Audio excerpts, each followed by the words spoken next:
Hello, and welcome to Total Training's Adobe Photoshop CS5 Extended Essentials series. I'm Amadou Diallo. I'm a photographer, author, educator, and digital imaging consultant. But most importantly, I'm your guide to the wonderful world of Photoshop. In this series, we're going to explore the essential tools, techniques, and workflow that lead to successful Photoshop results. Make no mistake, just because this is an essential series doesn't mean that we have to settle for bland, boring work. I'm going to show you how to use Photoshop like the pros do. We've got a lot to look forward to over the next few hours. At the end of this training, people will be asking you for Photoshop advice. Let's get started by understanding some of the basic principles of digital images and explore Photoshop's interface. Before we jump into the nitty-gritty of Photoshop, it's important to understand a few of the basic principles behind what the program does and how it works. Photoshop is a raster-based editing program that works with pixels. If you're completely new to Photoshop, your first question may be, well, what's a pixel? I can explain this much better with an image on screen, so I'm going to take this opportunity to open up a file. And you can do the same thing. Throughout this training series, you can open up the identical files that I've got here on your computer. Simply refer to your project files folder, and inside that folder is going to be a separate folder for each chapter. So here I'll go to File, Open, and I'm going to go to the Chapter 1 folder. Inside that folder, I've got a file called Fuji High Res. I'll click on that, go down, and hit the Open button. Now this may appear as a continuous tone image with smooth, seamless transitions between colors and tones and highlights and shadows. But if we zoom in, and we'll cover zooming in an upcoming lesson, but for right now, I'll just give you the shortcut of Command plus for the Mac, Control plus for the PC, and I'll just do that repeatedly. If we keep zooming in, and I mean really, really zoom in, all the way up to 3200%, we can see that this image is actually made up of tiny individual squares. You can see them outlined here in this grid, and each of these tiny individual squares is, well, you guessed it, a pixel.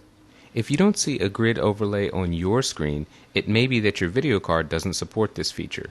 In any event, however, you'll still be able to see the outlines of individual pixels at this high magnification level. So pixels are the building blocks, the fundamental building blocks of every image that we're going to be looking at in Photoshop. Pixels also have a fixed size. You cannot take a pixel and make it bigger. You cannot take a pixel and make it smaller. You can add pixels to an image, and you can take pixels out of an image, but they remain a constant fixed size. Notice also that in the pixels here, you can see that each one has a slightly different color.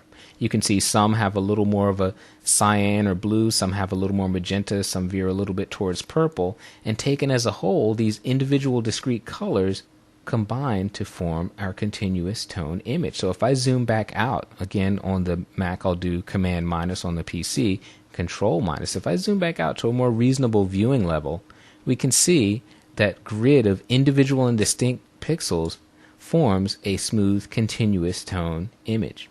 Now pixels are also very important because they determine the resolution of an image. And to find out more about that, we're going to take a look at the image menu. So I'm going to go up here to Image, Image Size, and let's find out some information about this image. Here at the top under Pixel Dimensions, you can see we've got a width of 1600 pixels and a height of 1218 pixels. So left to right, 1600 pixels, top to bottom, 1218. That combination of pixels gives us a file size under Pixel Dimensions at the top of 5.58 megabytes. So that's how big a file is, and the file size is determined by the number of pixels in the image. I'm going to press return just to invoke the OK button. So in this image, you can see with that amount of pixels, and we're viewing it now at 100% or at actual size, the image spills out beyond the constraints of our document window. Even if I scroll around here, we can see that it's impossible to fit the entire image within the small area of our document window. By the way, I'm holding down the spacebar on the keyboard while I click and drag to move this image around. That temporarily activates the hand tool. Let's contrast that with another image. I'm going to go back up to File, Open, back into our Chapter 1 folder. This time I'm going to select Fuji Low Res. I'll just hit the Open button with the return key. Now, same image, shot of Mount Fuji, early morning, but let's go up to the image menu and see what is different about this file. So we go to image, image size. Now a much different set of numbers. Our width is 500 pixels and our height is only 381 pixels, giving us a file size under pixel dimensions of 558.1 kilobytes, not megabytes, but kilobytes. I'm going to invoke the OK button by hitting the return key. So we have a much smaller image now. This image has less resolution. It has 500 pixels left to right versus 1600 pixels in the previous image. So this image right now is actually at 100%, and you can see that our view is much smaller than we had in the prior image. Now you might ask, well, why can't we just zoom in like you did before? We'll do Command plus on the Mac, Control plus on the PC, and zoom into an identical size or reasonably similar size to what we had before. Let's try that. But if I scroll in, we're zoomed in at 400%, you can see the image quality has suffered dramatically. We can actually see the outlines of the pixels, and we can see very hard edges, stair-stepped edges. This is a quality that is very low. It means that the image does not have enough information, actually does not have enough pixels to be viewed on screen at this size compared to our initial file, which we'll go back to. There we see smooth, continuous tone image. So pixels are very, very important. They're the fundamental building blocks of our image, and they determine by their sheer number the size of the file, how much space that's going to take up on your hard drive, and how big we can view that image on screen. In Lesson 1, we noted that each individual pixel in our image had a separate color. Your computer understands and talks about color in a much different way than we humans do. Photoshop doesn't know reds or blues, for example. It knows color values. In our case, RGB values, a set of 3 numbers describing how the 3 primaries of red, green, and blue are combined. From just these 3 primaries, we can create literally millions of distinct colors. So what do these numbers actually mean? To find out, let's open an image. We're going to go up to File, Open, and in my Project Files folder, in the Chapter 1 folder, I'm going to select the image titled Garden, and on the keyboard I'll press the Return key to invoke the Open button. Now in Lesson 3, we're going to talk about workspaces and panels, so don't worry if your screen doesn't look exactly like mine does at this point. But what I do need you to have is the Info panel available. I'm going to click on mine here on this tab, and that's the Info panel. If you do not see this on your screen, I want you to go up to the Window menu, scroll down until you see the word Info, and select it. That will pop up the Info panel on your screen. Once the Info panel is up, I want you to pay close attention to this left quadrant of the panel where we have spaces for RGB numbers. Now watch what happens as I move the mouse over the image area. Notice that those numbers are populated and they're also continuously updating as I move the mouse. Now these numbers represent the individual red, green, and blue components of the pixel located directly beneath where my mouse is located. So as I move the mouse and it's over a different pixel, I will see a different set of RGB numbers. Now Photoshop's color numbering system works on a scale of 0 to 255, with 0 being no color and 255 equaling maximum color. So as I hover the mouse over this blue area in the sky, we can see that at this pixel I have a red value of 96, a green of 124, and a blue of 172. Of those 3 primaries, blue is at a higher strength or intensity. It's at a level of 172 versus where the red channel is. Now if I move down here to a warmer part of the image, we can see that it's somewhat reversed. Now the red component of that pixel is at the highest intensity compared to the green and the blue. And this is very important because Photoshop works with numbers. We might think in colors, but Photoshop is doing math and working with numbers. Now let's take a closer look at how these numbers relate to each other. I'm going to move over here to the Tools panel, and at the bottom I'm going to just double click on the foreground color to bring up our color picker. This is going to be a great way to see exactly how Photoshop mixes colors together. Notice down in here I've got our old friends, the R, G, and B values. We said that 0 means no color and 255 means maximum color. If I have my red at 0, my green at 0, and my blue at 0, the color I have up here is black. If I set my red at 255, my green at 255, and my blue at 255, they're all at maximum color, and that, in this color model, equals white. So watch what happens if I have red at 255, and I turn off green, put that to 0, turn off blue, put that to 0. Now I've got a pure red color. By the same token, if I turn my red off to 0 and turn my green on to 255 with the blue at 0, I now have a maximum pure green color. So you can see that there's literally millions of combinations you could have here. Each one of these red, green, and blue values can be anywhere from 0 to 255. Right in the middle, obviously, would be about 128 or 127, depending on how you like to do your math. If I set all of these, the red to 128, the green to 128, and the blue to 128, I now have a neutral mid-tone gray. So the combination of these red, green, and blue values are how Photoshop mixes its entire bucket of colors. With some of the basic theory behind us, let's take a close look at Photoshop's interface. This will be our neighborhood over the next 6+ hours, so let's get the lay of the land. Now before we do that, I'd like to open up an image. There's a couple things we're going to talk about that'll make a little more sense if we can see an image on screen. So we're going to go to File, Open, and in the Project Files folder, in the Chapter 1 folder, let's choose our old friend Garden and open that up on the screen. Now in this lesson, it's imperative that your screen look exactly the way mine does. So what I want you to do is go up to the Window menu. Under Workspace, I want you to select Essentials. This is the default that Photoshop ships with, so you may be here already, but if not, if this does not have a check mark to it, simply select it.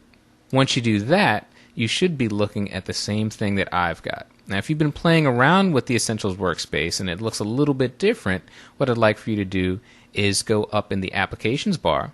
I want you to put your mouse over the name Essentials. It should be highlighted. On the Mac, I want you to control click. On the PC, I want you to right click. And I want you to choose Reset Essentials. That'll take the Essentials workspace all the way back to the factory defaults. So now we should be looking at the same thing on screen. Now, at the beginning of your Photoshop experience, the place you're going to spend probably the most amount of your time is in the Tools panel. So let's take a look at that. It's over here on the left, and we can see we've got a single column that lists the available tools in Photoshop. Now, you can work in a single column view, that's fine. For the recording purposes here, that's spilling a bit beyond the edge of my screen. So what I'm going to do is, here at the top, I'm going to click on the Expand, these double arrows icon, and make it into a shorter 2-column tool panel. I'd like for you to do the same just to follow along, but keep in mind you can work in a single column, you can work in a double column. Either one is fine. Now the tool panel, as I mentioned, lists the tools that are available to use in Photoshop. And already it looks like there's a ton of tools in here, but this doesn't even scratch the surface, because if you'll notice, most of these tool icons at the bottom right have a black triangle. And if we click and hold for a half a second on that black triangle, we get a flyout menu that lists all the secondary tools. These are tools that are located underneath that same icon. There's so many tools in Photoshop, the engineers couldn't even fit them all with their own icon. So beneath the brush tool, we've got a pencil tool, color replacement, and mixer brush tool. Note also these letters on the far right. Here we've got the letter B. This is the keyboard shortcut for these tools. As you start to work in Photoshop and gain more proficiency, you're going to want to learn some of these keyboard shortcuts. If you press the letter B, it'll take you to the brush tool. Press it again, it'll cycle you through the pencil tool, then the color replacement, and then the mixer brush tool. So this is a great little handy tip here. You can always remind yourself of what the keyboard shortcut is here.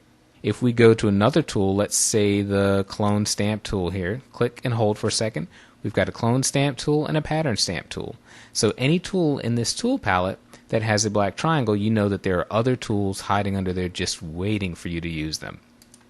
Now let's go up and take a look at the Applications bar.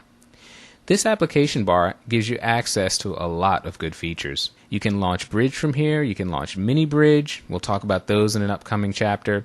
You can view your guides, turn them on and off. We can even change the zoom level or magnification of an image. We could go here, set that to 50% right there. We can choose how we're going to arrange multiple documents. We can choose the various screen modes. We've got standard and 2 full screen modes. We'll also get to those in an upcoming lesson. Over here to the right, though, is where we have our workspace switcher. And this is pretty cool. This is new to CS5 in terms of how it's laid out, because not only can we get our workspaces from up here in the window menu, we can get them right here in this application bar. What I can do now is I can actually click on this double vertical line and drag to resize them. If you've got a lot of workspaces, because Photoshop ships with some defaults, but you can add your own. We'll talk about customizing your own in a bit. You can actually expand it, or what I prefer to do is really just drag this to the right and close it down. I'm not a big fan of taking up extra space, so here I'll just set it just so that our Essentials workspace is visible. Below the Applications bar, we've got our Options bar, more specifically our Tool Options bar. This is going to show you various features and options depending on the tool you have selected. So with the Marquee tool selected here, this is one set of options that we have. If we choose the Brush tool, we've got a completely different set of options. If we choose the Clone Stamp tool, a third set of options. So the Options tool panel is going to be a great place for you to go to adjust the parameters of the tools that you've chosen in the Tools panel. Now we'll move on to what's perhaps the most confusing aspect of the CS5 interface for those new to Photoshop, and we'll talk about panels and tabs. If we move over here to the right, we've got this dark gray bar. This is a panel. A panel contains tabs. All of these: navigator, info, swatches, brush presets, layers, channels, paths, these are all tabs. They all happen to be docked within a single panel, which means that if I grab this panel, if I click, hold it, and drag, I can move this whole thing over as a unit. This is very handy because if you need to move something, if you need a little more space on your screen or move things over to the side, you can do that with one click and everything moves over. So inside these panels where we have tabs, we can access one tab versus another simply by clicking on it. If I go down here, I've got the Swatches tab highlighted. If I click Brush Presets, that shows me my brush presets, and I can go back and forth between the two. Now, what I can do with these tabs, when they're linked together like this, they're called grouped tabs or tab groups. If I double click here on the word Navigator, I'm collapsing that tab group. So Navigator and Info are collapsed, giving me more room to see swatches and brush presets and layers, channels, paths. If I do the same thing, double click on the word Swatches, I've collapsed that preset. So now I have more room to see my layers, channels, and paths. If you've collapsed them and you want to expand them back, you simply double click again. So I'll double click on both of these and go back to where we were originally. Now, what you can also do with these tabs is you can unlink or undock them from each other. So if I select this Navigator tab, click on the tab and hold it, I can drag this outside of that grouping. Now it's residing in its own panel. Navigator and Info are now broken or delinked. I could do the same thing with, let's say, brush presets. I could bring that out, click and drag it over here, and now I've got two free-floating panels. So the grouping that panels come with, you can change that very easily. Now what happens if you want to put some tabs together?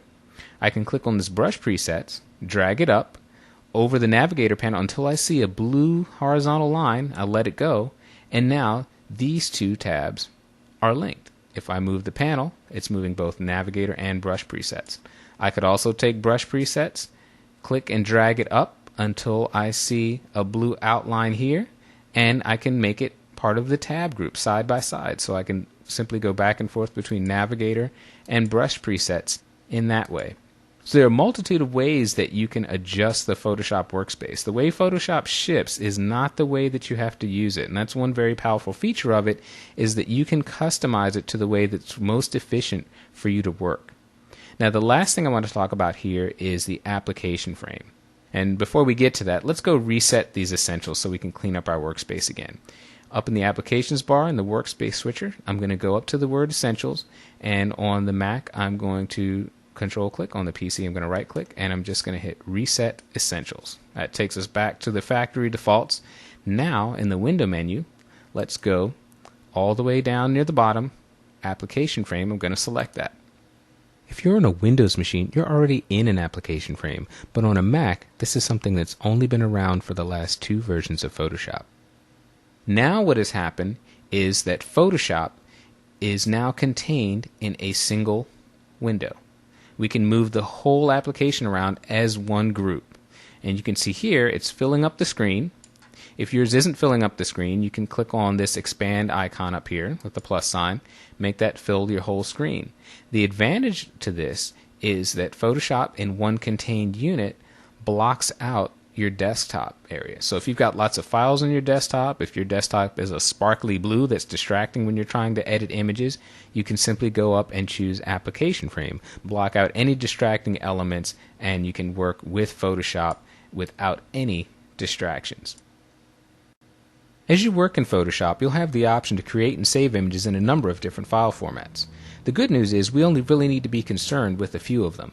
The first format we're going to take a look at is the one that you're going to run into most often, and that's the JPEG file format. Let's open one up. We'll go to File, Open. In the Project Files folder in Chapter 1, let's open up the Fuji High-Res image. Now this image is in the JPEG format, and we can verify that at the top of the document window. We see after the file name Fuji High-Res, we see .jpg, which is the abbreviation for JPEG. Now JPEGs have two big advantages. They create very small images. They take up very little space on your hard drive, and they are universally accepted. There's virtually no software on the planet that handles images that cannot read, open, or otherwise handle a JPEG image.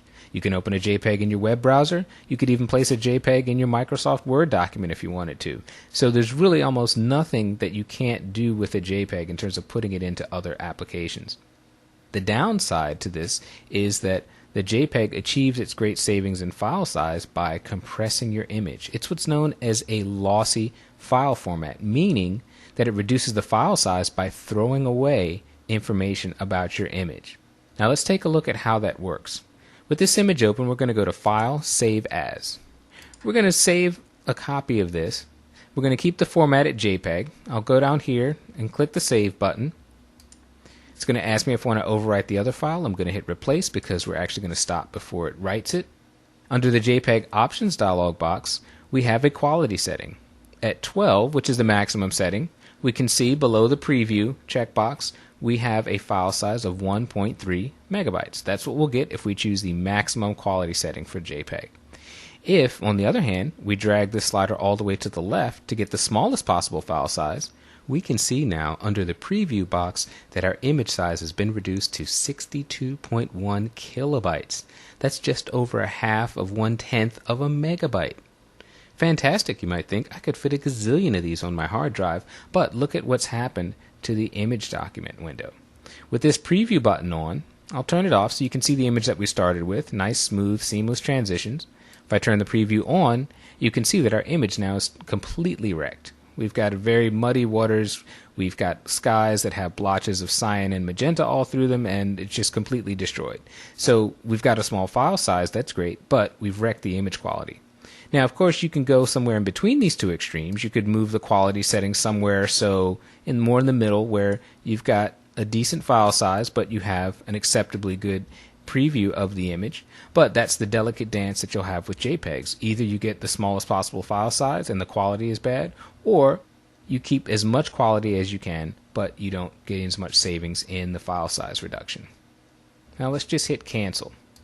Second file format we're going to talk about is a TIFF format. This is also very popular. Let's open up a TIFF. We'll go to File, Open.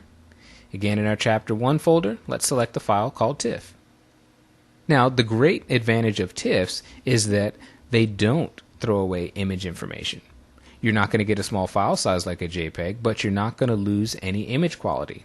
TIFFs also have the advantage of being able to store dynamic information in your image, such as layer masks, adjustment layers, 16-bit files, all these fun, super cool things that we're going to cover in later chapters.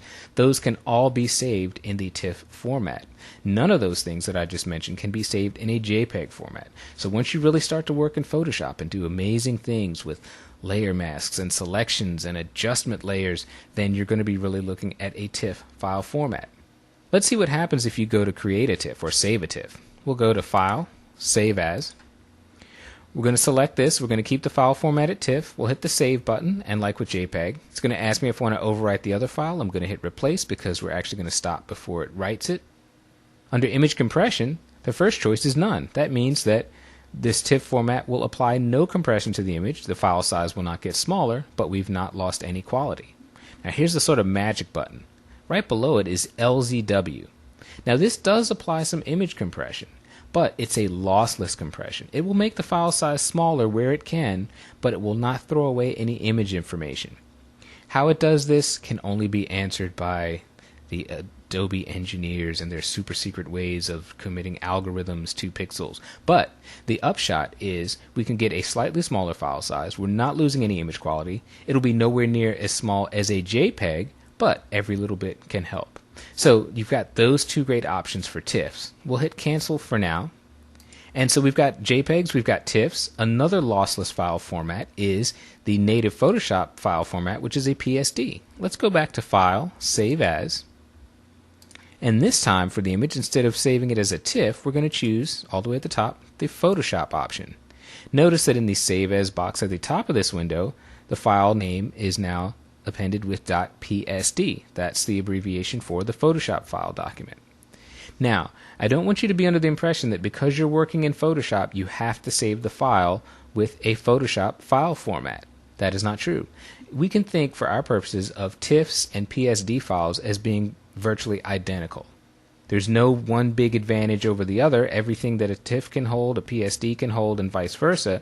The one advantage pointing to a TIFF, and one reason I recommend it, is that it is more universally recognized than a PSD file. Obviously, Photoshop can read PSD files, but if you have to ever open the image up in another program or place it in another program, sometimes they can't read PSD files, but the chance of programs reading TIFFs are pretty good. It's maybe not quite as universal as a JPEG, but it's a close second. Let's just cancel out of that. Those are the three file formats that we're really going to be talking about with photorealistic images. One file format that might be familiar to you web designers out there is the GIF format, .gif. One big downside, however, is that it has a very limited color palette. We talked in the first lesson about how images can hold millions of colors with all the permutations of red, green, and blue that each pixel can have. A GIF can only hold 256 colors in any given image. So if you're doing photographs or any other photorealistic images with smooth, subtle gradations, you really want to stick with either JPEGs, TIFFs, or PSDs if you want, but I'm going to recommend TIFFs for that. Let's take a look at the options we have for viewing and navigating images on screen inside Photoshop. Let's go to our Chapter 1 folder. I'm going to bring up the Open dialog box by pressing Command-O on the Mac or Control-O if you're on a PC. And we will open up for a second time the file TIFF. Now it opens up on screen in a 25% view. That's plenty for us to see the entire image. But what if we want to view this at 100%? Well, we can go up to the View menu and select Actual Pixels. This gives us our 100% view. We can see this image in all its glory. The problem now, of course, is that the image spills beyond the boundaries of our document window. To deal with that, we can use the Hand tool. Its icon is located here at the bottom of the Tools panel. It is shaped like a hand, and if you simply click and drag on the image area, you can move the image around in any direction that you want to. Pretty easy to do there. What happens if you'd like to scale back down to a smaller view? Well, the Zoom tool is located right next to the Hand tool in the Tools panel. Notice that we have a plus sign in the middle of this magnifying glass, meaning that if we click, the image will get larger, but we want to reduce it. So I'm going to show you a great shortcut. On the keyboard, hold down the Option key on a Mac, Alt key if you're on a PC, and you will see that plus turn into a minus sign. Now if we click, we simply go to lower and lower magnifications of the image. There's an option here in the options bar for the Zoom tool that I want to show you. We have a Resize Windows to Fit box. I'm going to turn it off so you can see how this works. If I zoom in with the image, you can see that the image gets larger, but the document window has stayed the same size. Now I'll turn this back on, and we're going to hold down the Option key on the Mac, Alt key on the PC to zoom out of the image, and now the document window changes along with the magnification of the image. So that's your Resize Windows to Fit. I should point out that in an earlier lesson we turned on the application frame on the Mac. If you still have it on, I want you to go up to the Window menu and deselect the application frame option in order to see this Resize Window effect. There's another tool up here that I'd like to show you, the Scrubby Zoom option. Now if this is grayed out on your computer or missing altogether, it may be that your video card does not support this feature. If that's the case, just sit back and watch me. I'm going to turn on Scrubby Zoom. And now if we want to zoom in, we can simply click and drag to the right, Our image enlarges. If we want to zoom out, we simply drag to the left. So we can zoom in and out to our heart's content. That's the scrubby zoom tool. Let's turn this off for now. Want to direct your attention to the navigator panel at the far right of the screen. Note below the image preview we have a slider, and this will change your magnification. See that red box that's on our image thumbnail?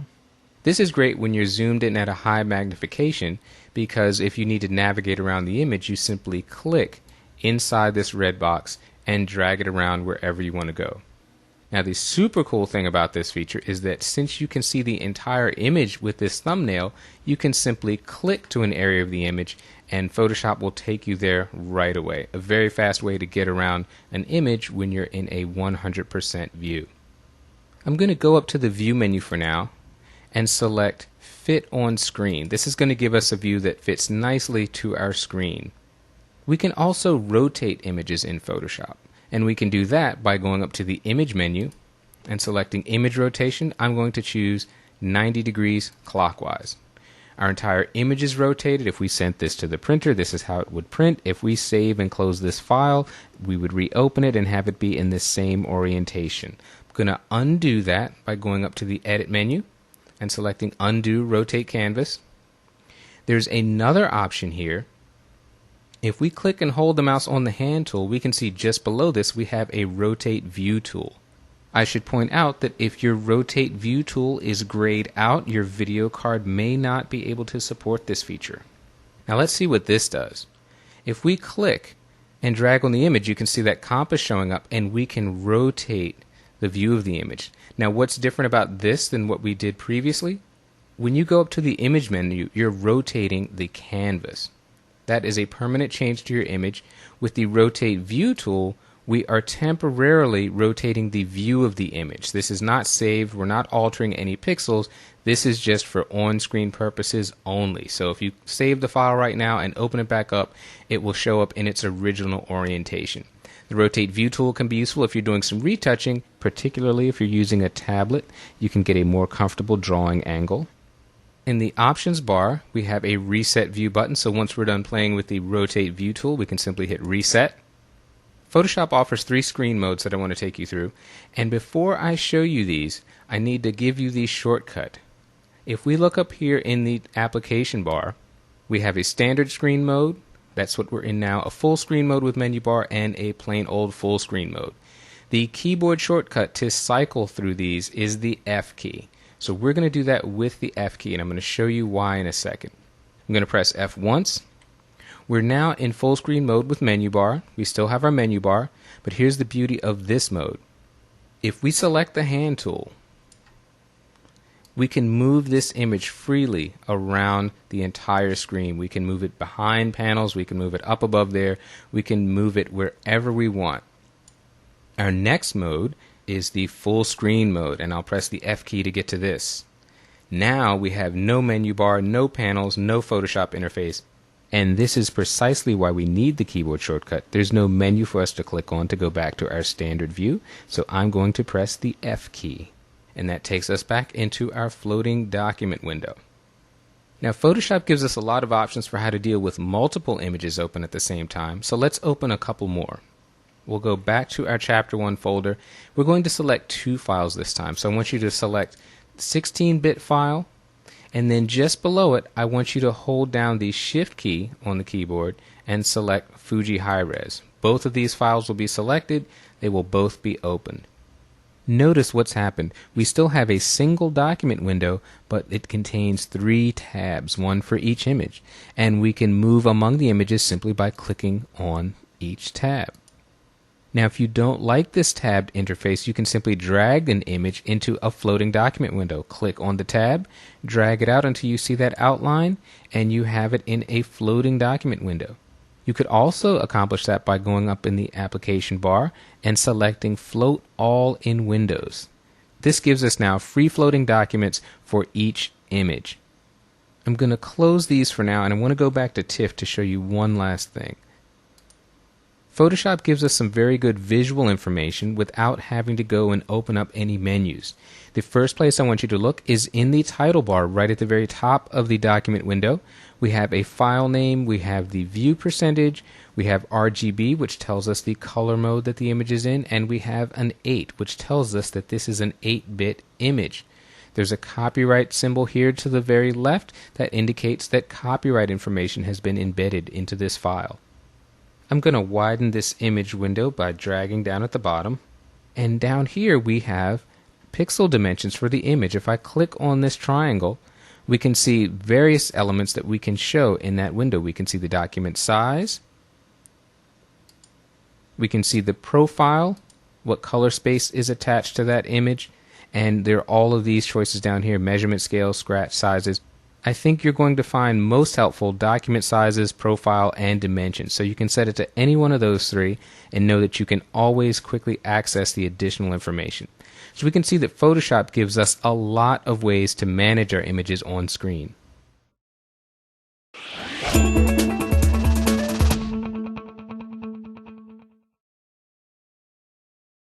No two users are alike. Photoshop can be customized to suit a wide variety of needs. Let's find out how. Photoshop has dozens of preferences settings, but fortunately, most of them can be left at their default values. Let's take a look at the ones you should consider changing to make it easier to follow along in upcoming lessons. To get to Preferences, we're going to go up to the Edit menu, scroll all the way down to the bottom where we see Preferences. I'll point out this is on a Windows machine. If you're using a Mac, you're going to find the Preferences menu located underneath the Photoshop menu. In Preferences, we're going to start with General. Now, the very first thing I would like for you to do here is go up to the Use Shift key for tool switch and turn it off, uncheck it. With this disabled, we're going to be able to move quickly from one tool to the next using keyboard shortcuts without having to invoke the Shift key, a huge time saver. While we're here, let's turn off Enable Flick Panning as well. This is an interesting little piece of eye candy, but it's far from essential, and quite frankly, if you've never seen it before, it takes a little bit of getting used to, so we won't use that. Let's go down now to Interface. I would like for you to turn off the Show Tooltips box. What's a tooltip? Well, there you see it. It shows up in yellow and it shows up over menu items and tools, giving you little hints and tips about what they do. But who needs tooltips? You've got me. So let's turn that off. We'll move down to Performance. And I just want to verify a couple of things here. Under memory usage, I just want you to make sure that this arrow is not dragged all the way over to the right. Now that Photoshop has 64-bit versions for both the PC and Mac, it is possible to drag it all the way to the right and use up every last ounce of memory on your system. But for our purposes, we really want to be somewhere in the 60 to 70% range. So just verify that you're somewhere along there. Wouldn't go past 70% for our uses. That'll be fine. Down here under GPU settings, we've got an Enable OpenGL drawing option. Sounds geeky, but feel free to check it. This will give us access to some visual interface enhancements. Now, if it's grayed out, that means your video card doesn't support this feature, but don't despair. This functionality is nice, but not crucial. I'll give you a heads up whenever I show features that require an OpenGL compatible video card. Finally, let's go down to cursors. Now, I just want to verify a couple of things. Make sure that under painting cursors, you've got it set to normal brush tip.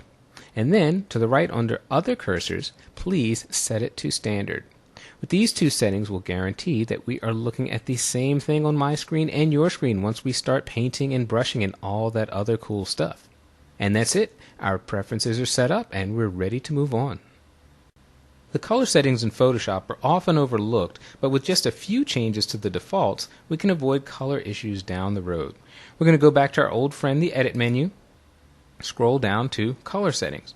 Note that to the right of Color Settings, we've got a keyboard shortcut command of Shift-Control-K on a Windows machine, Shift-Command-K on a Mac. This is the keyboard shortcut that you can use to directly invoke the Color Settings dialog.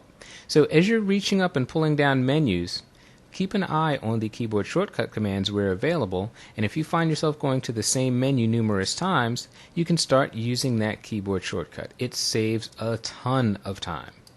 Here we are in color settings. I want to start with a preset, North America General Purpose 2. If you don't see that in this pull down, simply click, open it up, and select North America General Purpose 2. We're just going to make a couple of changes. For working spaces under RGB, We're going to set it to Adobe RGB 1998, a much bigger color space than sRGB. For gray, we're going to use Gray Gamma 2.2, a very common working space for grayscale images. And color management policies, these all look great at preserve embedded profiles. What we are going to do is check the missing profiles ask when opening box. If we ever get an image that does not have a profile, doesn't have Adobe RGB 1998, Gray Gamma 2.2, sRGB, what have you, it's good for us to know about that, because then we're going to have to make a couple of decisions about how to handle that image. Now, under settings at the top, since we've made some changes, notice that it says custom. And if you don't want to have to remember these settings and keep reapplying them in case they get messed up, you can simply go to this save button, and we'll click save, give your file a name. We could call this Total Training, for example. Photoshop has already set this up to save in a special settings folder, so it knows where to look for it, and simply hit the save button, and you've got this custom color settings saved that you can reuse anytime you need it. For now, we're going to just hit cancel, but we are going to hit OK so that we can continue working with these settings. It's very easy to take Photoshop from its off-the-shelf appearance to a customized setup that fits your own specific needs. In Chapter 1, we took our first brief look at workspaces. Now we'll get to customize our own. Before we do that, however, it's time to go back to our old friend, the Edit menu. Scroll down to Menus. Let's open this up. This dialog box allows us to do something very interesting. If I open up the File menu here, and you can see below File is all of the menu items that are listed in Photoshop. If I open up File, we see these visibility icons next to New, Open, Browse, and Bridge, etc. If I click, for example, on New, on the visibility, what I've done is I have hidden that New option in the File menu. I could do the same thing for Open. That means that when we go back into Photoshop and we go under File, we will not see New and we will not see Open. The first menu item that we will see is Browse and Bridge. Photoshop ships with a lot of menu items. Now, if there are a lot of items that you feel you're never ever going to use and you want to declutter and compact things a little bit, you can simply come up here into Menus and turn things off. You can always come back and turn them on, so you're not throwing them out of the program, you're just hiding them. Let's take a look now at keyboard shortcuts, because here's where you can really do something powerful. Again, we've got a lot of our menu commands here. I'll open up File. In an earlier lesson, I talked about the importance of using keyboard shortcuts. Well, here they all are listed. For example, the keyboard shortcut for New is Control-N on the PC, Command-N on the Mac. I can go and click on this, and if I'm not happy with that keyboard shortcut, I could change it. I could change it to any key combination that I want. If there's an item in this list that does not have a keyboard shortcut, such as, let's say, Open a Smart Object, I can click in this empty area. It gives me a box, and I can type in my own keyboard shortcut. I'll type in here, let's see, Control/ on the PC. Now on a Mac, you'd have to include the Command key for menu items, so maybe Command Control/ would work. Hit the Add Shortcut button, and voila! Open a Smart Object now has a custom keyboard shortcut that I've created. And again, you can do this for any menu item in Photoshop. You can either alter the existing shortcuts or add a shortcut to an item that doesn't have one. I'm going to go up and click Cancel, because for right now we're going to leave keyboard shortcuts in menus the way that they are standard shipping in Photoshop. So I'm going to click outside this shortcut box, then hit Cancel, and now we're ready to dig into our workspace. Back in Chapter 1, we had set up in the Essentials workspace, and I'd just like for you to verify that you're still there. Make sure that Essentials is your chosen workspace. We're going to start from here, but we are going to make some changes to the neighborhood. First thing that I'm going to do is go down here in these panels. I'm going to get rid of the swatches panel. I'm going to click, drag that out. Hit the X button to delete it. I'm going to do the same for the brush presets panel. Drag that out and delete it. I'm going to close up a little bit of space here with the navigator and info so our layers, channels, paths can have a lot more space down at the bottom. What I'm going to do next is I'm going to take paths, click, drag that out. To undock it, I'm going to get rid of that. What I'm going to do now is go up to the window menu, and I'm going to choose histogram. I want to add a histogram. It's bundled by default with actions. I don't want actions, so I'm going to click on actions, pull that tab out, and delete that. I am going to now go and add adjustments so that we can see our adjustment layers. Adjustments is linked with masks by default. For now, I'm going to delink those, so take masks, click that out, and hit the X key.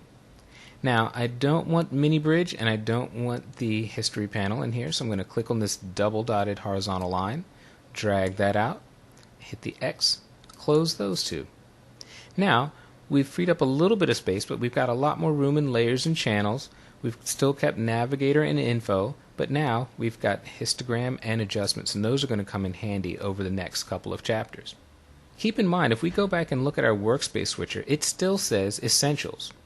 The workspace switcher actually auto-saves or auto-updates whenever you make a change. So right now, Photoshop is letting us call this workspace Essentials. What we want to do, though, is create a brand new workspace. So we're going to click on this double arrow, go down near the bottom where it says New Workspace. We're going to name it. Let's call this TT for Total Training Demo. So I'm going to go TT and Demo. Notice under the capture box, it gives us the option to save any custom keyboard shortcuts or menu alterations that we've made. Now, we haven't actually made any, so we can leave those unchecked, but if you do make changes to those, you can save those with the workspace. We're just going to hit the Save button now, and we now have a workspace called TT Demo. I'm going to drag this double vertical line out for a second just so we can take a look at a couple of the workspaces, because here's something that's important to remember. We said earlier that the workspaces are working in an autosave function. So if we choose TT Demo here and we go back and choose Essentials, those workspaces look the same. We had modified Essentials and then created a new workspace.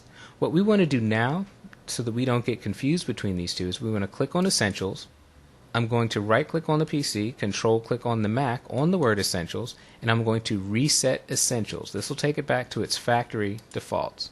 So now we have the Essentials that we started with, and if I click back on TT Demo, this is the workspace that we're going to be using in the next couple of chapters. Photoshop power users swear by keyboard shortcuts and rarely, if ever, visit a menu. Even at this stage of your Photoshop experience, it pays to learn a few of the basic shortcuts. So let's go up to the File menu, and these are going to be system-wide shortcuts that are going to work in any program you're using.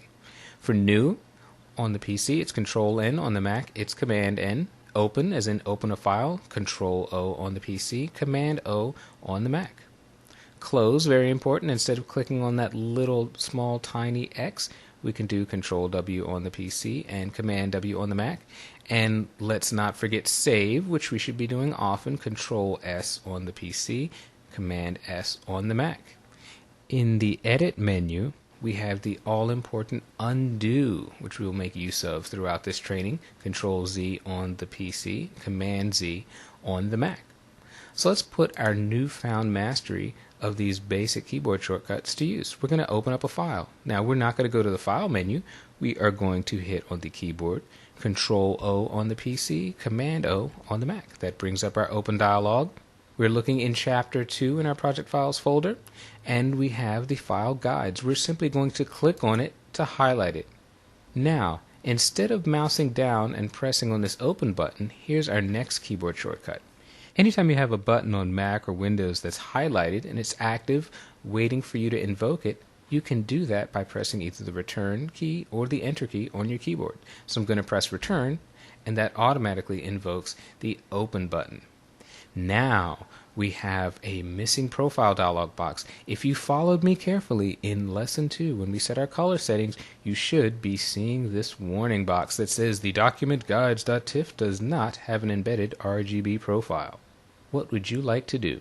Well, in this case, we're going to assign Adobe RGB. That happens to be our working RGB color space because you did follow me in Lesson 2, correct? So we're going to select Assign Working RGB. And we're going to hit OK with the mouse? No, we're not. We are going to notice that the OK button is highlighted. It's active, waiting for us to commit with either the Return or the Enter key. So I'm going to press the Enter key. That invokes OK, and up comes our file. We talked in Chapter 1 about using the F key to cycle through our various screen modes. I'm going to press the F key once to get us into the full screen mode with menu bar. Now, our next little look at handy shortcuts is going to focus on the hand tool. We saw in an earlier lesson how we can simply go and select it in the Tools panel, but instead of that, we can press the space bar. So simply by pressing the space bar, no matter what tool is active, we invoke the hand tool, and I can simply click, drag, and move this image around on the screen just as if I had selected the hand tool in the tools panel.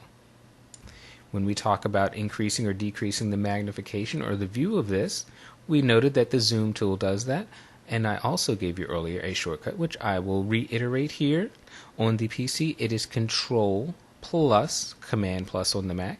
To zoom in, no matter what tool is active, we can zoom in. We don't have to go and select the zoom tool. If we want to zoom out, we can do on the PC Control minus on the Mac, Command minus, and we can zoom out. So no matter what tool we have active, we can zoom in and we can zoom out on an image. Now that's fine for just general zooms, but what if we want to zoom into a specific area on the image? Well, we can do that too, just with keyboard shortcuts. On the PC, we're going to press Control spacebar, that's Command spacebar on the Mac. Notice that we have the magnifying glass with the plus icon, but what we're going to do is click and drag a marquee around the area in which we want to magnify. So I'm going to go to the upper left corner of this red square, click and drag, and you can see those outlines, and if I let it go, that is now the exact area to which we have zoomed into.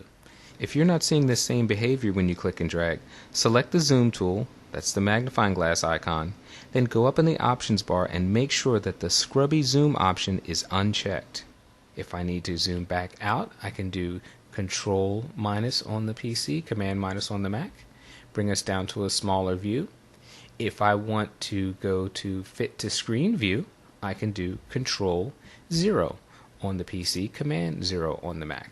If I would like to view this document at 100%, I can select Control 1 on the PC, Command 1 on the Mac. There we go, we're at 100%. So I know there's a lot to throw at you in one chunk, but get used to these things over time and you will save many hours as you work in Photoshop. Photoshop makes it very easy to measure, align, and accurately place objects. Let's take a look at how to do that. We're going to use the same image that we had open in the previous lesson, so if it's still up on your screen, you're one step ahead of the game. I'm going to go to Control O on the PC, Command O on the Mac, open, go to Chapter 2, select Guides, press the Return key. I'm going to assign Adobe RGB as our working color space. I'm going to press Return. Now we have the document up in our window. If you have this open from the previous lesson, you are probably in one of the full screen modes. What I'd like for you to do is go up here to the top to the mode switcher and set your document to standard screen mode. Now the first thing we're going to take a look at is rulers. And how do we view the rulers? We go up to the view menu and click on rulers. Note the shortcut command of Control R on the PC, Command R on the Mac. And now we have rulers around our document. The great thing here is that it tells us the dimensions. We can see that this document is 10 inches by 10 inches. It's a square. Now this is showing in inches. If we right click or control click on the Mac on this image, we could change the dimensions to pixels, centimeters, millimeters, points, picas, or percents. Lots of choices here. Here we'll leave it at inches, but note that you have those options. So it's all well and good that we know that here is 0 and there is 10, so we have 10 inches across. What if we want to know the measurement of an object in the document? For example, we want to know what's the width of this red square. Well, we can go over here to the upper left corner of the rulers, click and drag, and notice we see these horizontal and vertical lines. That is our origin point. We are setting our origin point now to the edge of this red square, and we know that now it is 3 inches across. 3 inches left to right, 3 inches top to bottom. So you can drag your origin point anywhere you want in the image. Now if you'd like to reset it back to its default 0 at the edge of the document, you simply go back here in the upper right hand corner and double click, and we are back to 0. We also have another tool for measurement, the ruler tool. If we go down here where the eyedropper icon is, we click, hold it down, we can see that underneath here is a ruler tool. Now watch what we can do.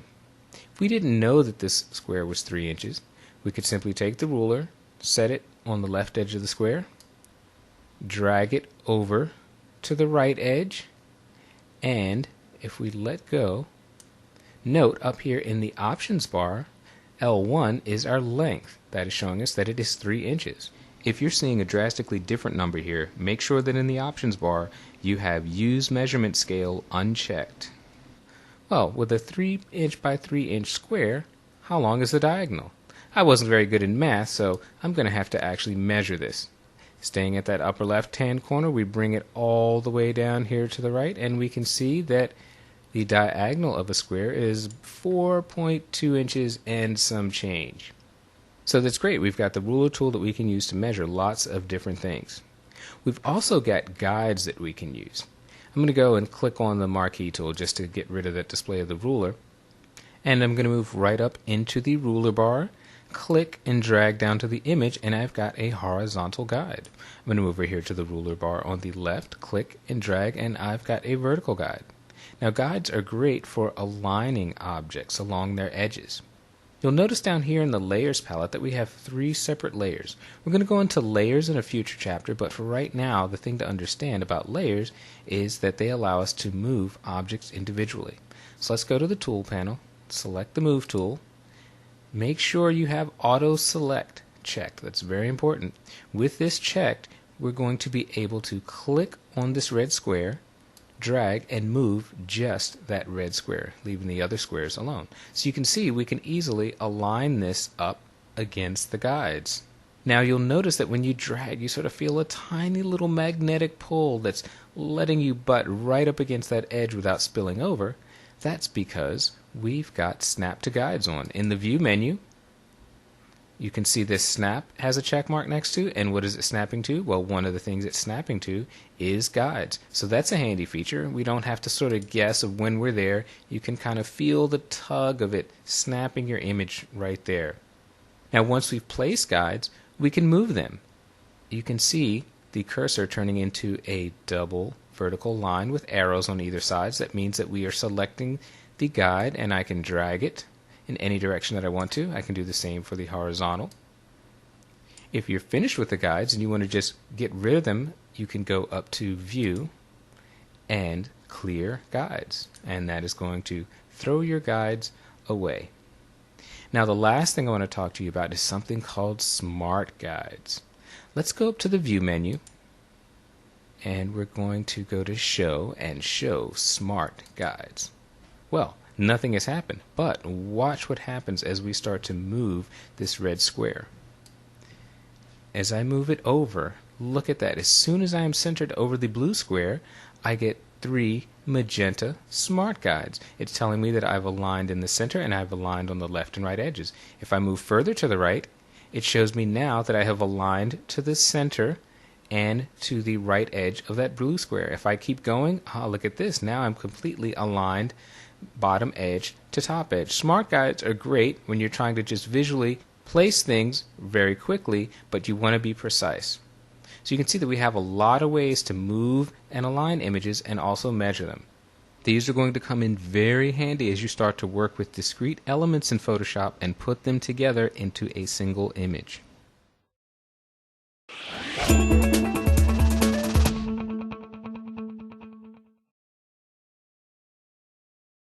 When it's time to edit an image, here are some tools that every Photoshop user needs to be familiar with.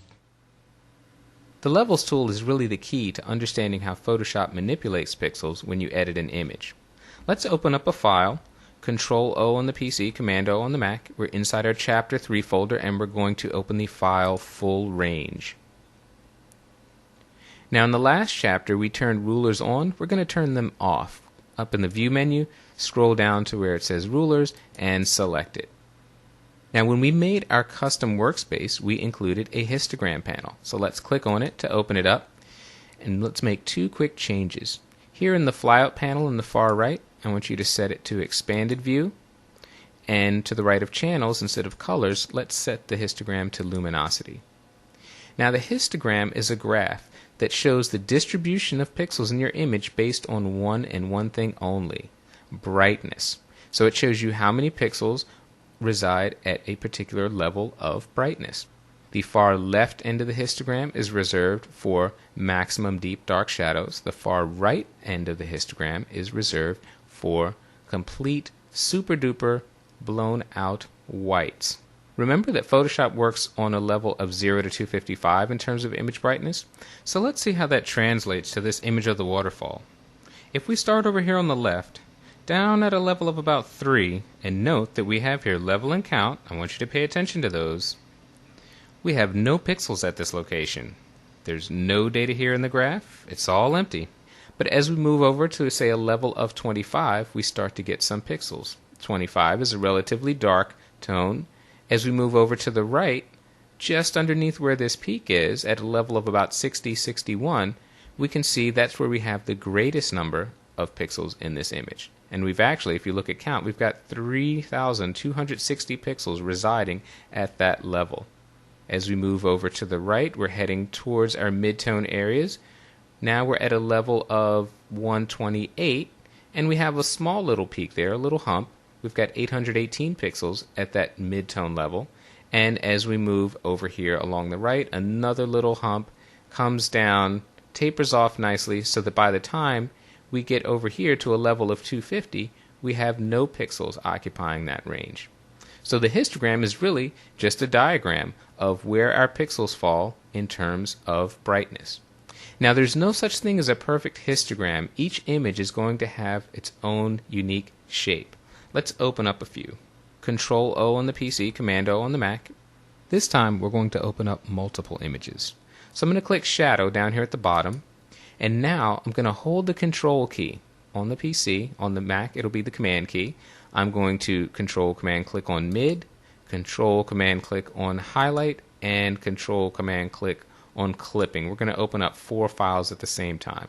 With those selected, I simply press the Return key, and Photoshop is going to open up all 4 files. Now this shadow image, this is highlighted in the tab, so that's the image we're looking at. Look at the shape of its histogram. It's bunched all the way over to the left. That means that we have the greatest number of pixels devoted to the darker range of brightness. And you can see the image is a dark image. It doesn't mean that it's bad, it just means that it has a lot of dark pixels. If we go and click on the tab that says Highlight, open that image up, we'll see that we have almost the reverse. We have no pixels at the shadow end, no pixels in the mid-tone area. All the pixels are bunched over to the right. Let's take a look at a third image. Let's click on the tab called Mid.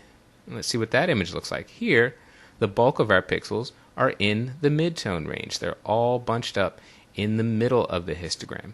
So really the histogram is image dependent. It's going to change depending on what image you're looking at. There is one thing, however, that you don't ever want to see. Let's go and open up this file called Clipping. You can see at the far right of that histogram, we have for the first time a slender peak that butts right up against the right end of the histogram.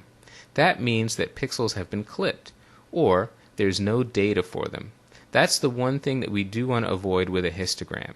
In this image, the greatest number of pixels is residing at that maximum level, that would be 255, and if a pixel is at 255, it's just pure white. There's no detail, no information.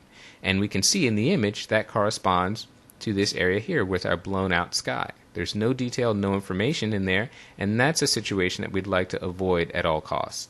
Similarly, if you had an image where that peak butted right up against the left edge for the shadows, then you'd have plugged up shadows with no detail. So those are really the only 2 scenarios we want to avoid with the histogram. Otherwise, just get used to the fact that different images are going to have different shapes in the histogram. If this warning icon in the histogram panel has been bugging you for the past 6 minutes, you can simply click to update the cache that Photoshop is using to display the histogram. Click and it's gone, the histogram is updated. Now let's jump to the Levels tool. We're going to click on Full Range, open up Image, Adjustments, and the Levels tool. We've got our Levels dialog box here. Notice that in the Levels dialog we have the histogram. So let's close this histogram panel. We don't need to see it twice. In this Levels dialog box we've got 3 sliders beneath the histogram. One at the left for the shadows, a gray one in the middle for the midtones, and one on the far right for the highlights. And this is how the Levels tool works. We move these sliders. Right now in this image, any pixel indicated by a graph in the histogram that resides above where this slider is pointing is going to be set to maximum black. So if I drag this over to the right, I have set all of these pixels directly above it to be maximum black. If these pixels above it are maximum black, any pixels that initially were residing to the left are also going to be maximum black. And let's move this out of the way so you can see what it does to the image. Not only does it darken the shadows, it destroys the unique pixel values of a lot of areas in this image. Here, we'll slide it back out. This is where we started. As we drag this to the right, any pixel value that was here is now maximum black. So before we had a distinction between pixels that were darker, pixels that were even darker. Now they have all been set to the same value. I'll slide this back out. Same thing will happen on the highlight end. If we click this highlight slider and drag it over to the left, now any pixels that are residing directly above this are set to maximum white, meaning any pixels that were brighter than that initially are also set to maximum white. So this is actually clipping colors and throwing away unique pixel information, setting them all, in this case, to maximum white. This middle slider indicates where a pixel is going to be at a middle brightness value. So if we drag it to the left, the image brightens because now these pixels, which were dark, are now at a middle level of brightness. If we drag this slider to the right, the image gets darker because these pixels, which were bright, have now been brought down to a middle level of brightness. And that's how you use the Levels tool. You can quickly change the brightness and darkness of the entire image just by moving those three sliders.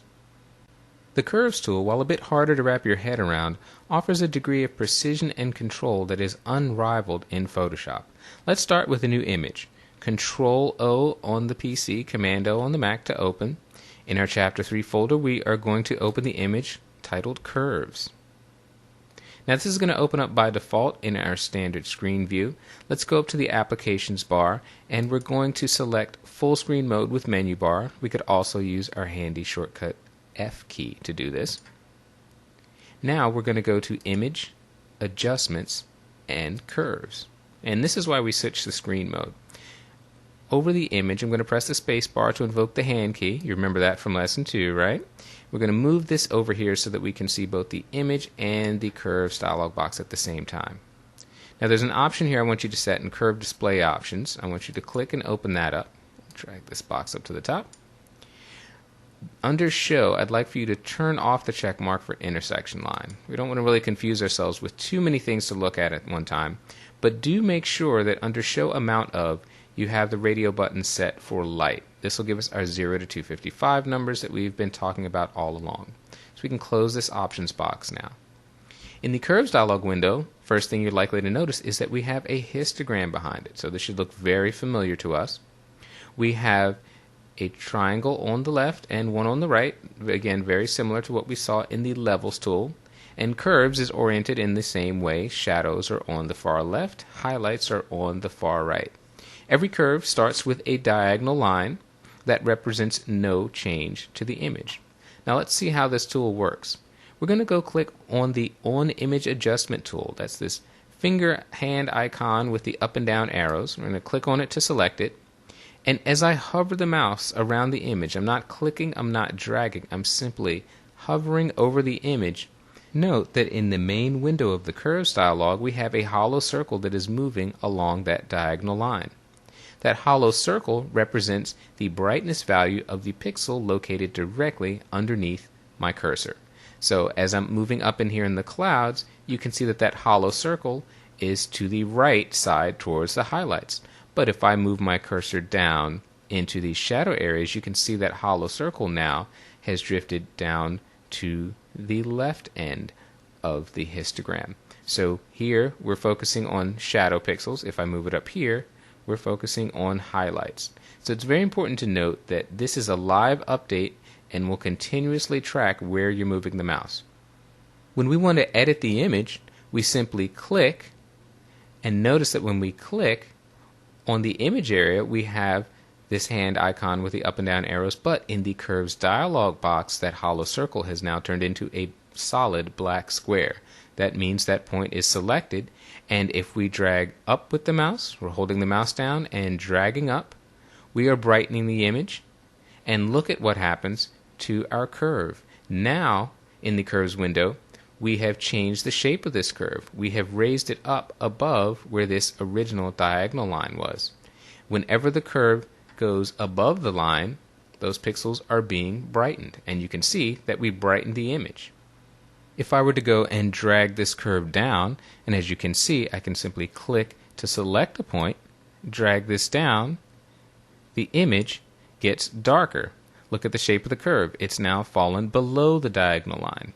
I want you to pay attention too between the distance from the original diagonal to where we have made our new curve shape. Up in the highlights you can see that the curve has bent below the original line, but by a relatively small amount. There's not so much of a difference up here between our new curve and the original. Whereas you can see as we get down into the midtones, and especially down around in this region, we have a much greater amount of space, which means a much greater change in brightness. In this case, a change in darkness. So that's how we work with the curves tool. We simply use this on image tool. We cycle it over a part of the image. We can see that hollow circle, and we click up or down to brighten or darken the image. Now, if that's all we could do to curves, it wouldn't really be that much more useful than levels. But the fantastic thing about the curves tool is that we can select and move multiple points. I'm going to go here, click on this point, and I'm going to drag it out of the window area to delete it. With our On Image tool selected, we're going to go up in the Clouds area. And I'm going to take a cloud area here. Notice my hollow circle is over in the highlight range. I'm going to click and drag up a little bit. That looks pretty good. Of course, the whole image is brightened now, but here's where the magic of curves comes into play.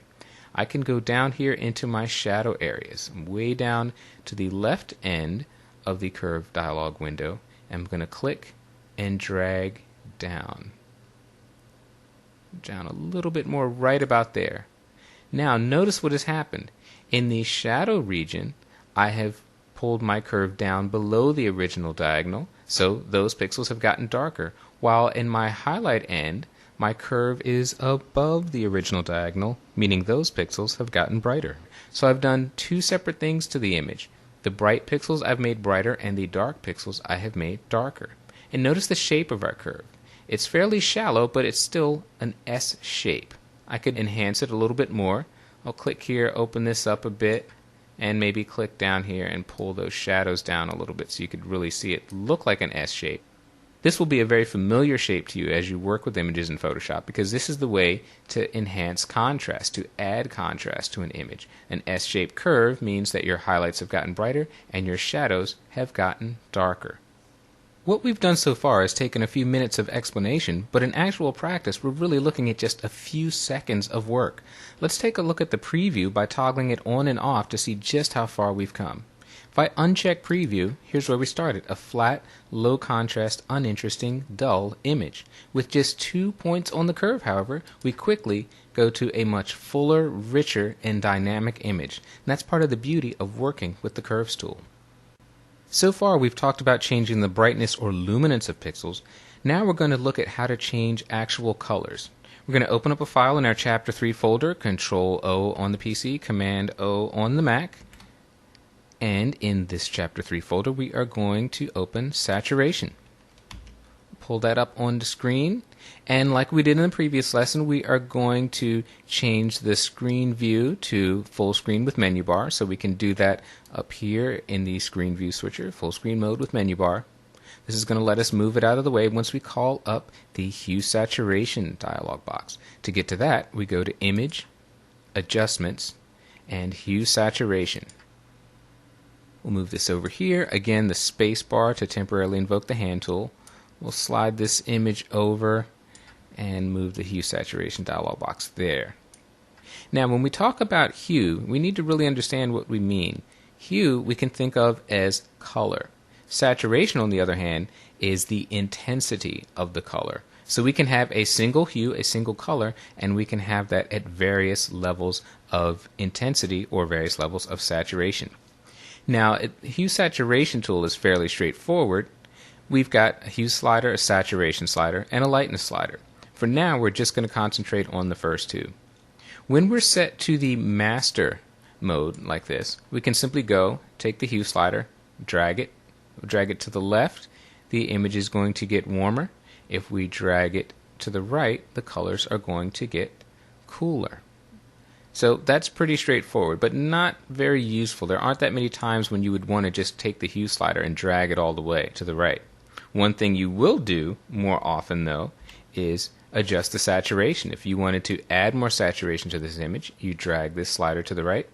If you wanted to take saturation out, you drag it to the left. And if you dragged it all the way, you would take all of the color completely out of that image. Going to hit 0 here to set our saturation back to no change. But here's the great thing about this tool. Just like we did in curves, we have an on-image adjustment tool. And if we click on it to highlight it and move the mouse over the image, we'll click on any particular color. Let's say I'm going to click on this green leaf, for example. Notice that the cursor changes into our hand icon, and this time the arrows go left to right. So if I simply click and drag to the left, notice that I am taking the saturation out, but I am only taking the saturation out of the color that I have clicked on, in this case the green leaves.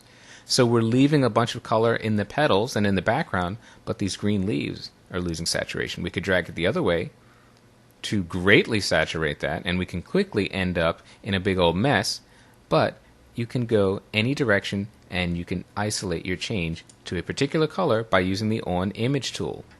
Now let's set that saturation back to 0.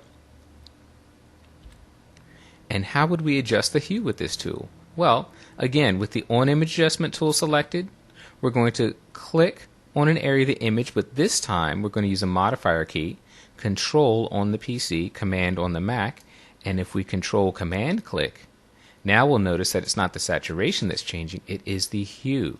So we can change these leaves to a warmer hue, we could change these leaves to a cooler hue.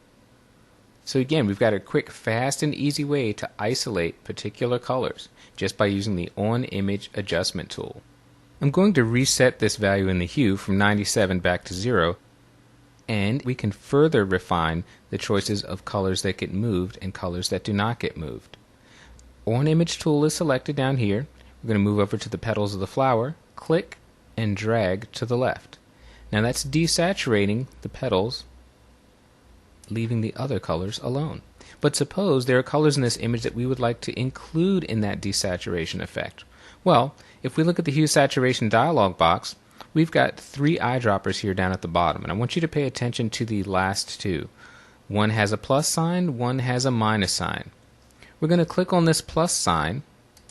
We've got our Add Eyedropper, and if I go here to a different region of the image, let's say this background, this color is different enough from the petals of the flowers that it did not get moved.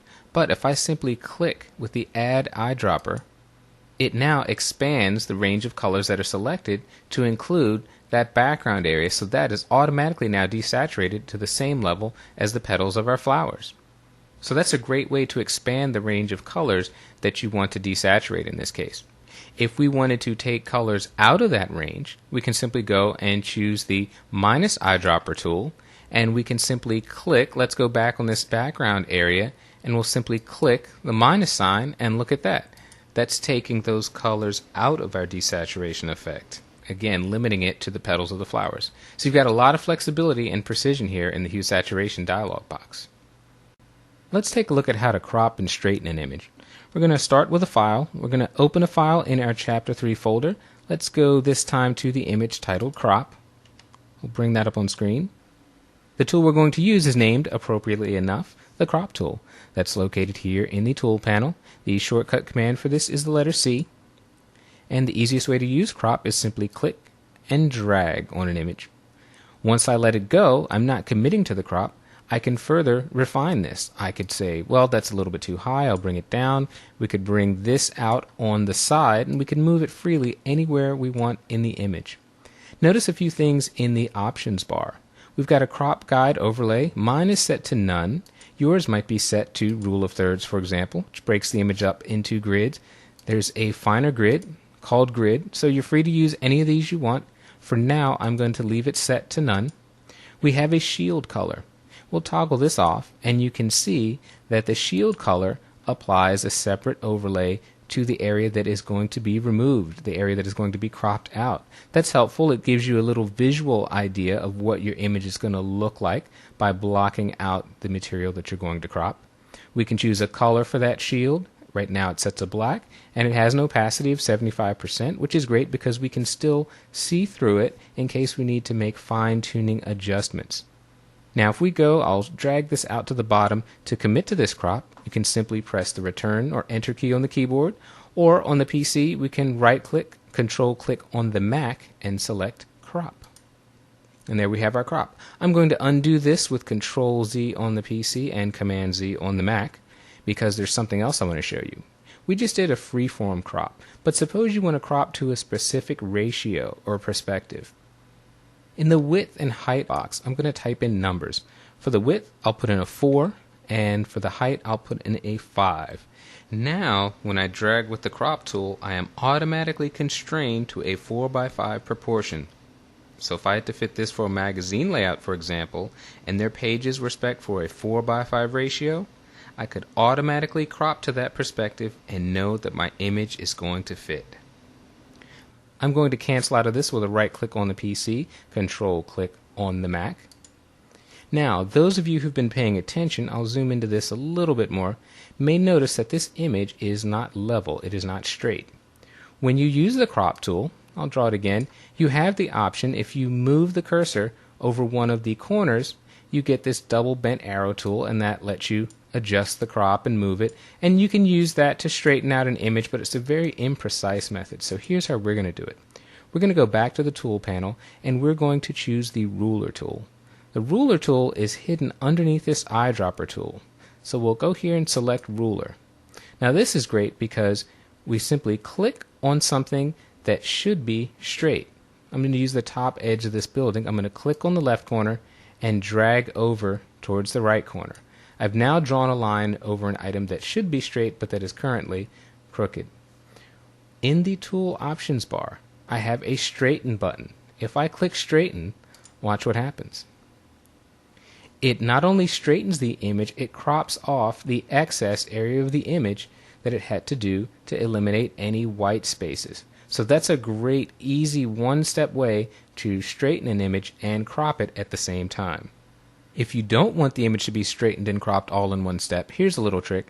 You can hold down the Alt key on the PC, Option key on the Mac, while you press the straighten button, and the image will only be straightened. It will not be cropped. You'll end up with something that looks like that, and you can crop it manually. We can make an image appear warmer or cooler by adjusting the color balance. Photoshop offers two tools that make this a snap. Let's open up an image. We're going back to our Chapter 3 folder, and we're going to open up our old friend, the garden image that we first saw in Chapter 1. Now, there are two ways that we can adjust the color balance. The first way is in the Image menu, Adjustments, and we'll go down to Photo Filter. Now, this brings up a preset selection of filters that mimic what photographers used to carry out into the field with them. We're starting here with a warming filter, but if we click on the pull-down menu, we've got 3 warming filters here to choose from. I'll choose warming filter 81. That should give us a good difference, and I'll toggle off the preview. There's where we started. Here's that warming filter. We could also go cooler. I'll go down here and select cooling filter 82, for example, and you can see, here's the preview off, here's the preview on. You can see just how far we can go with these filters. Now within these preset filters, you can adjust their strength by moving the density slider. If you drag the density slider to the left, you are decreasing the effect of that filter. If you drag it to the right, you're making that filter appear even stronger. So you've got a lot to play with here, and simply by clicking through this menu, you can go warm to cool in just a couple of steps. Let's cancel out of this, and now we're going to look at our second method. We're going to go back to Image, Adjustments, and this time we'll select Color Balance. Now this works with 3 sliders that move between 6 primary colors. If we want to warm the image, we simply go along towards the red. In the second slider, we'll maybe move a hair towards magenta, and in the third, we'll move towards yellow. Here's the preview off. Here's it on, so you can see it definitely warms up the image. Under tone balance, we want to stay on midtones. This is going to be the most realistic approach. It's going to focus our efforts in the midtones of the image and taper off nicely into the highlights and shadows. If we wanted to cool this image, we could go towards the cyan end a little bit. Maybe we'll take a little bit of magenta out that we did, but the big one is we're going to go from yellow over to blue. And if we toggle the preview on and off here, there's where we started, and now we have a much cooler image. So we've got two quick and easy ways to adjust the color balance in Photoshop. Photoshop offers a great tool for converting images from color to black and white. Let's open up an image. We're going to go back to our Chapter 3 folder, and this time we're going to open up the file labeled BW, short for black and white.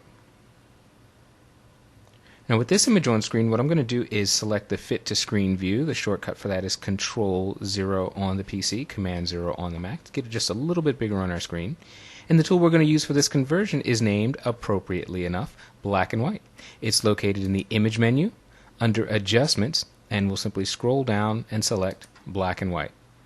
As soon as this dialog box opens, it gives you a default black and white conversion. I'll toggle the preview off. Here's our color information, and here's the default conversion. There's also an auto button that you can choose. If you're not happy with the default, you can see if the auto gets you to a better starting point. But for now, we can just go back to default because we're going to do all of this manually. Now in other tools that we looked at, we had an on image adjustment tool that we had to click and select. Here in black and white, it's turned on and activated by default. So all we have to do is move our mouse over the image. I'm going to move it here over this area of the chair, and if I simply click and hold down the mouse, you can see the icon turning into the hand with left and right arrows.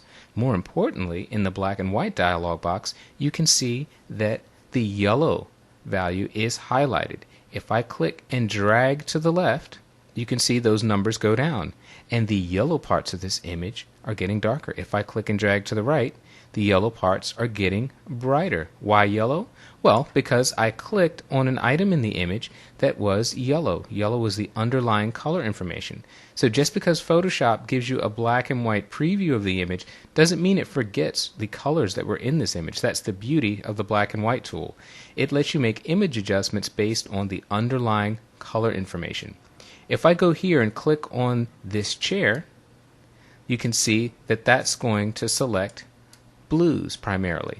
So I'm going to slide this to the left to darken that blue value. Maybe I'll brighten it up a little bit. I changed my mind. I'll go a little bit brighter there. I'll select on this chair, and let's see what color is underneath there. That's red. What happens if we drag to the left?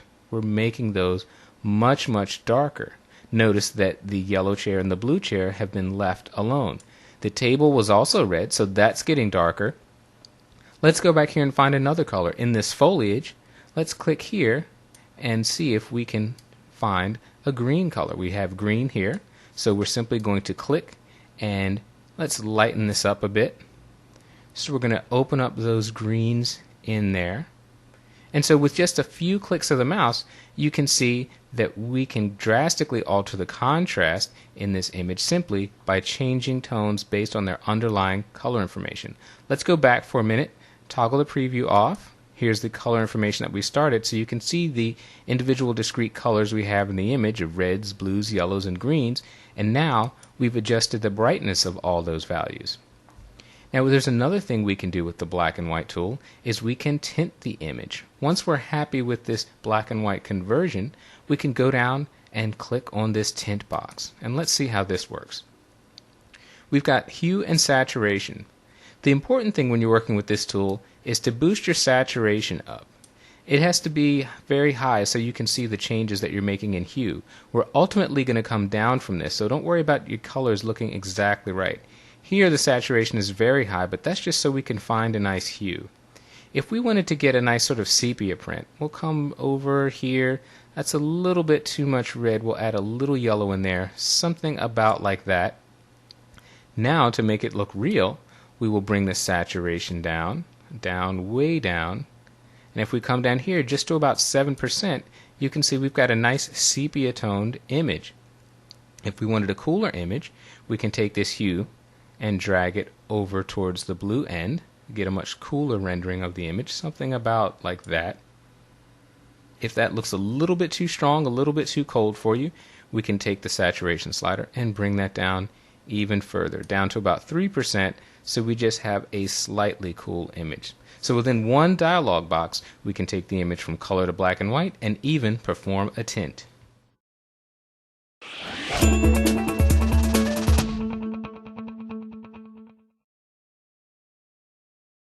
The ability to create precise selections is what separates good Photoshop work from great Photoshop work.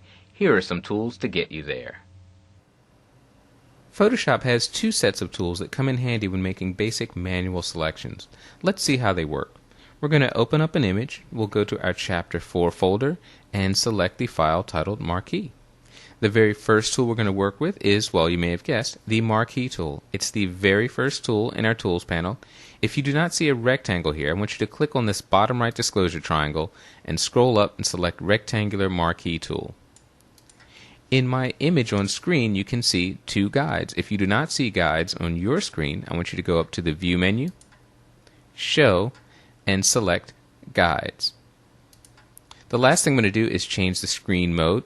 I'm going to go up to the Mode switcher and select Full Screen Mode with Menu Bar. I could have also used our handy shortcut, the F key.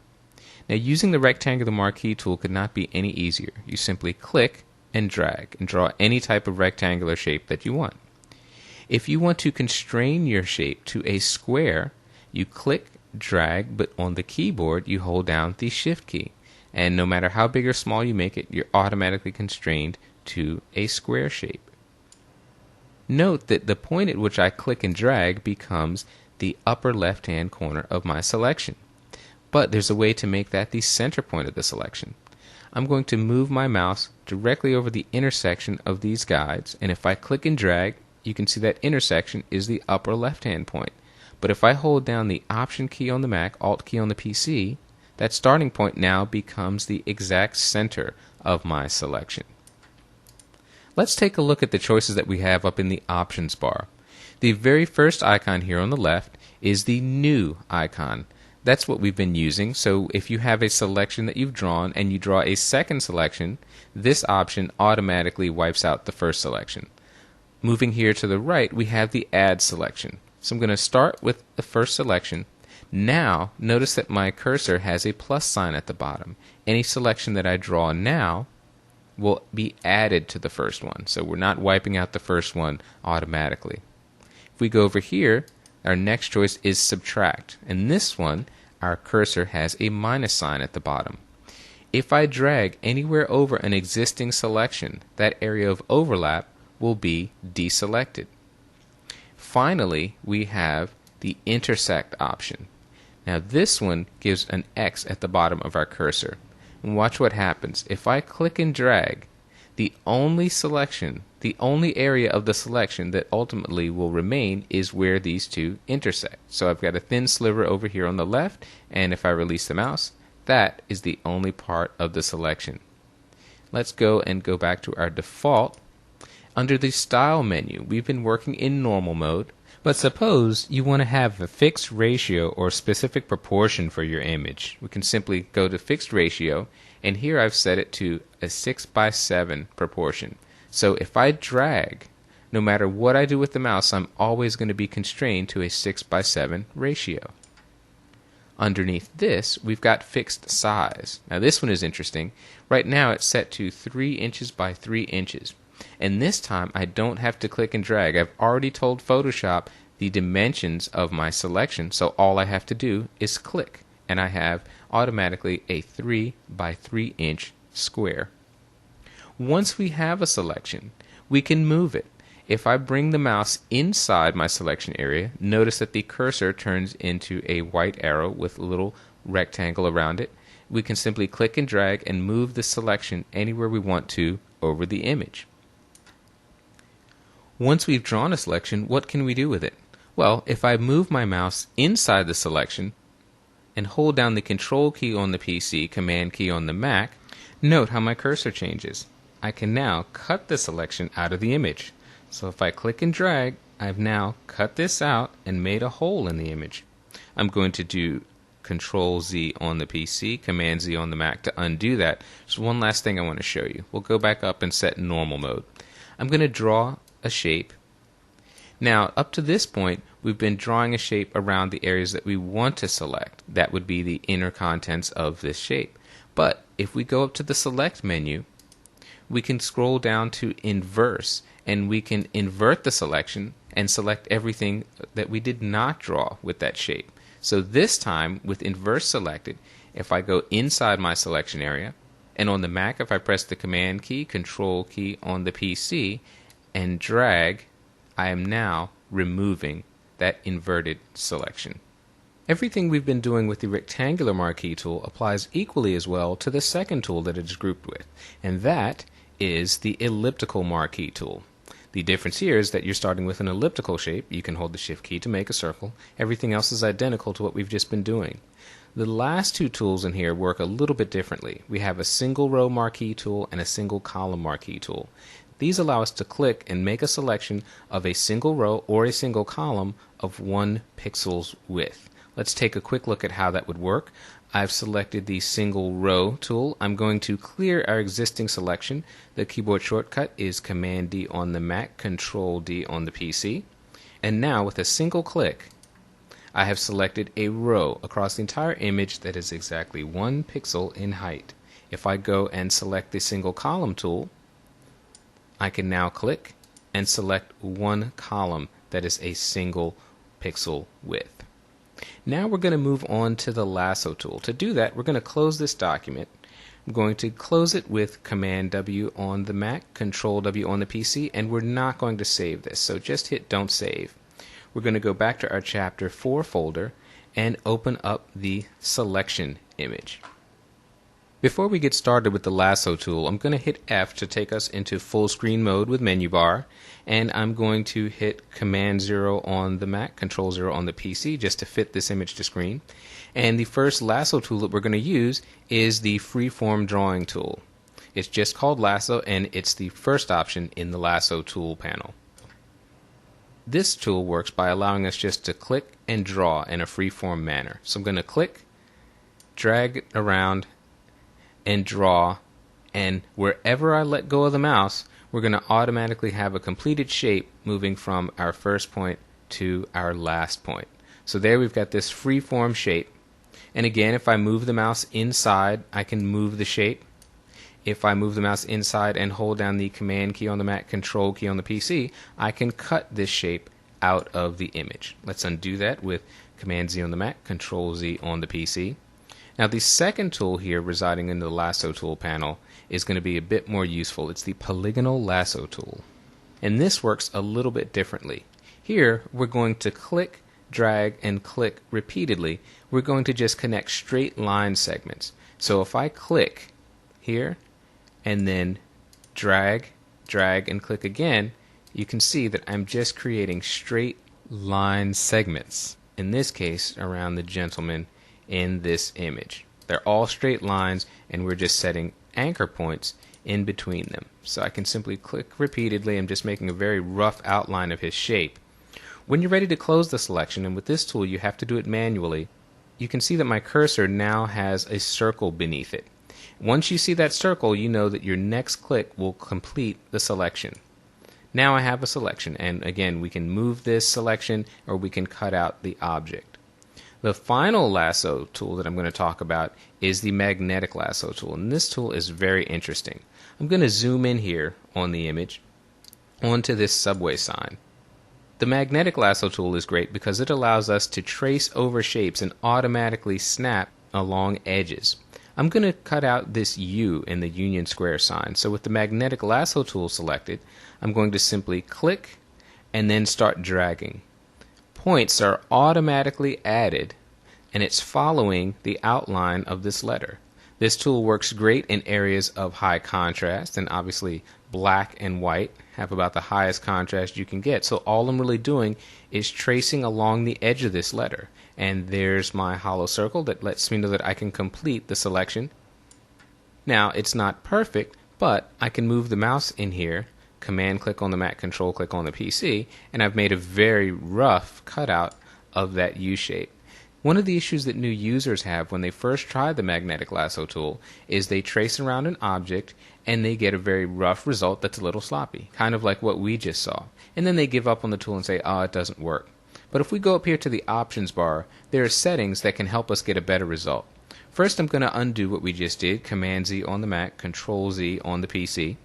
Up here in the options bar, we have a setting for width. That tells the tool how far out from the edge it should look. That's fine at 10 pixels.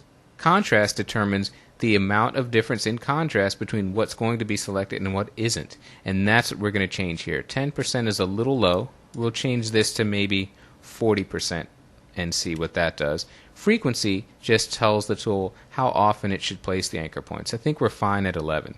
So with that new setting, let's go down and try that U again. I'm going to deselect with Command D on the Mac, Control D on the PC. And now let's see what we have. We'll start here tracing around the edge. We're moving up. Much nicer result. We didn't get that little spillover.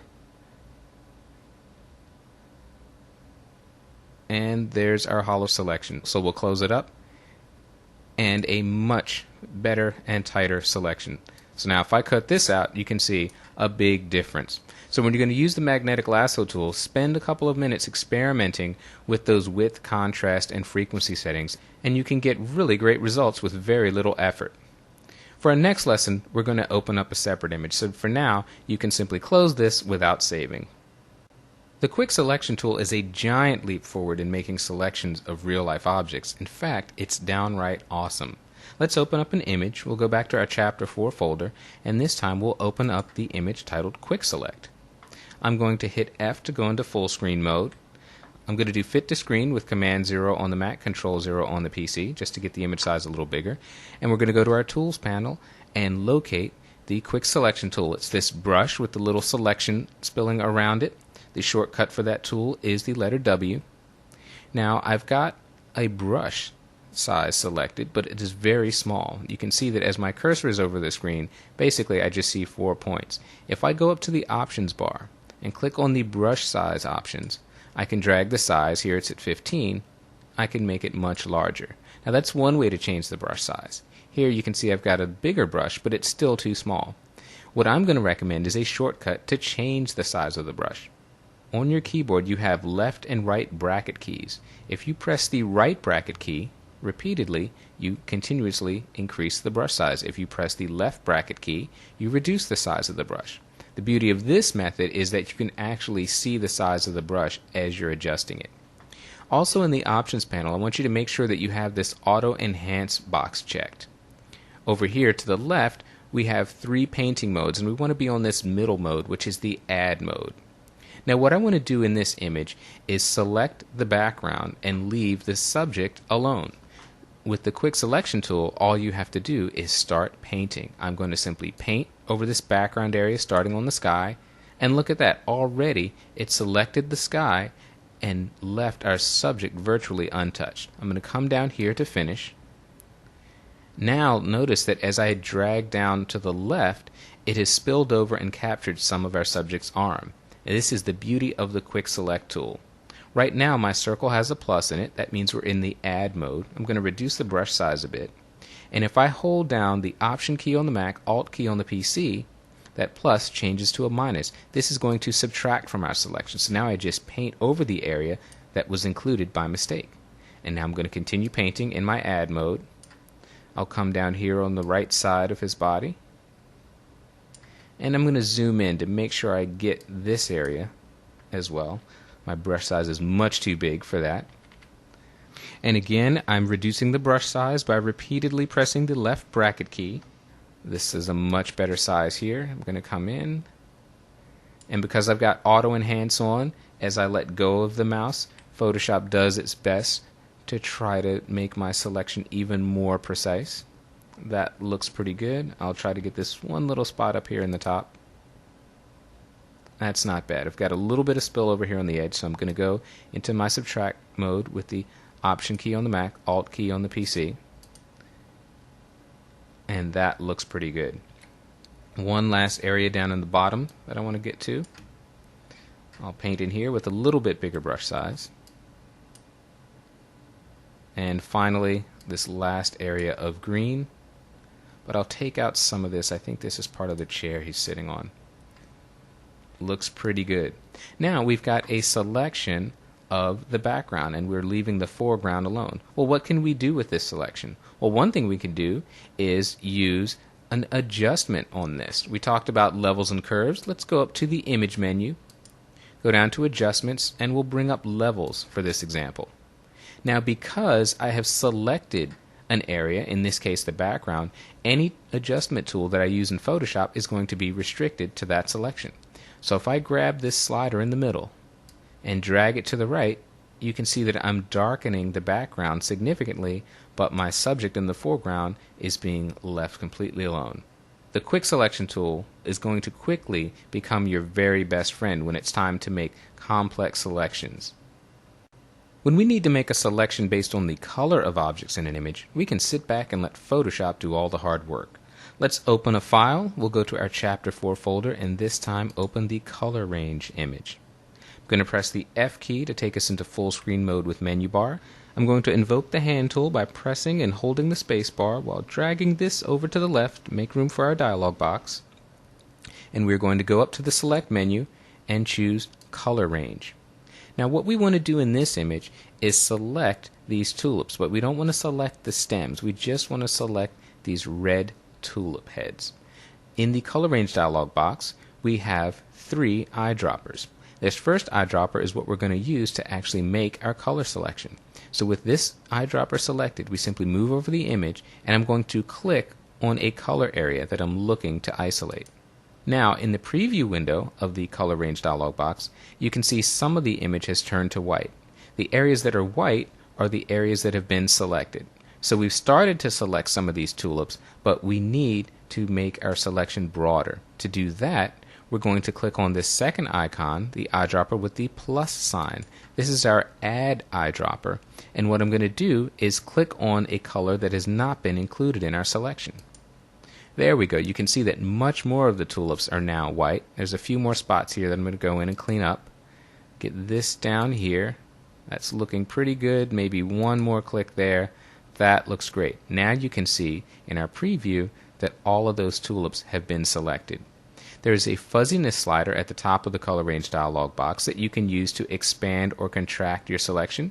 If you drag it to the left, it will contract your selection, making it more precise. If you drag it to the right, it will expand it and include more colors. Right now, I think we're pretty good at 78, so I'm just going to press the return key to invoke the OK button. And now we have a selection of these tulips. You can imagine how long it would have taken if we had to either drag these with the polygon tool or even draw with the quick selection tool. Not as fast as just going to the color range tool. What can we do with this selection? Well, last time we did a levels adjustment. Now let's do a hue saturation move. I'm going to go up to Image, Adjustments, and choose Hue Saturation. Now, we can move the hue slider and it will affect only the areas of the image that have been selected. So if I drag it to the left, for example, you can watch the tulips and they change in color. If I drag it to the right, they also change in the color, get a little bit warmer. Now with these marching ants around our selections, it can be a little difficult to see exactly what's going on. So we're going to go up to the View menu, and under Extras, we're simply going to click it to turn off those selection borders. We're not deleting them, we're just turning them off so that we can have a better visual sense of what we're changing. So let's try that hue slider again. As I drag it to the left, you can see we're changing the color, going more towards the purple. Back to the right, we're getting a little more orange. So it's pretty amazing. Just with one trip to the color range dialog box, we now have a fairly fine-tuned selection of the image. I'm going to press the return key to hit OK. Now, I'll go back up to the View menu so we can turn back on our edges, so we can see our selection. Now this only took a few seconds to make this selection, but there are times when you're going to really be laboring over an image for a considerable amount of time, and if I saved and closed this image, that selection is gone forever. But I'm going to show you how to save a selection. With this selection active, we're going to go over to our Channels tab. And at the bottom of the Channels tab, we're going to click on this second icon that is our Load Selection as Channel button. Once we do that, we've now created an alpha channel. An alpha channel is just a fancy word for a selection that's contained in the Channels panel. With the alpha channel added, we can save and close this file and open it back up 3 years from now and very quickly get back to this exact selection. Let's see how that works. I'm going to deselect this selection right now with Command D on the Mac, Control D on the PC. Our selection is now gone and seemingly lost forever.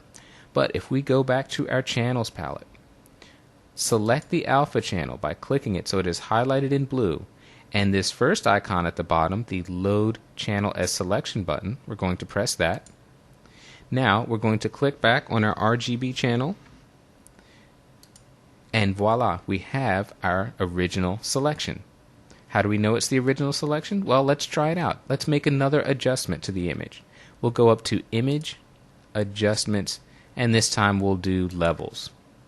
So we have a selection of all of our tulips, and if I drag to the left, I can brighten them while leaving the rest of the image untouched. So if you need to select something based on color, the Color Range tool is a great place to start, and we can save selections. This selection is saved as an alpha channel. It'll stay with our image unless we manually throw it away.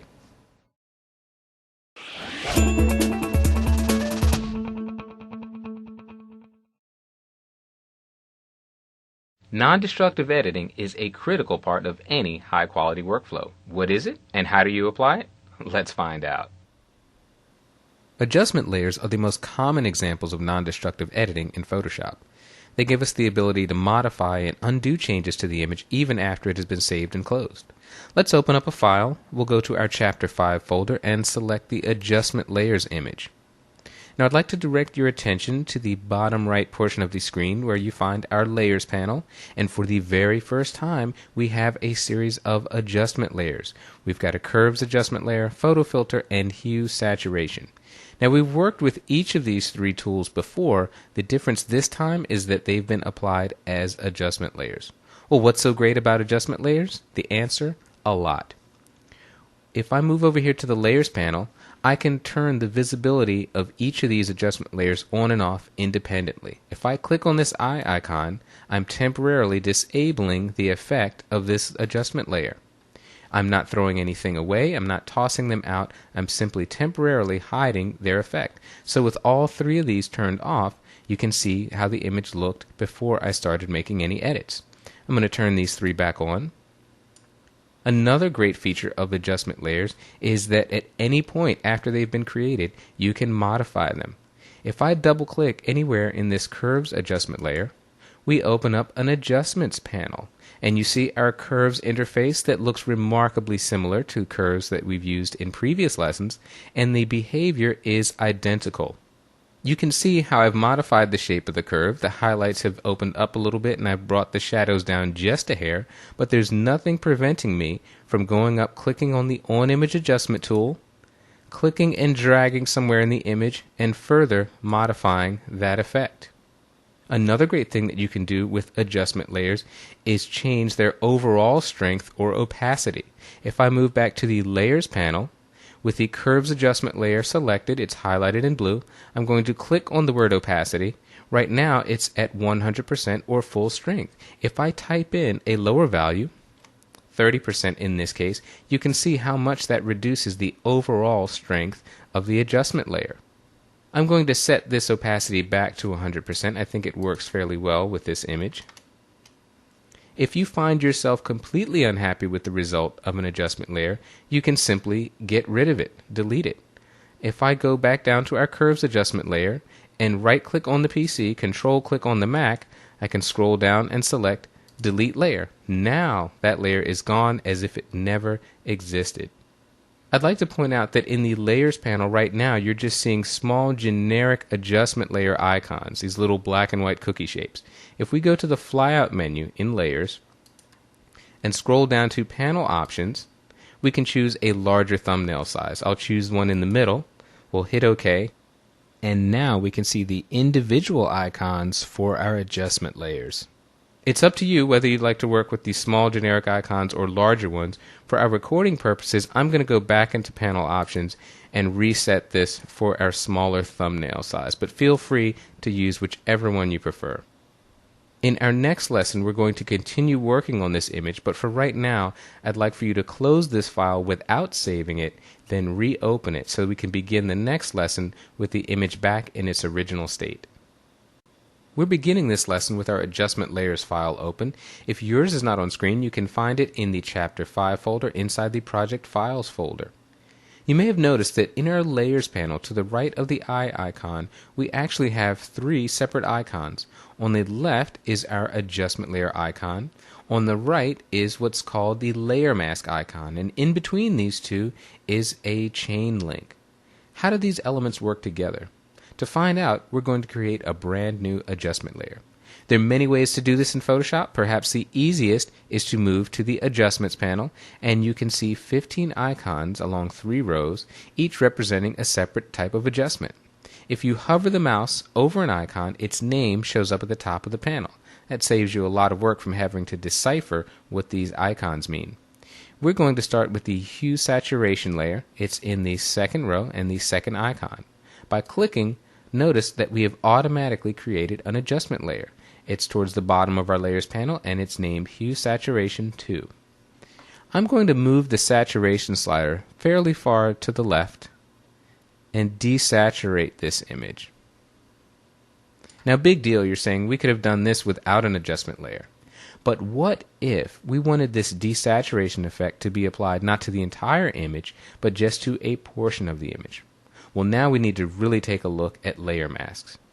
In our Layers panel, we can see to the left of Hue Saturation 2 is a white layer mask icon. The thing you need to remember about layer masks is that white reveals and black conceals. Well, what's being concealed or revealed? It's our adjustment layer here on the left. Our adjustment layer is currently set to desaturate the image at a value of -65. That adjustment effect is linked via this chain link icon to a white layer mask. Because the layer mask is white over the entire frame of the image, that desaturation effect is being applied to the entire image. Watch what happens if I change the color of that layer mask. With Hue Saturation 2 highlighted in blue, and make sure you can see these 4 brackets around the layer mask icon. It's very important. If you do not see it, simply click on the layer mask icon, and I'm going to go up to the Edit menu. Edit and then Fill. And under Contents, I'm going to select Use Black and hit OK. Now you can see that our layer mask has changed from all white to completely black. Watch what happens if I toggle the visibility of this adjustment layer on and off. You can see that the image does not change at all. Why is that? Well, we still have a desaturation effect in our adjustment layer. It is linked to a layer mask, but this time the layer mask is completely black, and black blocks out the effect of that adjustment. It's as if it doesn't even exist. On its own, this might not seem very helpful, but what I would like to do in this image is desaturate part of the clouds. There's an area of these foreground clouds where the blue is really bothering me, and I'd really like to take the color out of that area while leaving the color throughout the rest of the image. We can accomplish that by painting on the mask. So what I'm going to do is go and select the brush tool in the toolbar. The shortcut for the brush tool is B. I'm going to go up to the options bar, click and make sure that my hardness is set to 0%. This gives us a nice feathered edge on the brush. At the bottom of the Tools panel, I want to go to my foreground and background colors, and I want my foreground color to be white. Right now, white is set to my background color. I'm simply going to click on this double bent arrow, and now that white chip is on top of the black one. That means we are going to be painting with white. If you're seeing another color in here altogether, I want you to move down and click on this Set Default icon to automatically set you to a white foreground and a black background. As we paint with white over this black mask, watch what happens. As soon as I start painting, you can see the areas over which I brush are now being desaturated. I'll hit this little portion in the top of the clouds, and that looks pretty good. Now notice what's happened in our layers panel. The hue saturation layer mask has been updated. It's no longer a completely black mask. We've got areas of white. Those represent the brush strokes that we just made. Let's take a closer look at what's just happened. If I move over to the channels panel, at the bottom we have a hue saturation 2 mask. This mask is created automatically every time we select an adjustment layer mask. And if I turn on the visibility icon here, we can see that the bulk of the image is covered with a red overlay. That represents the black area of the mask. Where I have painted, you can see the actual image color showing through. So this represents the brush strokes that we've made to create this adjustment on the mask. I'm going to toggle this preview off, go back to the layers panel, and let's review what we've just done. We created a hue saturation layer, desaturated the entire image, then set our layer mask to black, blocking out the effect of that desaturation. We then selected a brush tool, set our foreground color to white, and painted with white over the mask. The areas over which we painted in white are now allowing the desaturation effect to show through. So it's a great way to apply localized or selective adjustments where you want to alter one part of the image without touching other parts of the image. Now I did a fairly good job of painting on here if I do say so myself, but suppose instead of painting just over the clouds, I had accidentally painted over in this sky area and desaturated some parts of the image that I didn't mean to. Well, all is not lost. Painting with white on a black mask is very easy to reverse. We simply go down to our tool panel, switch our foreground color to black, and just paint over that area again. We are painting black over that white area of the mask that was inadvertently painted. So you can get an idea of the power and flexibility that you have when you combine adjustment layers with layer masks. We've just seen how to paint on a mask, but there's another way of hiding and revealing the adjustment layer by using the gradient tool. Let's open a file. In our Chapter 5 folder, we're going to select the file titled Gradient.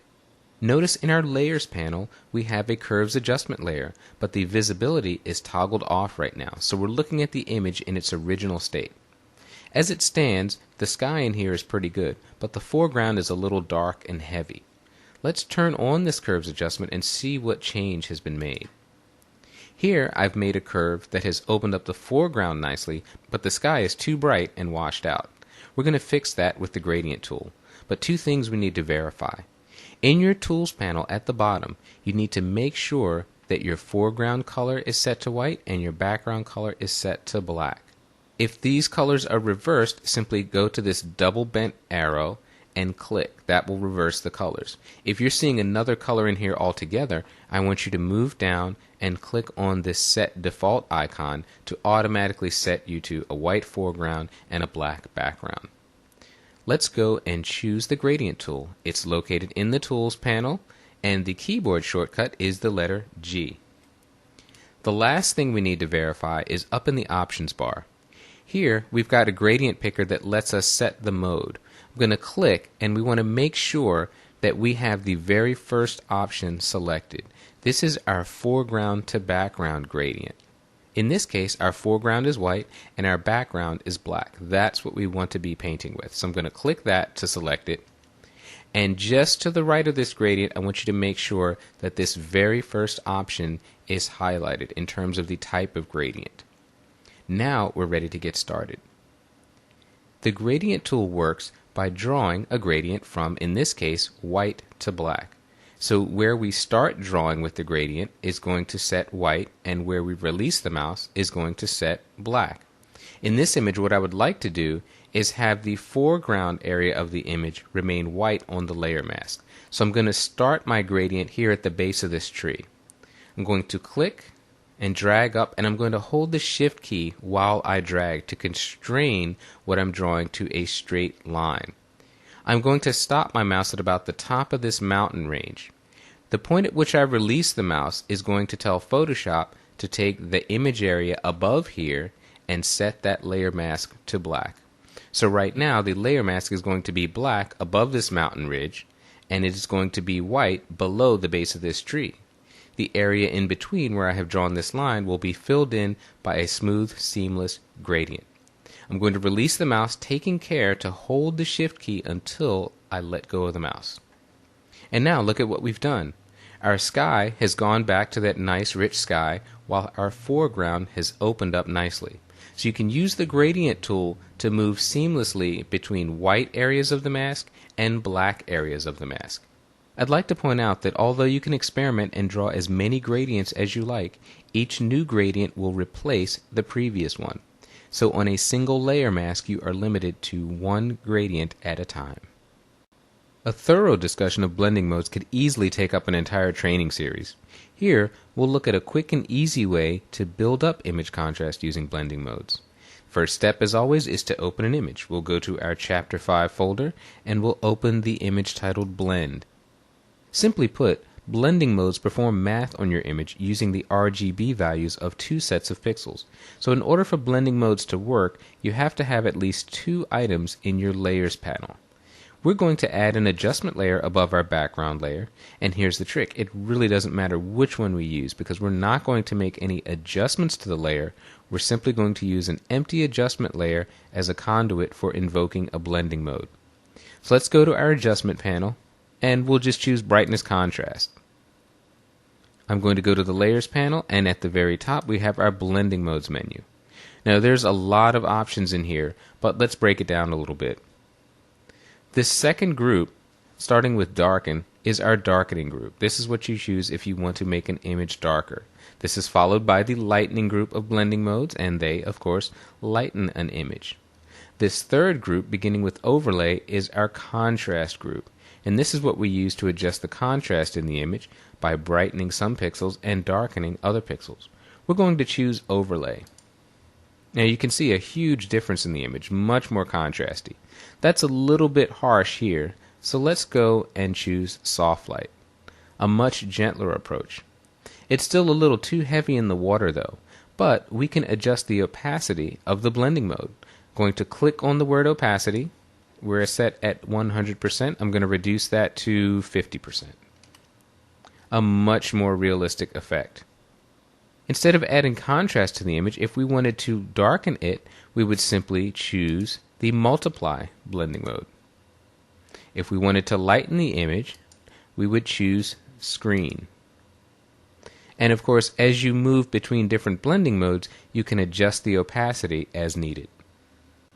So far, it may seem that adjustment layers and layer masks have no downsides, but before you tack on 15 layers to an image, you should be aware that layers and masks significantly increase file size. Here's a way to get similar results without the bloated file size. The history brush, in conjunction with snapshots, allows us to make selective changes to an image. Let's go to our Chapter 5 folder and open up the file titled History. Now what we need to do is show the History panel. We'll go to Window and simply select History. Right now it's grouped with Mini Bridge, which we'll talk about in an upcoming chapter, so for now let's just get rid of it. I'm going to expand the History panel, and I'm going to dock it right beneath our Adjustments panel. The History panel keeps track of the changes you make to an image, allowing you to quickly revert to an earlier image state. Photoshop, by default, limits you to 20 history states at any given time. You can increase this number in preferences, but adding more history states uses up more memory.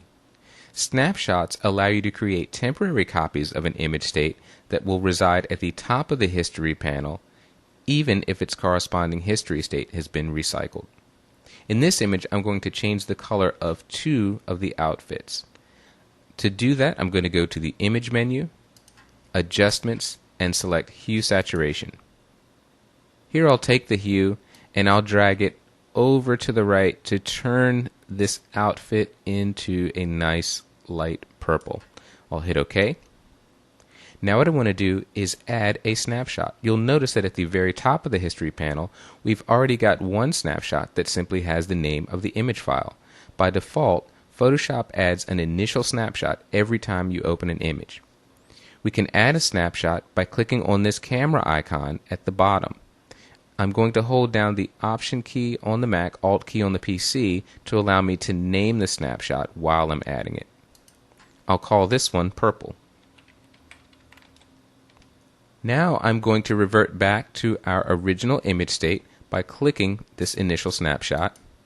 I'm going to select the Hue Saturation tool again, Image, Adjustments, Hue Saturation, and now I'm going to change that outfit to a nice bright green. We'll hit OK. I'm going to make another snapshot, holding down the Option key on the Mac, Alt key on the PC. I'm going to name this one Green. Now in the Tool panel, I'm going to select the History brush. That's located directly beneath the regular brush tool. You can see it's a brush icon with a curved arrow.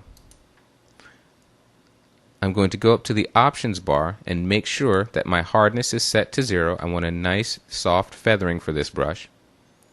And in our History panel, we have 3 snapshots. I'm going to revert back to our initial snapshot, and I'm going to set the source of the History brush to our second snapshot titled Purple. I'll set the source simply by clicking in this box. Now I'm going to paint on the image. I'll make my brush a little bit larger. And I am painting from the snapshot. So you'll see that this outfit is now becoming purple. It's picking up the state of the image document from the point at which I created that snapshot.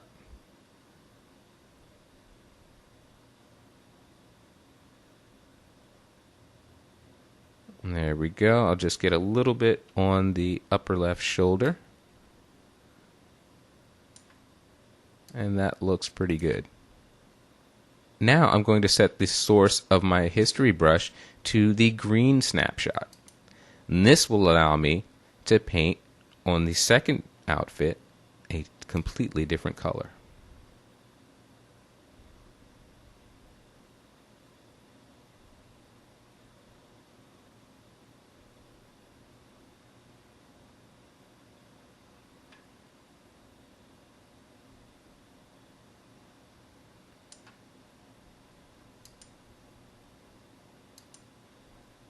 Now you can see I had a little bit of spill over here on this mannequin at the far left.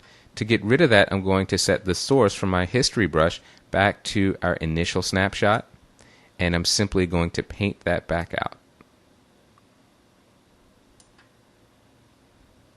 That's all there is to it. Let's go back to our initial image by clicking on the initial snapshot and compare that with our final result by clicking on our final History state. I should point out that when you save and close this file, both your History states and your snapshots will be completely wiped out. So these features only work within a given work session.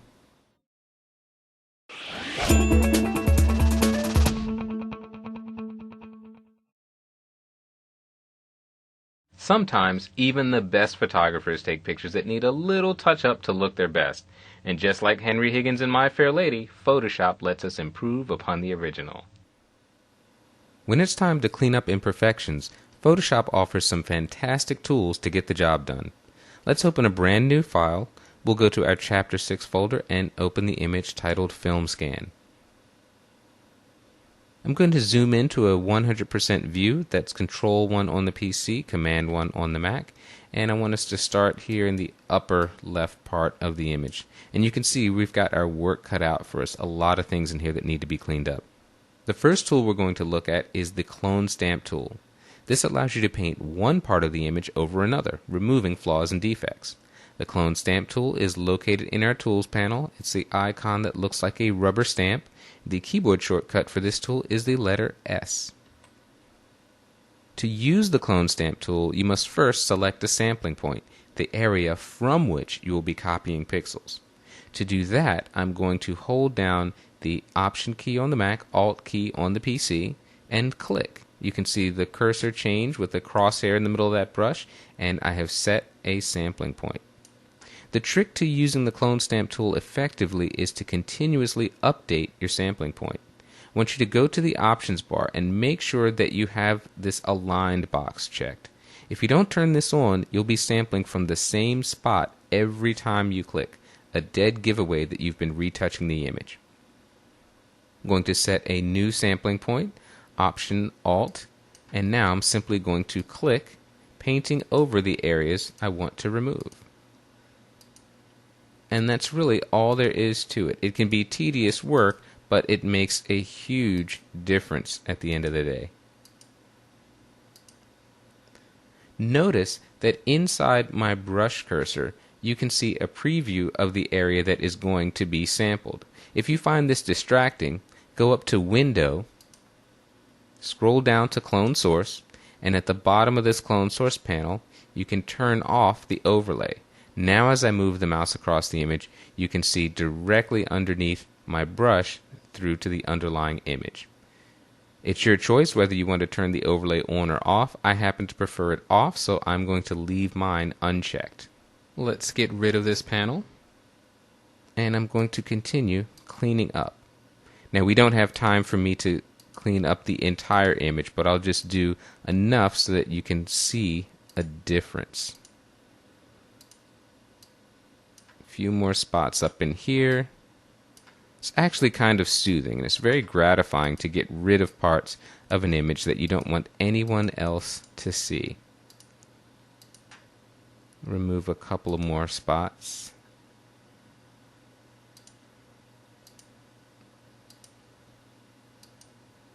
Alright, we've done some work. Let's take a look at the before and after. We'll scroll up in our history panel. Here's the image that we started with. And with about 10 or 12 clicks of the clone stamp tool, this is where we end up. Not bad. When smooth and subtly changing textures like skin are involved, it's time to reach for another tool, the healing brush tool. So let's close this file. You don't need to save it. We'll go back to our Chapter 6 folder, and this time we'll open up the file titled Skin. The healing brush tool works on the same principle as the clone stamp tool, but it matches the texture of the sampling point to the destination point. Even better, we've got a spot healing brush that offers one-click retouching. I'm going to zoom in a bit on this image. That's Command plus on the Mac, Control plus on the PC. Let's get rid of this history panel. And the spot healing brush is in the tools panel located directly above the clone stamp tool. It's got a band-aid icon with some marching ants around it. The keyboard shortcut for this tool is the letter J. Now with the spot healing brush, we don't have to set a source point manually. Photoshop automatically takes a look at the image and tries to select an appropriate sampling point. Now when you're retouching on skin, you can help out Photoshop a great deal by going up to the options bar and making sure that you're set to proximity match. This instructs Photoshop to look for a sampling point that's relatively close to the defect you're trying to remove. I'm going to zoom in just once more. Move over here, and there's a couple of stray hairs that we can remove. I'm going to increase my brush size. The keyboard shortcut is the right bracket key on the keyboard, and simply going to click. And it removes that. It'll remove that over there. Let's go get rid of this. Another spot down here, and just beneath the eye. It really couldn't get any simpler. You just click, and Photoshop automatically removes the defect, blending the sampled pixels to the destination. The spot healing brush tool is great for small discrete areas that you need to remove, but if we have a situation like this with milk around this young man's lips, we need to reach for the healing brush tool. That's located just beneath the spot healing brush tool in the tools panel. Again, the keyboard shortcut of J. Now with the healing brush tool, we have to set a source point like we did with the clone stamp tool. So I'm going to make my brush bigger. Right bracket key is the shortcut. I'm going to press the Option Alt key to select my source point. And as I start painting, initially it looks like this is just going to be a horrible retouch. But once I let go of the mouse, Photoshop goes to work and automatically matches the texture and lighting of these sampled pixels to our destination point. So we are simply going to set another source point, paint again here, come down along there. This is looking really good. Right now I shudder to think back to life before the healing brush. This kind of retouch used to take considerably longer. I'm going to make a smaller brush size now and go into this lip area. See if we can remove a bit of this.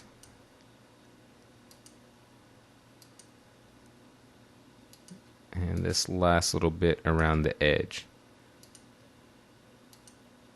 Not bad. We'll come over here on this side, small brush size.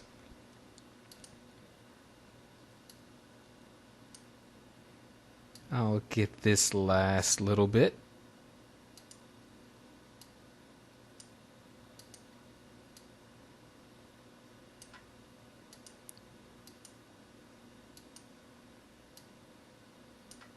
There we go. Not bad at all. I'll go a little bit bigger on the brush size and just finish up this area around his lip. Once more. And that's a pretty good job for just a few seconds worth of work. The healing and spot healing brushes both work great for retouching on skin where you're going over relatively small areas. When we need to remove larger areas from an image, we're going to go to yet another retouching option. And this features something that's brand new to CS5, the content-aware healing option. Let's open up a brand new image. We'll close this one and we don't have to save it. And we'll go to our Chapter 6 folder and open up the file titled CA5. Now in this image, what we would like to do is remove these three lovely ducks from the foreground. We're going to use our lasso tool in conjunction with CS5's new content-aware fill. So let's choose the lasso tool. The keyboard shortcut is L, and we're going to choose the freeform lasso. And what I'm going to do is simply draw around each of these ducks. I'm taking care to include the reflection on the water. Now when I want to make an additional selection, to invoke the add mode, I am simply going to press the shift key. You'll see a plus icon around my lasso that allows me to add to this selection. And the third duck is selected right here. Now I'm going to go up to the edit menu, down to fill, and under fill I want to select content aware in this pull down menu and simply hit OK. Look at that. Photoshop has removed the ducks and filled them intelligently with other areas of the image, blending them seamlessly. Couldn't get any easier than that. There's another situation that you may come up with if you're using Flash to take your pictures, and that is the dreaded red eye. Let's close this file. We don't need to save it, and we'll go back to our Chapter 6 folder and select the file titled Red Eye. Red eye is not very attractive at all. It occurs when your subject is looking directly at your flash. Now the good news is that we can quickly get rid of this in Photoshop. I'll warn you now, this is going to be very complicated. Underneath the options where we have our healing brush, we have at the very bottom the red eye tool. Again, very complex. You may want to take notes for this. I'm going to center my cursor over the red part of the eye and click. I'll do the same for this eye. There we go. Could it be any easier? I don't think so. The last thing we want to talk about here in terms of fixing defects is image noise. We'll close this red eye file. Again, we don't need to save it.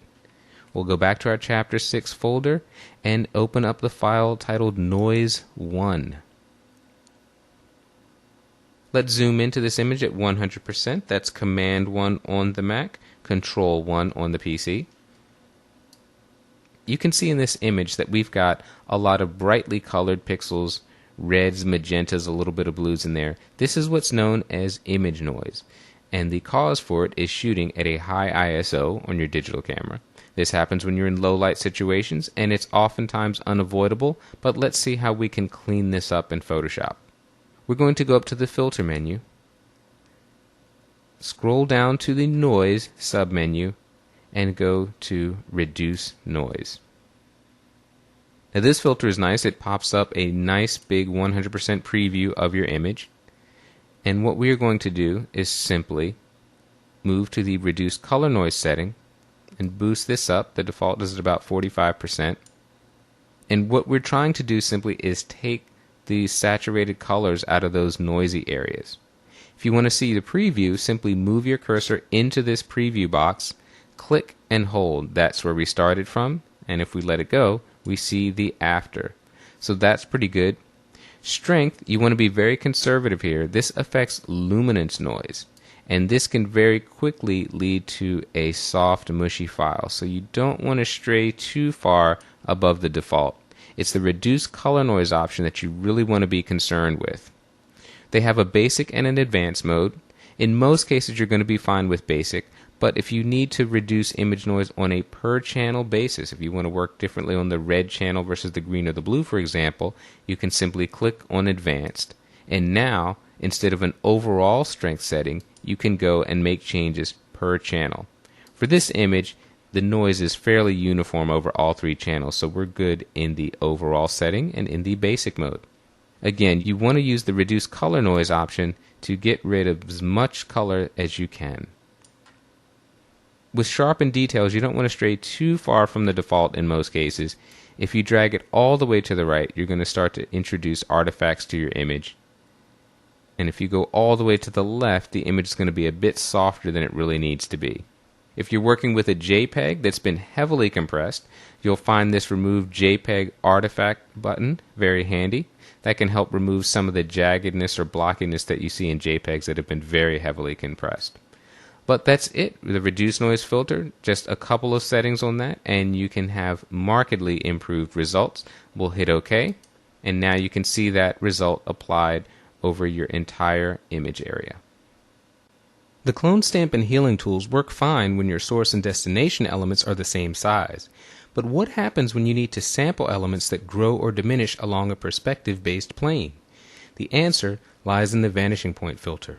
Let's start with a brand new file. We'll go to our Chapter 6 folder and open the image titled Vanish Point. I'd like to remove the street lamp from the image, but the building was photographed at an angle, and because of that, the bricks on the left side of the frame are smaller than those towards the right. As it stands, there is no place where I can sample bricks that will be the same size as those currently hidden by the street lamp. This is exactly why the vanishing point filter was created. We select it in the filter menu and go down to vanishing point. To work with this filter, we first need to define for Photoshop the plane along which this image flows. The Create Plane tool in the upper left is selected automatically when we launch this filter. We're going to use this tool to select 4 corners along our image plane. I'm going to zoom in to 100% because the effectiveness of this tool is going to really depend on the accuracy with which we define these corner points. I'm using Control plus on the PC, Command plus on the Mac to zoom in at 100%. And I'm going to choose these window outline shapes as my image plane. I'm going to click here in the upper left corner, move over here to the upper right corner, and I'm going to scroll down, maintaining a straight line along that window frame, and stop right at the top edge of this stonework. Now you may have noticed that I just brought up the hand tool to move the image around in this preview window. I did that with our old shortcut of pressing and holding down the spacebar and dragging with the mouse. And as soon as I let go of the spacebar, I can continue marking my corner points. Again, we want to be as precise as possible with the definition of this plane. I'm zooming out here by pressing Control minus on the PC, that's Command minus on the Mac. Keep in mind that many of the keyboard shortcuts I've been showing you will still work even when you're in a filter, like Vanishing Point. The area inside the plane we've just created is going to define the locations from which we can sample pixels, so I need to enlarge this. If I hover the mouse over this center point, I can simply drag it to extend it up higher. The perspective will remain the same, it's just going to drag the entire grid. I'll bring this over here to the left, open this up a bit on the right, and I'll zoom out so that I can scroll all the way down to the bottom. Now I can zoom back in, With our plane drawn, we're ready to use the stamp tool that's located here in the left part of the filter. Now what we need to do is set a source point. And again, you really want to be zoomed in at 100% because the accuracy of this placement is going to go a long way towards the quality of our clone. I'm going to select a source point in this upper right corner of the window frame. I'm going to hold the Option key on the Mac, the Alt key on the PC to select the source point. Now, as I drag the mouse, you can see the overlay of the sampled pixels.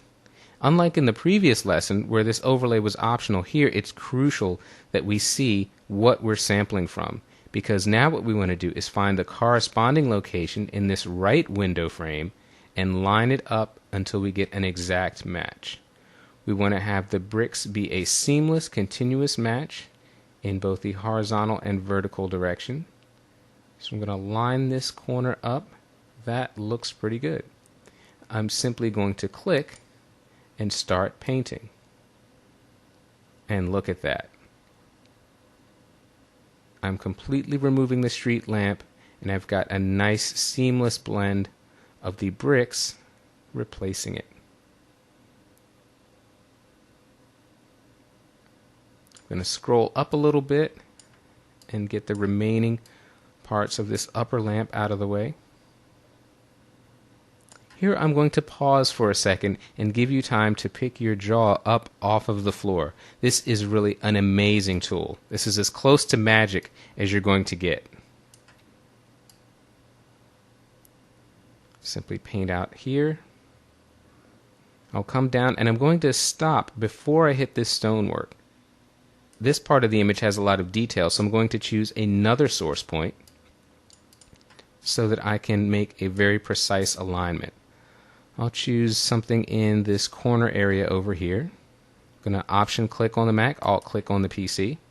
Now what I want to do is look for a region in this destination area that matches up exactly.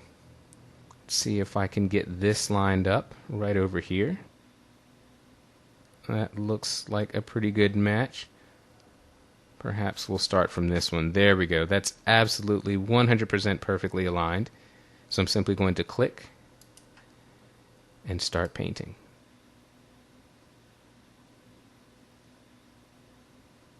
And again, we've got a nice seamless transition from our sampled pixels to our destination pixels.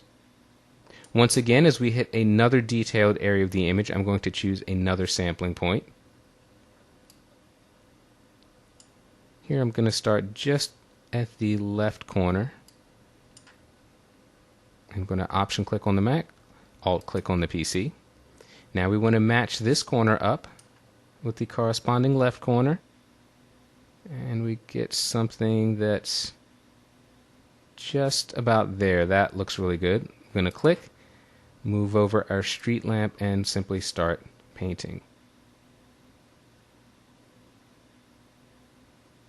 There we go. That looks good. I'm simply coming straight down here.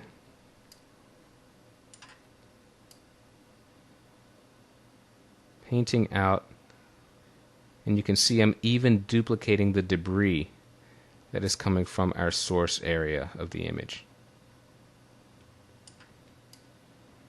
Again, before we hit this final section of the street lamp, I'm going to click another source point. So I will Option click on the Mac, Alt click on the PC. And now we want to line this little bottom edge of stonework up so that it blends in seamlessly. That looks good. We'll click and simply paint out.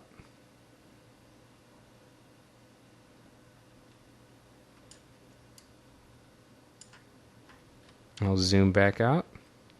And there you have it. We've removed the street lamp and we've sampled bricks that were able to maintain the perspective of the original image.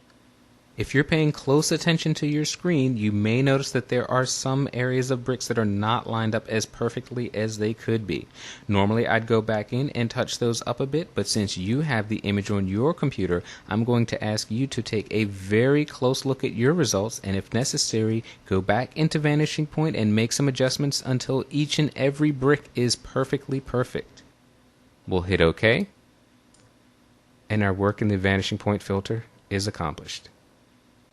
The most common flaw when photographing architecture is the phenomenon known as converging lines. Vertical elements appear to fall away from us because the camera lens was tilted up when the photograph was taken. Let's see what that looks like. In our Chapter 6 folder, we're going to open the file titled Perspective. You can see here that this fountain appears to be leaning backward, particularly the lamppost. The lens was tilted up to fit everything into the scene, but we now have the issue of converging lines. As you can probably guess by this point in our training, Photoshop can help you correct this distortion. We're going to go to the Filter menu and select Lens Correction. Now in the Auto Correction tab, I want you to change two settings. We're going to turn off the auto scale image setting. We want to keep the same field of view, but under Edge, I would like for you to set it to Edge Extension. This is going to allow Photoshop to try to fill in any blank edges that occur when we correct this distortion. Now we're going to select the Custom tab, and down towards the bottom under the Transform options, we are going to take the vertical perspective slider and drag it to the left. You can see as I drag, the image is straightening up. We'll go right about there. Looks pretty good. If you look carefully at the image, you'll also notice there's a little bit of a shift from left to right. So we're going to the horizontal perspective slider, and we'll drag that just a couple of points to the right. That looks pretty good. I'm going to toggle our preview on and off simply by pressing the letter P on the keyboard. There's our original image. I'll press P again. Here's our corrected result. We can simply go up and hit the OK button to commit to this filter. And now we have our image in its fully corrected state. If you pay close attention on your screen, you may notice at the bottom we have some artifacts that were created when we let Photoshop do an edge extension. There are many ways to fix this. I've already shown you some of the tools you could use, like Clone Stamp, Healing Brush, and even Vanishing Point. There are also more advanced techniques that are beyond the scope of this course, so feel free to experiment on your own. What I'm going to do is simply crop the image.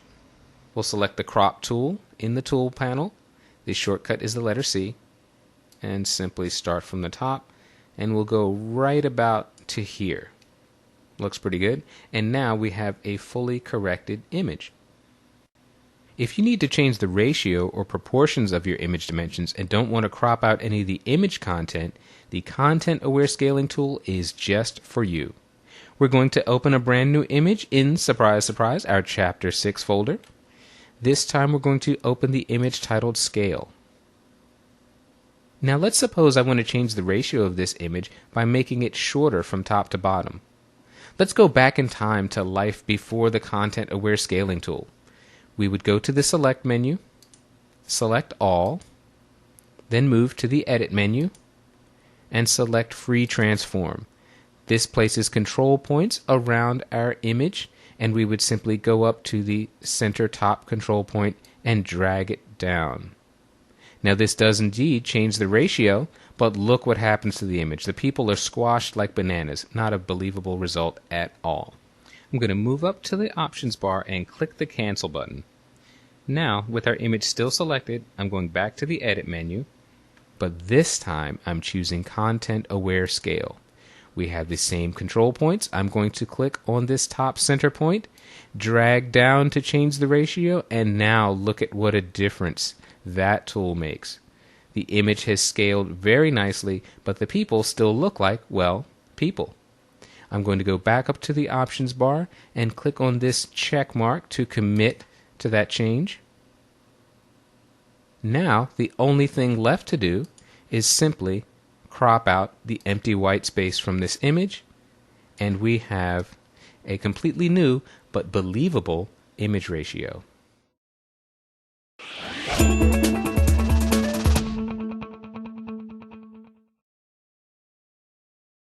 We've been putting words on the page since Gutenberg introduced movable type, and Photoshop lets us do some amazing things with a minimum of fuss. Let's get started.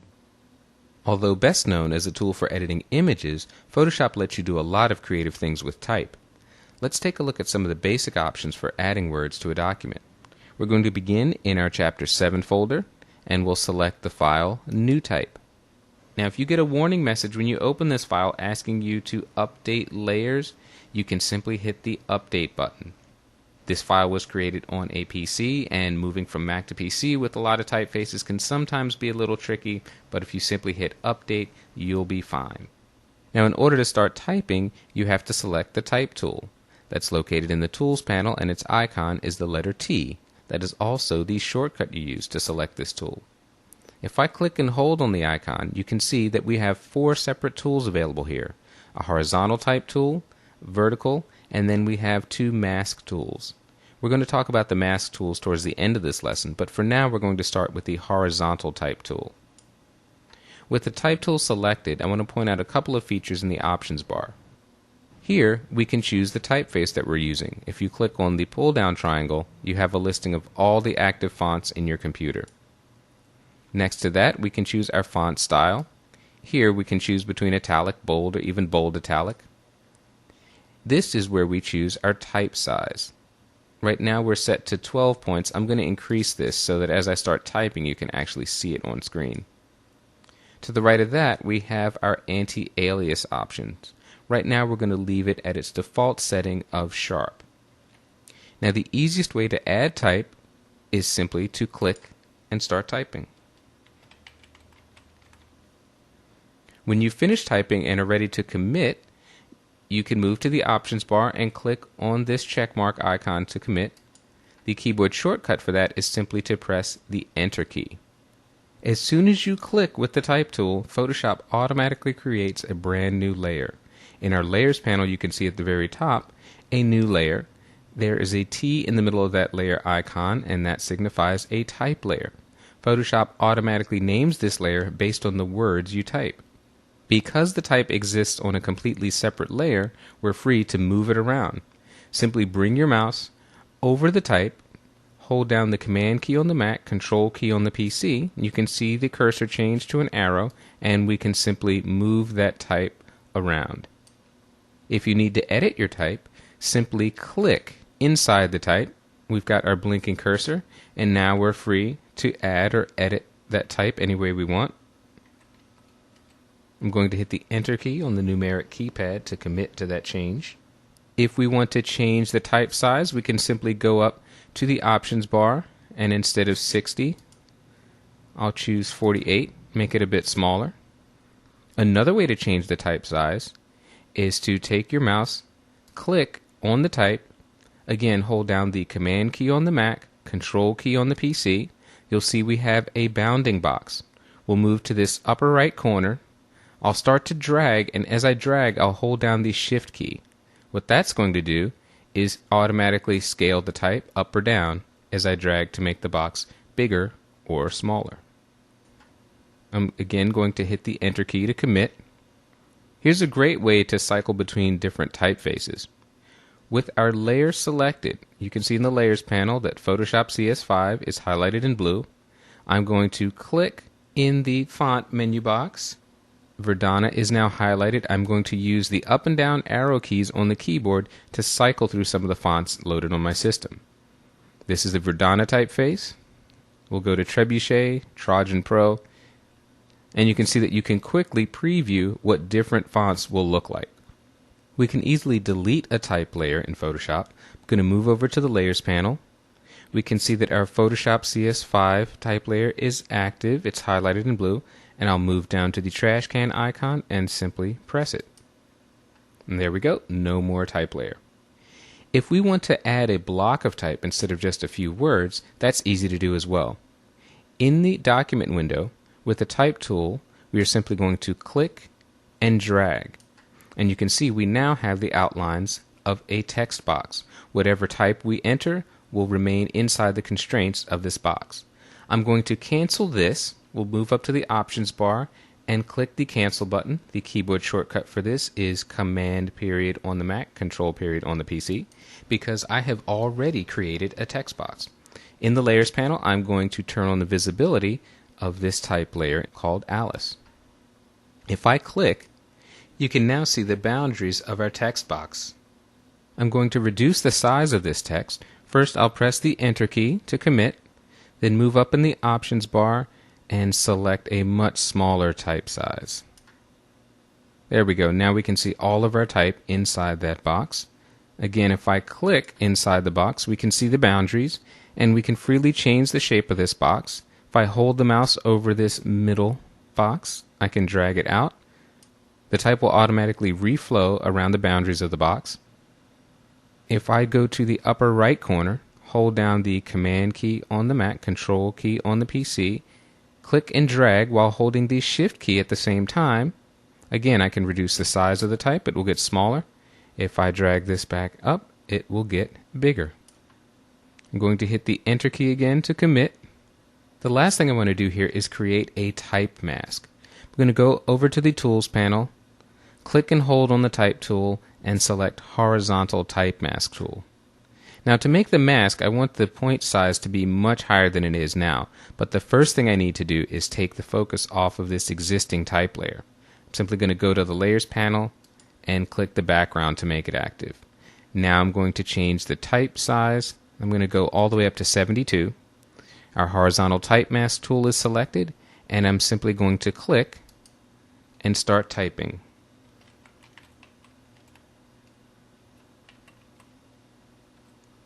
I'll press the Enter key to commit. Now, instead of type, we simply have outlines waiting to be filled. Let's go up to the Edit menu, select Fill, and I'm going to use a pattern. Any pattern will do. I'm choosing one of the default patterns that ships with Photoshop, and I'll simply press OK. I'll hide the marching ants by pressing the keyboard shortcut Command H on the Mac, Control H on the PC. Now we can see that our selection has been filled with that pattern that we chose. The big difference between the Type Mask tool and the other tool we've been using is that Type Mask is applied directly onto a layer. We have not created a new type layer. This is now a part of the background layer. In our very next lesson, we're going to use this same file, so I'd like for you to keep it open. Putting type on a document is just the first step. Let's explore the options available for fine-tuning with Photoshop's typography controls. We're beginning this lesson with the document we had open from the previous lesson. If yours is not on screen, you can find this in the Chapter 7 folder. Simply open the file titled New Type. We're going to create a new document. We're going to go up to the File menu, select New, and in the New dialog box, we want our new document to have the same dimensions and resolution as our new type TIFF file. So under Preset, instead of default Photoshop size, we're going to select their file name. Photoshop will list all your open files here down at the bottom of this list. Now we're guaranteed to have two files of matching size. I'm going to separate these files into their own floating document windows because I want you to be able to see these two side by side. I'm going to reduce the size of this to fit it a little better into the window, and the same thing for our new document. What we're going to do now is copy a layer from one file to the other. So we're going to click to activate our new type file, and we're going to go to the Layers panel and simply click on this top type layer, drag it over our new layer, and before we release the mouse, we're going to hold the Shift key. That will align it exactly the way it looks in our original file. And there we go. We now have our type layer in our brand new file. We can close this new type file and we don't need to save it. I'll make the size of this a little bit bigger. And let's increase the type a bit. That looks good.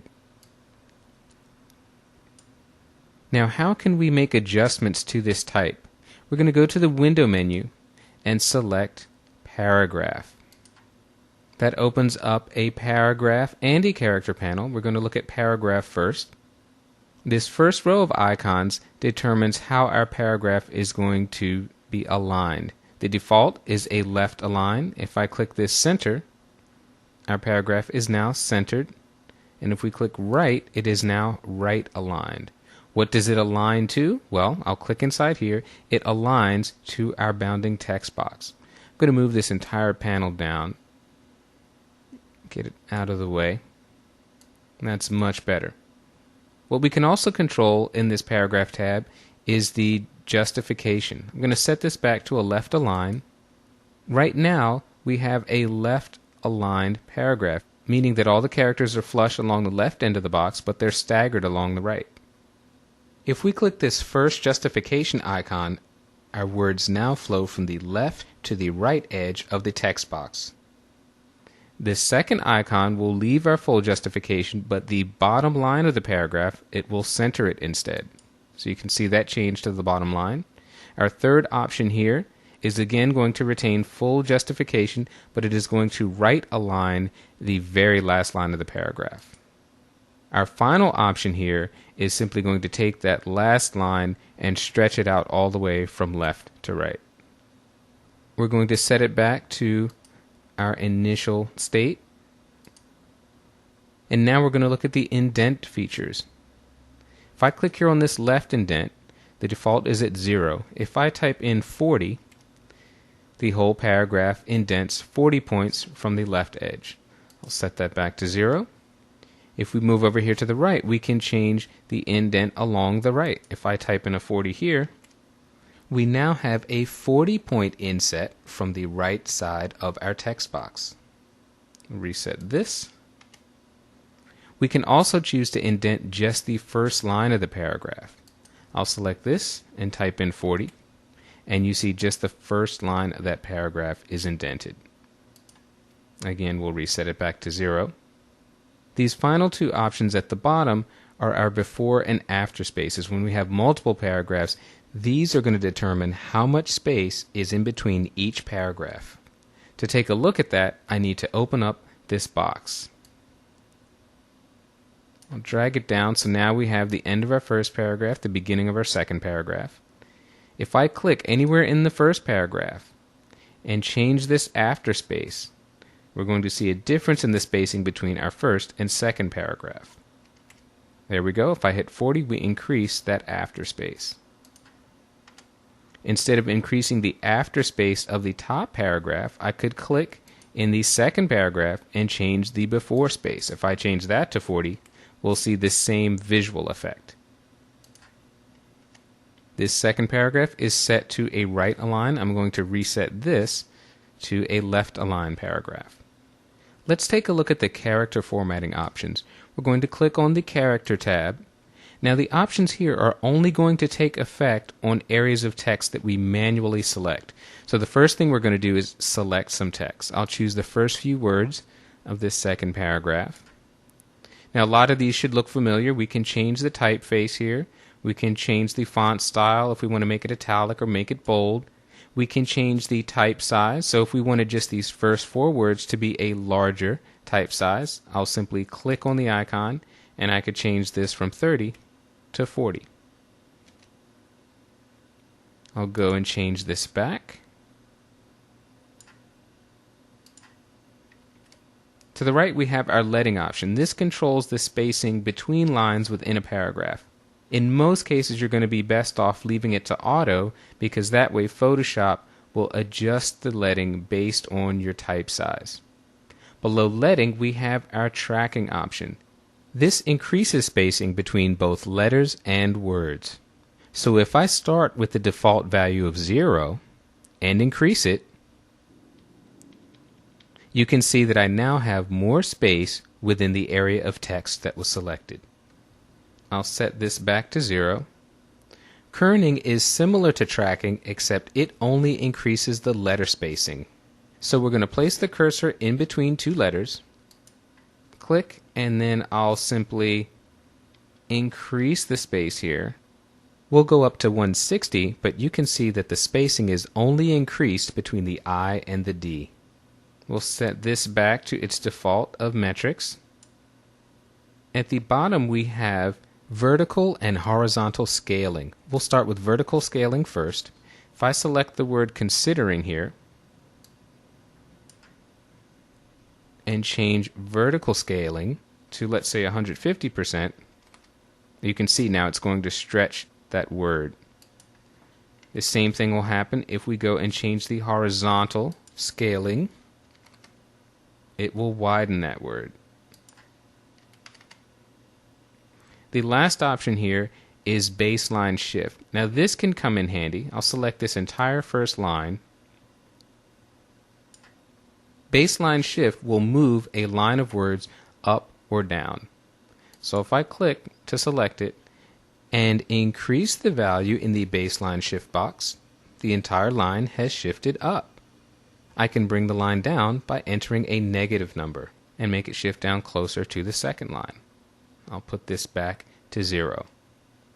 You can see that Photoshop gives us tons of options to change not only paragraphs, but individual characters. There's no rule that says your type has to flow along a straight line. In this lesson, we'll learn how to add type that runs along more creative shapes. First, I'm going to take this character and paragraph panel and dock it up here to free up some screen space. Now let's go to our Chapter 7 folder and open up the file labeled Type 2. I'm going to press the F key to cycle through to the full screen mode with menu bar. We're going to talk about paths in an upcoming chapter, but I'd like to show you how to make type run along a path. Go to the Window menu, scroll down and select Paths. You can see that in this file I've already created a path titled Curve. We're simply going to click on it to activate it. I'll zoom in a little bit on the image document.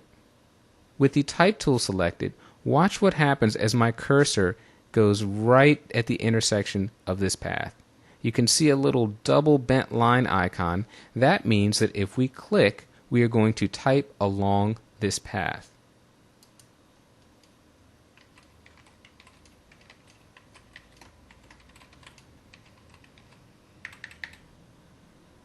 Okay, so we've clicked, our type is running along the path. If we need to edit the type, clean up some mistakes, we simply click with the mouse and make our corrections. And let's make this a lowercase o. Now, if I hold down the Command key on the Mac, Control key on the PC, watch what happens to my cursor. You can see that I now have a right-facing arrow. This means that I can now move the type along the path. So I'm simply going to click and drag. I can move the text all the way to the right. I could drag it back to center it in the middle of this path. If I click and drag down, I can flip and invert the type and make it go underneath the path. We'll set it back here right on top. There's another way that we can change the shape of text. I'm going to go to our Layers panel, turn off this layer, and turn on the existing layer above it. Let's scroll down so we can get a good view. Let's close this Paths panel. If I click inside this text, you'll see that we've got a text box similar to what we had in the previous lesson.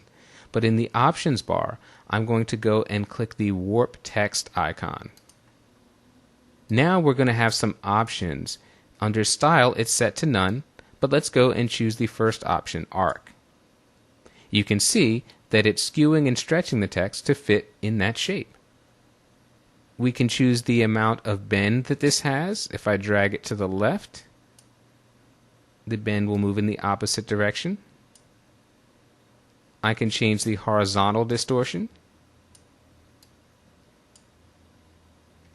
I can change the vertical distortion. I'm going to put all of these back to their defaults. Let's see what other styles we have. We can make this a bulge, a flag, and my personal favorite, the fish. So lots of ways that we can change how text is displayed inside Photoshop. I'm going to hit OK to commit to this change. And note that I can still click inside here and edit text. The text is still on a separate layer.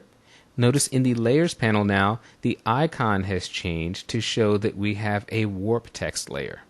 So you can see that there are plenty of ways that we can manipulate text inside Photoshop. Layer effects are some of the most fun to use features inside Photoshop. In this lesson, we'll leave plain boring text behind and see how to spice up any typeface. Let's get started as always in our Chapter 7 folder, and let's open the file Type 1. Now, if you get a warning message when you open this file asking you to update layers, you can simply hit the Update button. If you didn't get a warning message there, you may see a warning icon in your Layers panel on this text layer titled 6. Simply double-click on that warning icon, then hit the Enter key to commit to that updating, and you're fine. This file was created on a PC, and moving from Mac to PC with a lot of typefaces can sometimes be a little tricky, but if you simply hit Update, you'll be fine. I'm going to take us into full screen mode with menu bar by pressing the F key on the keyboard, and I'll zoom into 50% here. That's Command plus on the Mac, Control plus on the PC. And you can see we've got a fake promotional poster here. I'll confess that you may not shed pounds, look younger, or have a happier life after watching this training series, but you will be better at Photoshop. This document is chock full of text layers. How do we know that? Well, a quick visit to the Layers panel shows a ton of individual text layers. And what can we do with them? Well, before we add layer effects, what I'd like to do is add some color to these fonts. That will give us many more options when we apply layer effects. And here's how I'm going to do it. I'm going to click on the very top text layer, and then shift click on this third layer so that all three layers are highlighted and selected. That means that any change I make to one text layer will automatically be applied to the other. So I'm going to now open my character panel. If your character panel is not here in the dock from previous lessons, simply go to the window menu and select character. What I'd like to do is change the color. I'm going to simply click in this color swatch box. Here's my color picker, and I'm going to type in new RGB values. I want a dark gray instead of black. So I'm going to type 80 for the red, hit the tab key, 80 for green, tab again, and 80 for blue. Hit the return key to invoke the OK button, and now our top three layers of type are dark gray instead of black. Now let's do something about this shed pounds type. I'm simply going to click to highlight it in the Layers panel. Again, I'm going to go and click in this color box, but now we're going to do something very cool. For design consistency, I'd like for the headline type to take on a color that already exists in the image. So if I move my mouse over the image area, notice that as it hovers over this sleeve, the icon turns into an eyedropper. And if I simply click, this color from the shirt is applied to the text. I'll hit OK. Let's go down to Look Younger. I'll click on that layer to activate it. Again, click in the color swatch box, and this time I'm going to pick a blue from the shirt, a lighter tone of blue right about there. Looks pretty good. I'll simply hit OK. And be happier, we can't leave that alone. I'll click to select it in the Layers panel. This time I'm going to select a much brighter color.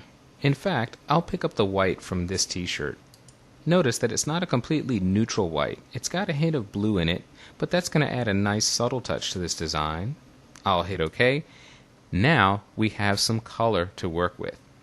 The very first layer effect we're going to use is the most common, and that is a drop shadow.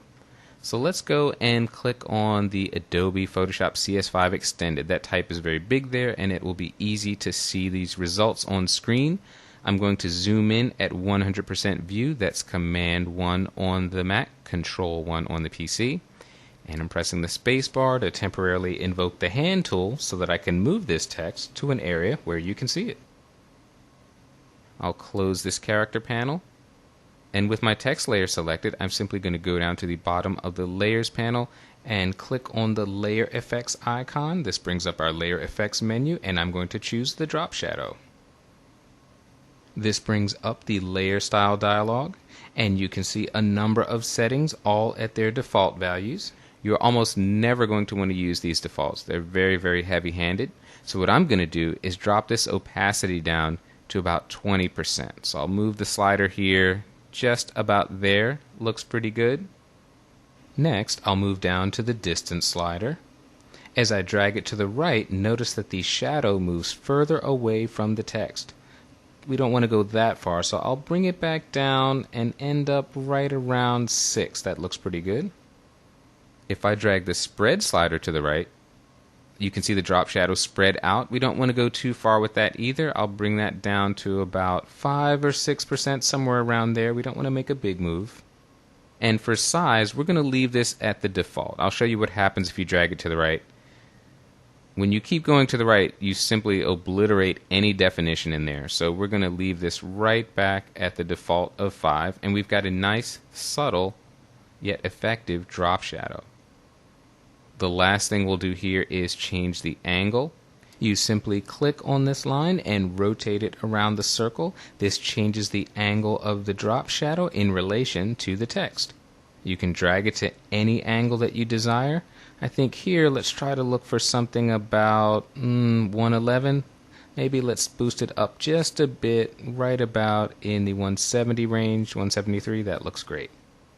And I'll simply hit OK. We have a nice, believable drop shadow. Now we have the total training line above this and the with host Amadou Diallo text line.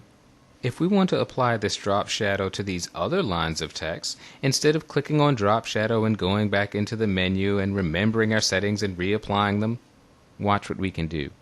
I'm going to hold down the Option key on the Mac, Alt key on the PC, click on the word effects, and I'm going to simply drag this up onto the top layer. Now that drop shadow has been copied from our second text layer up to the first one. I can do the same thing, Option key on the Mac, Alt key on the PC, and drag this down to the with host Amadou Diallo layer. So now all three layers have the exact same settings for our drop shadow. That's a huge time saver. We don't have to start from scratch each and every time we work. I will show you an alternative way to be equally as efficient. If I double click on the word drop shadow, it'll bring back my dialog box, and at the very bottom, if you find yourself working with the same layer style values over and over, you can simply press this Make Default button, and every time you create a new drop shadow, it will start with these settings as opposed to the factory defaults. If you later change your mind and want to go back to those factory defaults, simply press the Reset to Default button. I'll press Cancel here because we didn't actually make either of those changes. Now that drop shadows are out of the way, I'm going to take you through some other layer effects that are very, very cool.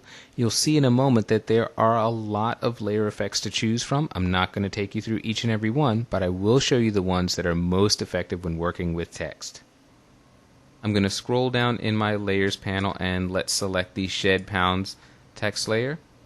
Here we're going to add another layer effect, and this time we are going to start with an inner shadow. I'll move this box out of the way, and you can see the dramatic change that inner shadow applies to our text. We're going to leave opacity where it is. We'll leave the blend mode untouched.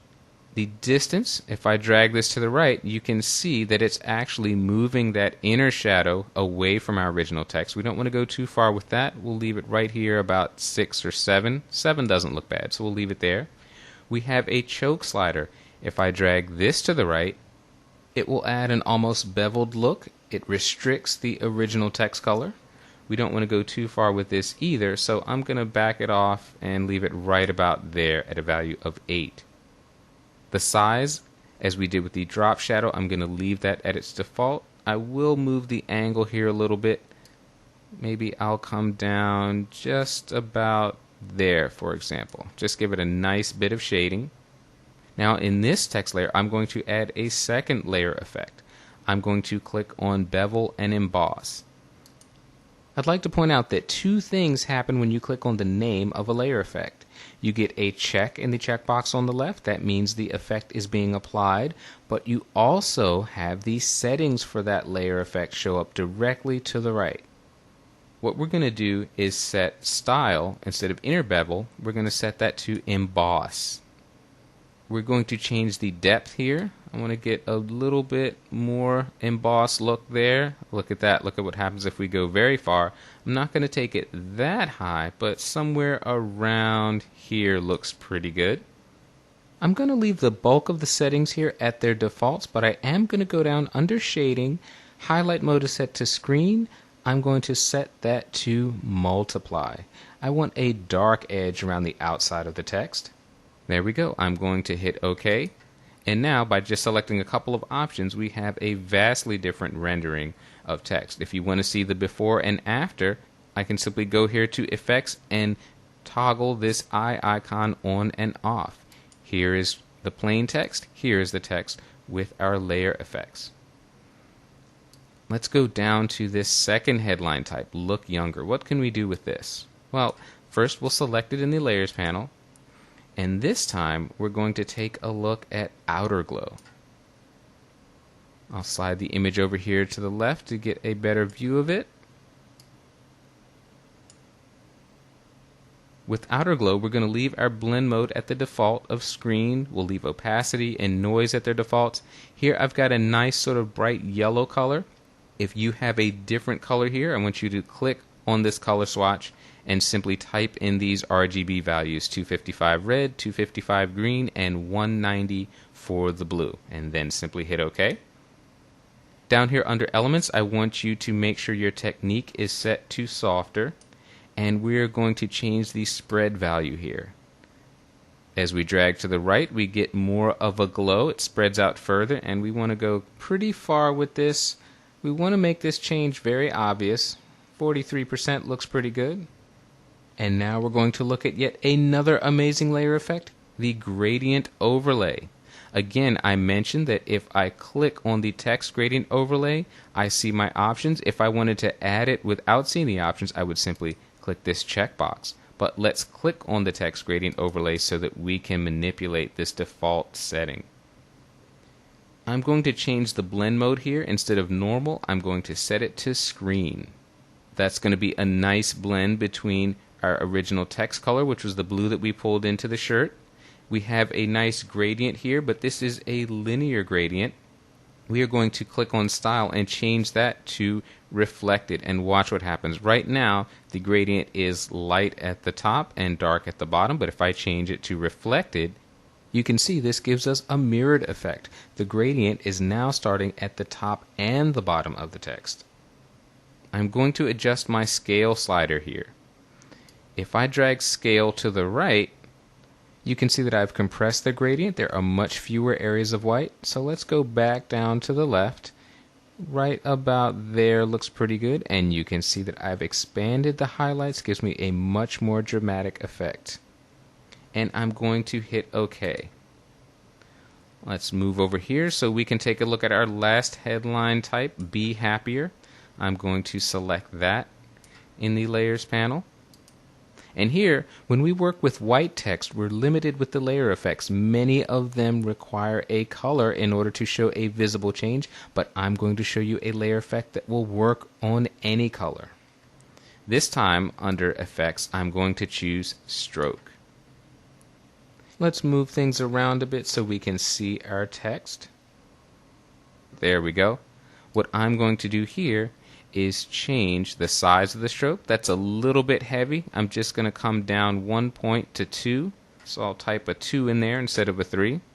That way we still have a little bit of air between the letters. For position, this stroke is on the outside of the typeface. I could set it inside. That would, in a sense, cut the typeface. I could set it to the center and split the difference. I'll leave this to outside. One last thing I'll do here is move down in the fill type box. I'll leave it set to color, but I want to change the color of that stroke, so I'm going to click in the color swatch box. I'll move this box down out of the way. Our screen is getting very crowded. Notice that as I move the mouse over the image area, I have again an eyedropper, so I'm going to click here in the upper right on this shirt, and now I have a blue stroke color. I'll hit OK to accept that color, and I'll hit OK to get out of the layer style dialog. And let's do a fit view to screen. That's Command 0 on the Mac, Control 0 on the PC. And let's take a look at how far we've come. I'll drag this over to the left, and let's go to our history panel. Here is the image that we started with, plain boring text, and here's where we ended up with layer effects plus a bit of color. We've only begun to scratch the surface of what's possible using layer effects, and now that this lesson is over, I'd like for you to keep this image on screen and experiment. Go through the layer effects options, try different settings, see what you can come up with all on your own.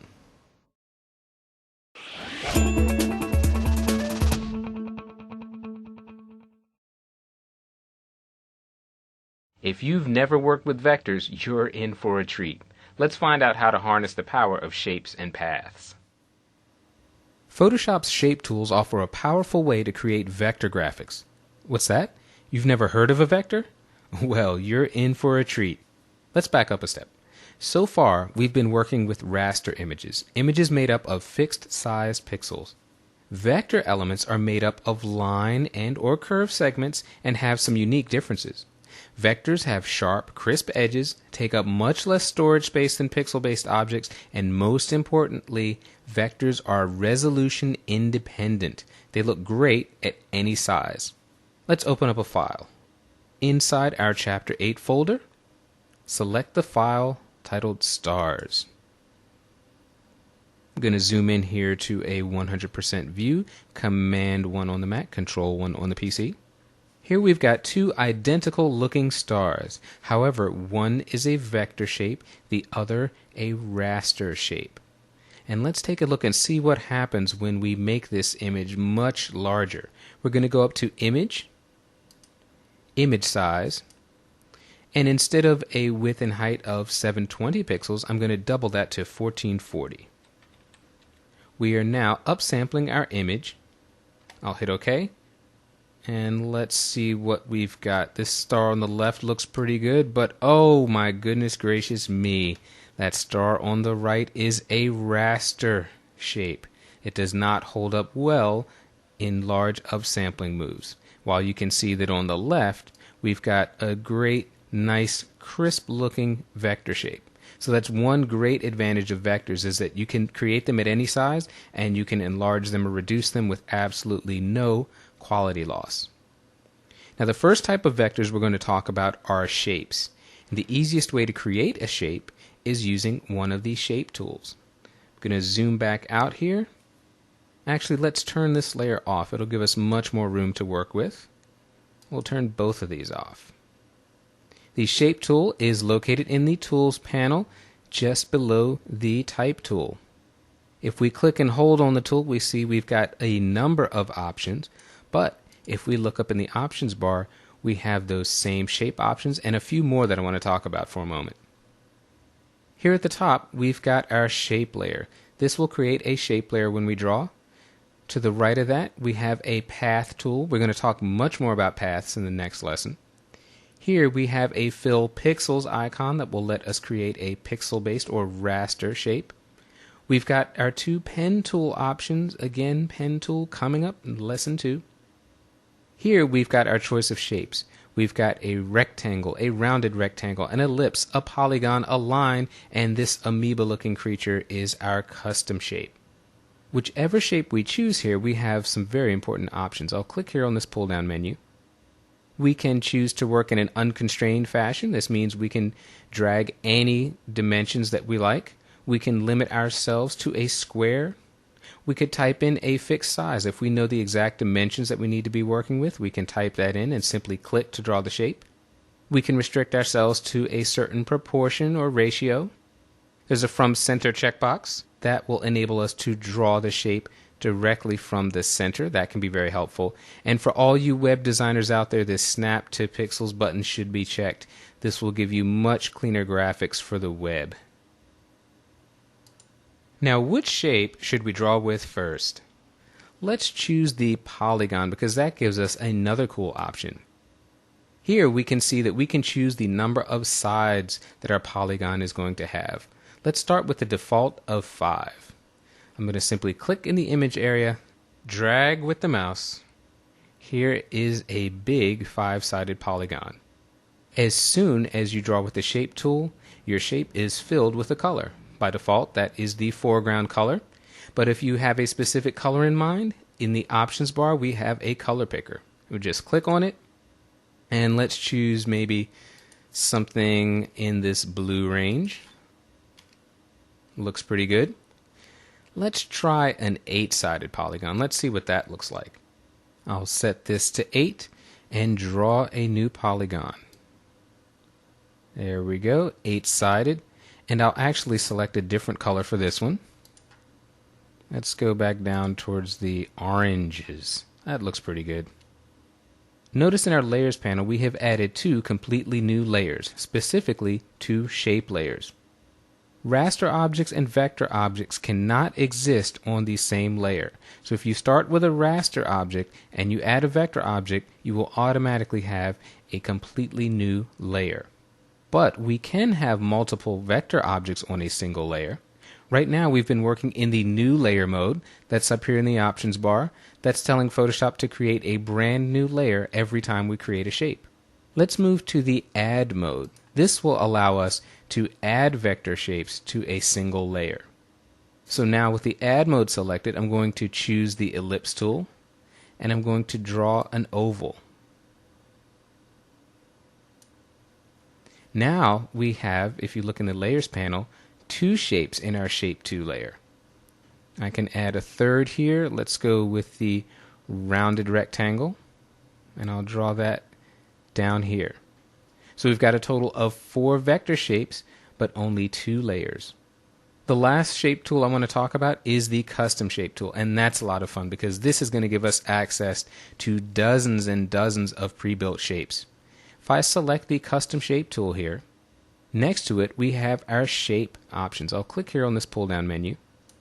Here we've got a nice little listing of some shapes, but this flyout arrow on the right gives us access to a huge library of shapes. I'm going to go down here and select symbols, for example. Photoshop is asking us if we want to replace the current collection. We'll hit OK. And now look at all these that we've got down here. Let's choose the nuclear symbol. That's always a good party starter. I'll select that. And now, on our same shape layer, because we are in the add mode, I'm going to draw this nuclear symbol. There we go. How easy was that? Let's leave this image open because we're going to start here in the very next lesson and we're going to learn all about paths. We're beginning this lesson with an image from the previous one. If yours is not on screen, you can find the stars file inside your Chapter 8 folder. Paths are closely related to shapes. In fact, shapes are simply pre-built path combinations. Let's take a look at how to build paths from scratch. Before we do that, we're going to clean up things a little bit. I'm going to turn off these 2 shape layers and turn on this bottom layer. In the window menu, I'm going to select the Paths panel. We'll be using that momentarily. To create a path, we're going to use the Pen tool. The Pen tool is located in the Tools panel. Its icon is an old-style fountain tip pen. To use the Pen tool, you simply click and create line segments. So I'm going to click here, move up, click a second time. The space in between the 2 points at which I clicked is filled by a line segment. I'll click a third time over here, and now I'll come and close up this path. You see the hollow circle next to my cursor. That means we are going to close a path with our very next click. So there we have a triangle shape. In addition to line segments, you can make curves with the Pen tool. We'll go down here to do this one. I'm going to click. At our second point here, I'm going to click, hold the mouse, and drag to the right. And you can see now I've got some curve control points here. And I'll make a final click down there. I'll make one more curve shape. I'm clicking on the Pen tool icon a second time just to tell Photoshop that I am finished with that path, and this will give me the ability to draw a completely new set of line segments. For this third path, I'm going to click, drag down. There's my curve control points. I'm going to make a second click and drag down. And a third set, I will click and drag up. Once we've created the initial shapes of curves, we can go in and edit those shapes. In the Tool panel, just beneath the Pen tool, we have 2 selection tools. We have a Path Selection tool, which will select the entire path. What we're going to use first is the Direct Selection tool. This will allow us to select control points and anchor points. So if I go back up to this first curve that I drew, click right here in the center, you can see that I have access to this left control point. I can drag this out to extend the shape of my curve, and I can drag it up to bend it. If I click a second time here in this middle box, I get the lower half of that curve. And I can drag this one out, extend this up as well, and now I have a much more interesting shape. Well, that's all well and good, but what can we do with paths? Well, two things that we can do are fill and stroke them. I'm going to go back to the Tools panel, and this time we're going to choose the Path Selection tool. We now have three paths. We have our triangle, we have our wave shape, and we have this little squiggly guy down here at the bottom. If I select with this Path Selection tool, I can go to my Paths panel, click on this flyout menu, and I can choose to stroke the path. It's actually saying stroke subpath because in this single work path we have three paths.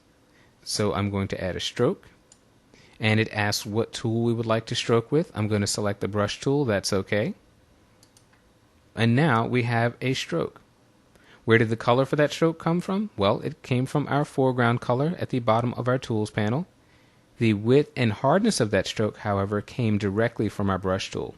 If we go and select the brush tool, we can see that I've got a size of 40 pixels and a hardness at 100%. Let's change these settings. I'm going to go down to a hardness of 0 and make my brush size smaller. I'll hit the Enter key to close this box. And now what I'm going to do is go back and undo, Command Z on the Mac, Control Z on the PC. Now I'm going to do the same thing. I'm going to select our Path Selection tool, click to select our path, and under Stroke Subpath I'm going to select the same options, the brush tool.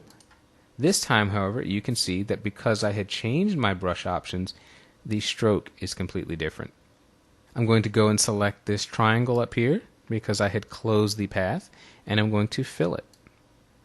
So I'll go to Fill Subpath. We have a choice now if we want to use the foreground color. That's fine. We're going to leave all the other options at its default, and our triangle is now filled with red. One thing that's very important to understand about paths is that by default they're not linked to any particular layer until you fill or stroke them. Now, even if I turn off this work path in the Paths panel and you can see the paths disappear, the strokes and fills remain on the layer.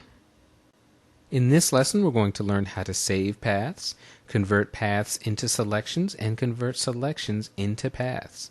Let's begin as always in our Chapter 8 folder with the File Clipping Path. Now we're going to start out with a white layer. Let's select it in the Layers panel to make sure it's active. And in the interest of time, we're going to create a path with our Shape tool. Yes, our Shape tool.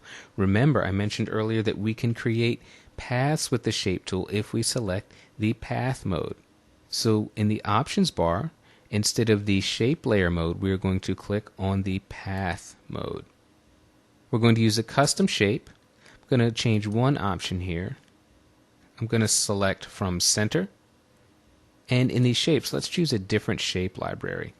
In this right triangle, we're going to scroll down and choose Banners and Awards. We'll hit OK to replace the contents, and let's select this big old trophy. Now we're simply going to draw. And if you'd like to move the path while you're drawing it, simply hold down the space bar. That lets you move the path around the image until you have it precisely where you want it. That looks pretty good. I'm going to release the space bar and release the mouse button. It's important to understand, however, that when you create a path, it is not saved. The initial path is known as a work path, and you can see in our Paths panel it is named this work path. Work paths are temporary. They are not saved with your document. If I were to close this file right now, this path would be lost forever. Not such a big deal in our case, but let's imagine for a second that this was a painstakingly hand-drawn path that we do not want to lose. We move to the Paths panel, click on the triangle at the top right, and Save Path. Very, very important. We get to name it. Let's call this Trophy. Now, no matter how much we modify it or edit it, it will be saved with our image in its most current state.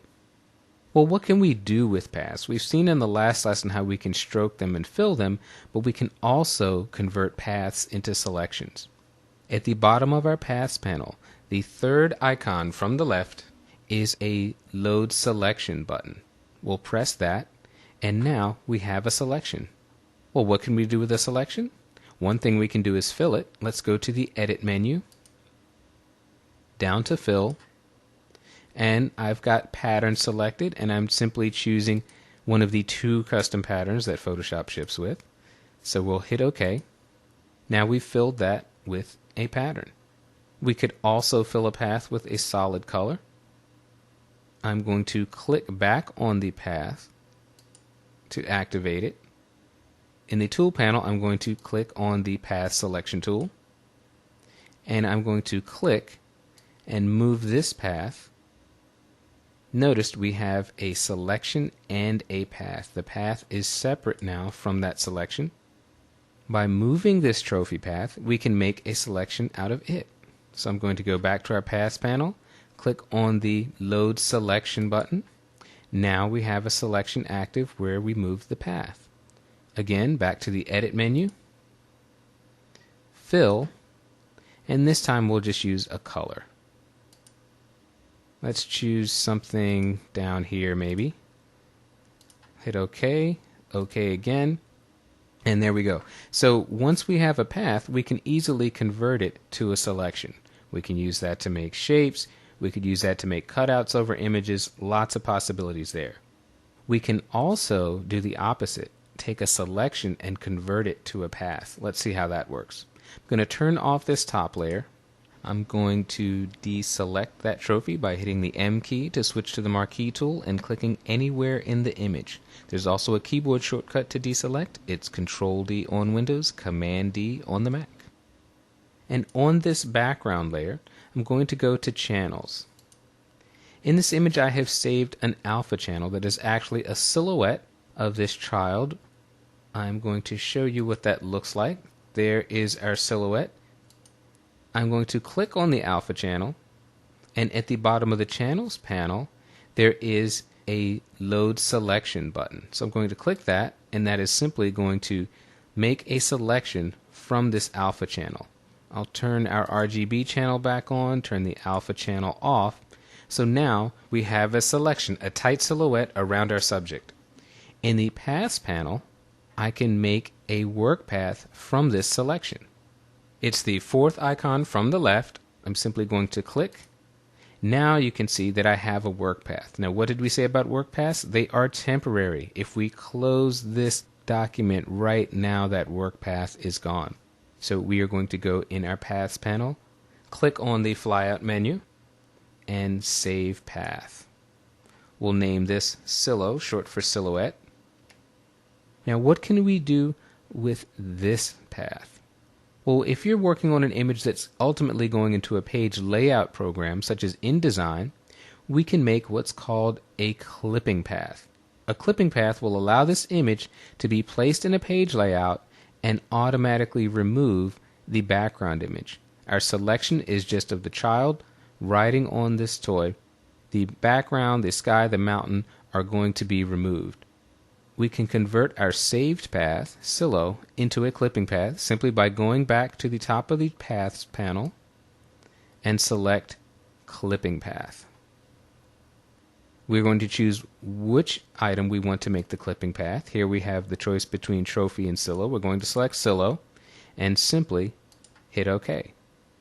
Now, if we pass this image along to the page layout department and they were to place this in a magazine, they could choose any background behind this that they wanted to, or they could just let it float free on the page. So paths are very useful when you think about them as a method for both creating selections and receiving selections to make clipping paths. Photoshop offers a few very important options when adding multiple shapes to a single shape layer. Let's take a look at them. In our Chapter 8 folder, let's start with the file called Twirl Vessel. This file was created by New York City artist and illustrator Sarah Sills, specifically for use with this training program. So thank you very much, Sarah.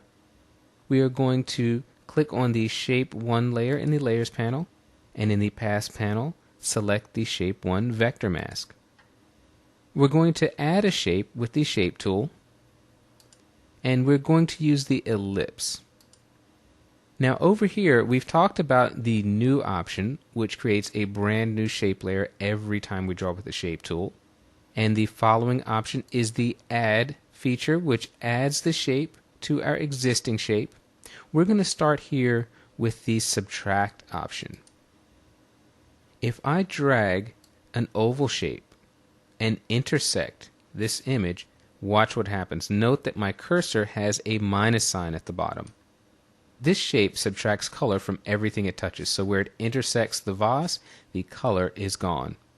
Let's undo that. Control Z on the PC, Command Z on the Mac. Our next option is the Intersect mode. Let's see what happens here. I'll drag another oval and we'll intersect the vase. You can see in the Intersect mode, it is only the areas of intersection that receive the color. Let's undo that. Control Z on the PC, Command Z on the Mac. And finally, we'll look at the Exclude option. One more oval intersecting the vase. And here with Exclude, it is the areas of intersection that are being excluded. These options can come in very handy when creating vector masks.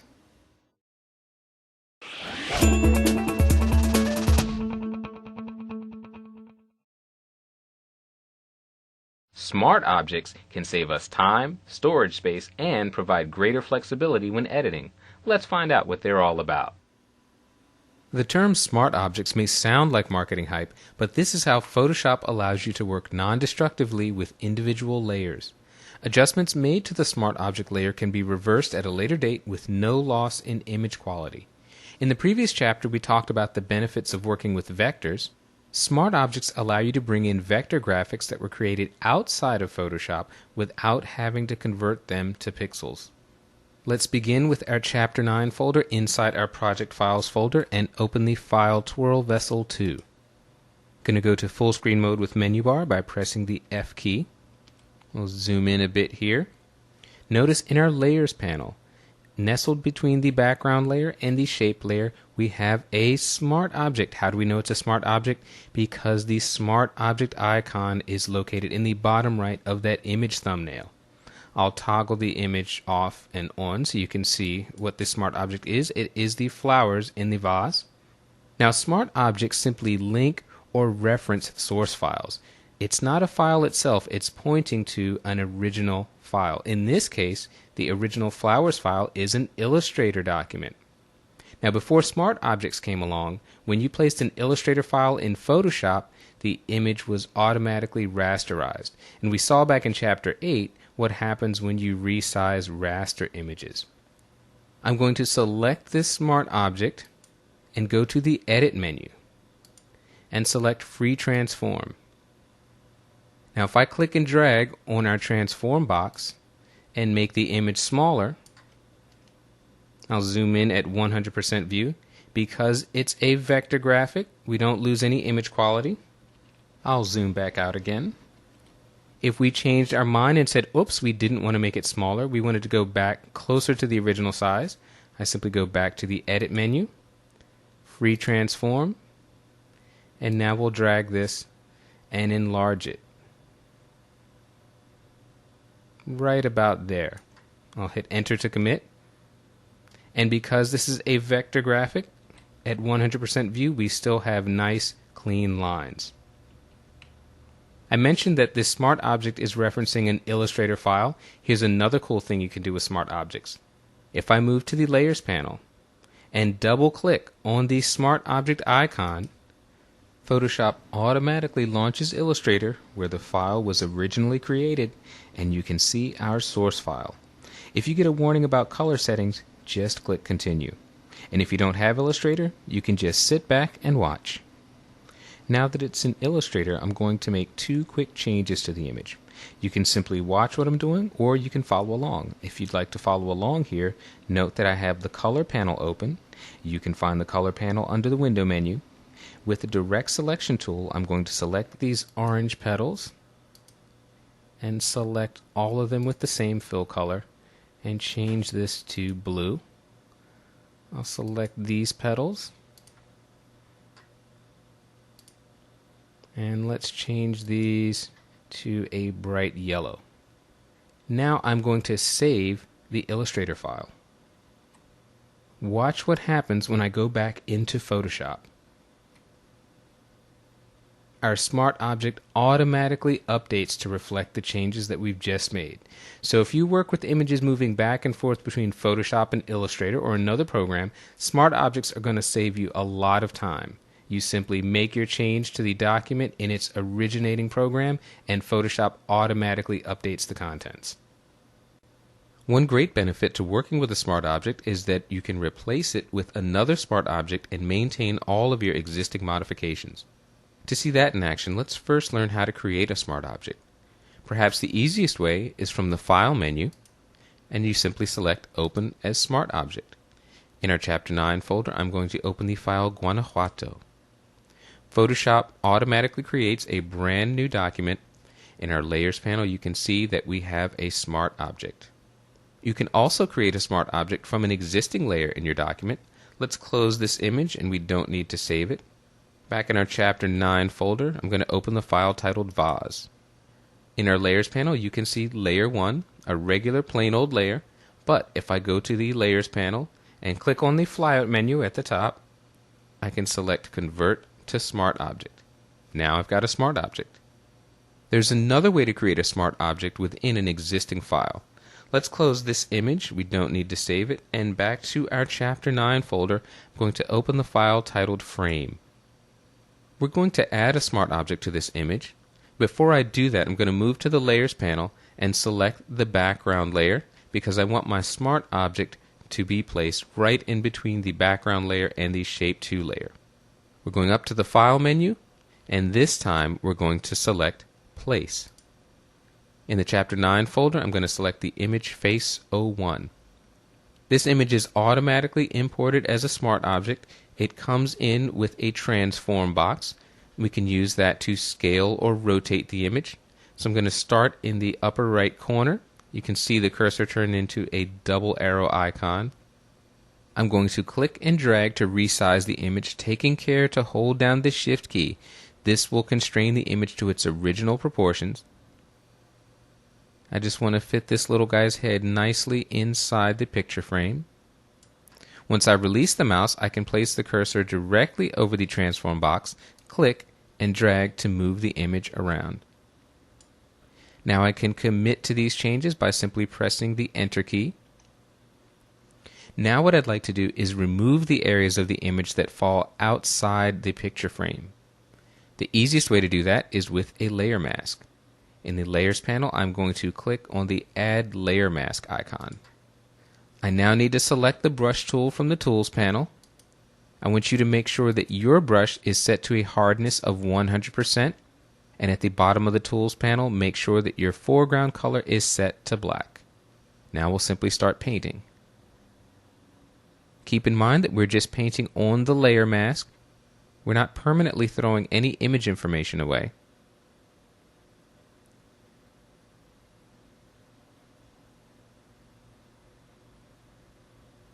Now there's one more thing I'd like to do to this image.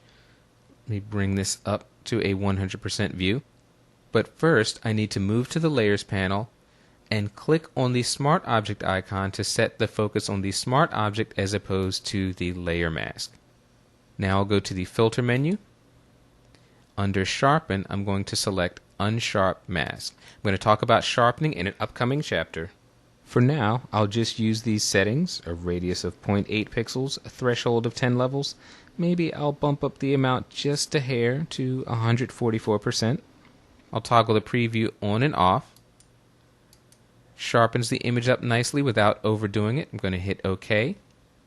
We have now added a filter to a smart object, and there's a very special relationship between the two that I will talk about in Lesson 4. But now comes the fun part.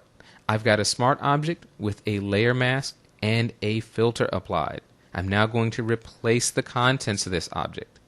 In the Layers panel, I'm going to simply right-click on the PC, control click on the Mac, anywhere in this blue highlighted area, I get a pop-up menu, and I'm going to choose Replace Contents.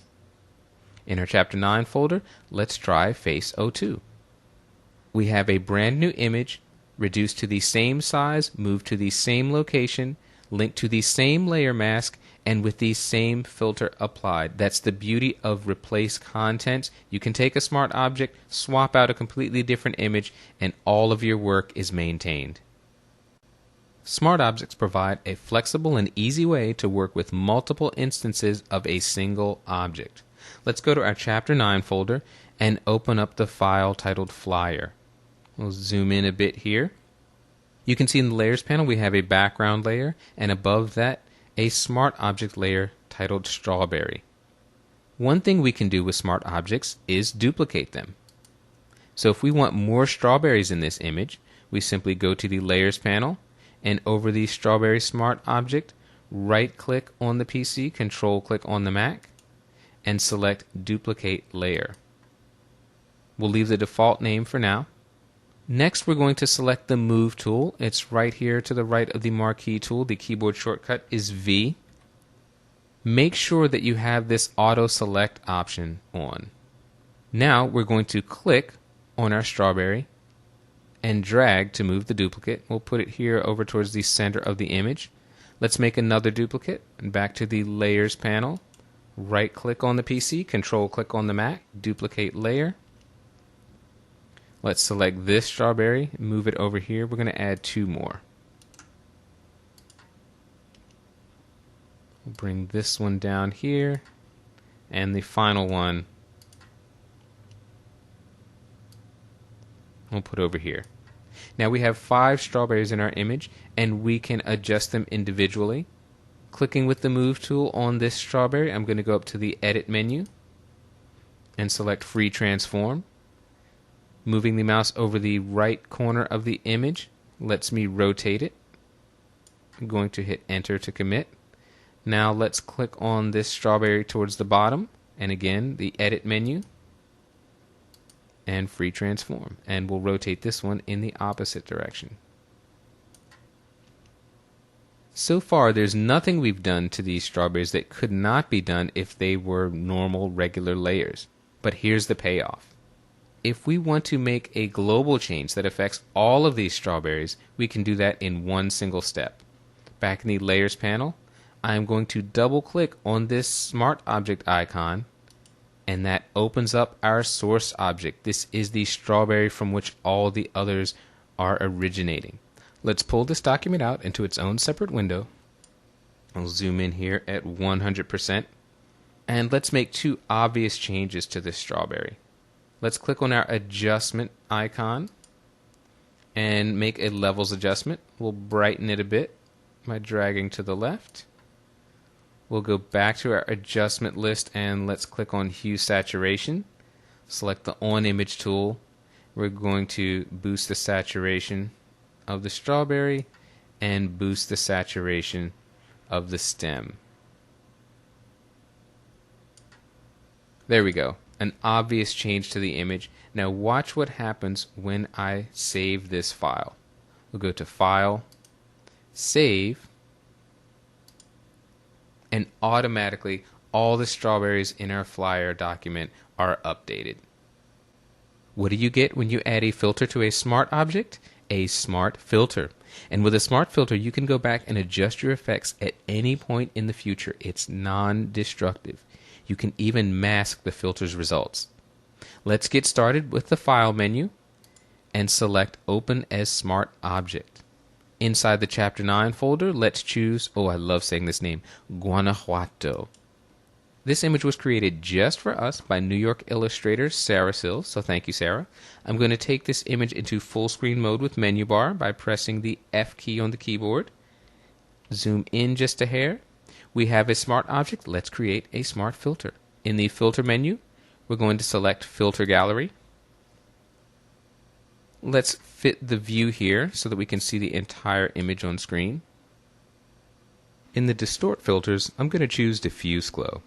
I've got my graininess set to 1, a glow amount of 5, and the clear amount set to 15. And that's a very nice effect, a kind of dreamy landscape. We're going to hit OK to commit to this. Let's add a second filter. Back in the filter menu, let's go to Lens Correction. Here we'll click on the Custom panel, and I just want to add a little bit of a vignette here. Drag this slider to the left to darken the corners. That looks pretty good. And let's change the midpoint. We'll bring that effect in even more. There we go. I'm going to hit OK to commit to that. We now have a smart object with 2 smart filters. But wait, we just went to the filter menu. There is no smart filter menu. Aha! Whenever you have a smart object, any filter applied to it becomes a smart filter. Well, what's so smart about smart filters? Well, for one thing, in the Layers panel, we can toggle them on or off. I can toggle off our entire collection of filters. I could toggle them off individually. Even better than that, if I double-click on a filter name, the filter is called back up and I can go and redo my settings.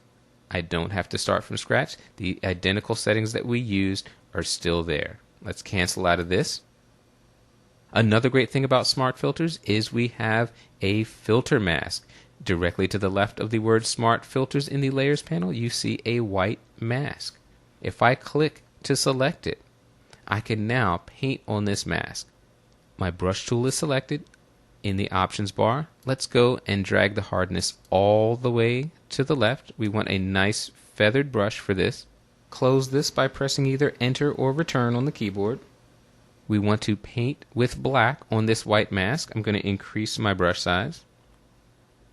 And wherever I paint is masking out the effect of both filters. Now I'm going to undo that with Command Z on the Mac, Control Z on the PC.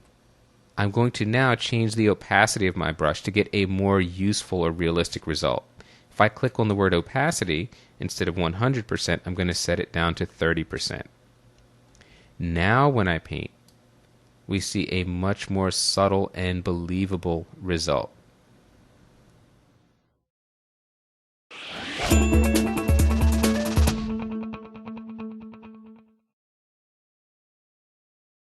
Adobe Bridge is Command Central for managing your digital assets. It's fast, easy to use, and comes included with Photoshop. Let's find out more. At its core, Adobe Bridge is a file browsing application. We'll see that it actually does much more than that, but the reason to use Bridge is to take control of your growing library of files. Note that I said files, not images. That's because Bridge can also display PDFs, page layout documents, audio files, and in CS5, even videos. First things first though, how do we get to Bridge? You can launch it from inside your Applications folder, but the beauty of Bridge lies in its tight integration with Photoshop. In fact, we can launch Bridge right inside Photoshop. To do that, move up to the Applications bar and simply click the Launch Bridge icon. Bridge can be a little confusing at first, so let's talk about the interface. A key to working with Bridge is understanding that the screen is basically divided into 3 main areas. On the left, we have a series of panels, and this is where you will locate or find images. In the center, we have a large content window. This is where the images that you have found or located will be displayed. And on the right side of here, most of these panels are going to allow you to add information to the images in the content window. Now, for the first time in this training, I'm going to be using images that are not included in your project files folder. Why? Bridge is best understood as a tool for managing large numbers of images. What I'd like for you to do is navigate to an image collection on your computer. How do you do that? Well, let's go to this Folders panel, and you can see here we have all of the volumes that are on my computer. Right now, I'm on a volume called Images. You navigate through your computer with these disclosure triangles. If you're like me, clicking on disclosure triangles to navigate is not a fun way to spend your time, so I'm going to show you a better way to do that. Click on the Favorites panel. Notice that in my content window I have 3 folders, Canada, Italy, and Travel. If these are folders that I'm going to be accessing on a regular basis, I'm going to add them to my favorites panel simply by clicking and dragging. There's the Canada folder. Here comes Italy. And let's bring over travel. Now, whenever I want to access the images inside these folders, all I do is go to my favorites panel and click. Here you can see all of the images inside the Italy folder. Just like Photoshop, Bridge has workspaces, so it's easy to change the arrangement of items on the screen. Right now I'm in the Essentials workspace. Bridge ships with many others, and you can create your own custom ones just like in Photoshop. I'm going to pull this workspace switcher out just so you can see some of the other choices available. And let's just click through a couple. We have film strip, metadata. Let's go over and see what keywords looks like. You've got multiple options for arranging the layout. Let's go back to Essentials. I want us all to be looking at the same thing. And to make sure that we're starting with the same view, I want you to right-click on the PC, control-click on the Mac, on the word Essentials, and select Reset. This will take it back to the factory default, and now your screen should be set up exactly like mine. In the content window, the images are very small. It's not very usable, so let's go down to our thumbnail slider and drag them and drag to the right to make these files larger. We'll go right about there. We can sort of see 3 files across. To the right of the thumbnail slider, we also have the option to view the images differently. We can see them in a grid. We can view them without the grid lines. We have details view, a list view, metadata view, many different ways that we can view the information in the content window. I'm going to go back to our View Content as Thumbnails option. I'd like to point out that at the top of the application bar along the right, we have a search bar. Bridge, though, ships with some powerful filtering and collection features, so we're not even going to use the search bar. Bridge really excels at customized searches. In the next lesson, I'll be showing you much more effective ways to find images. With our content window full of images, if we'd like to scroll through them, we can simply drag the slider and look through the images that are in this folder. But there's one more way to do this that I'd like to show you.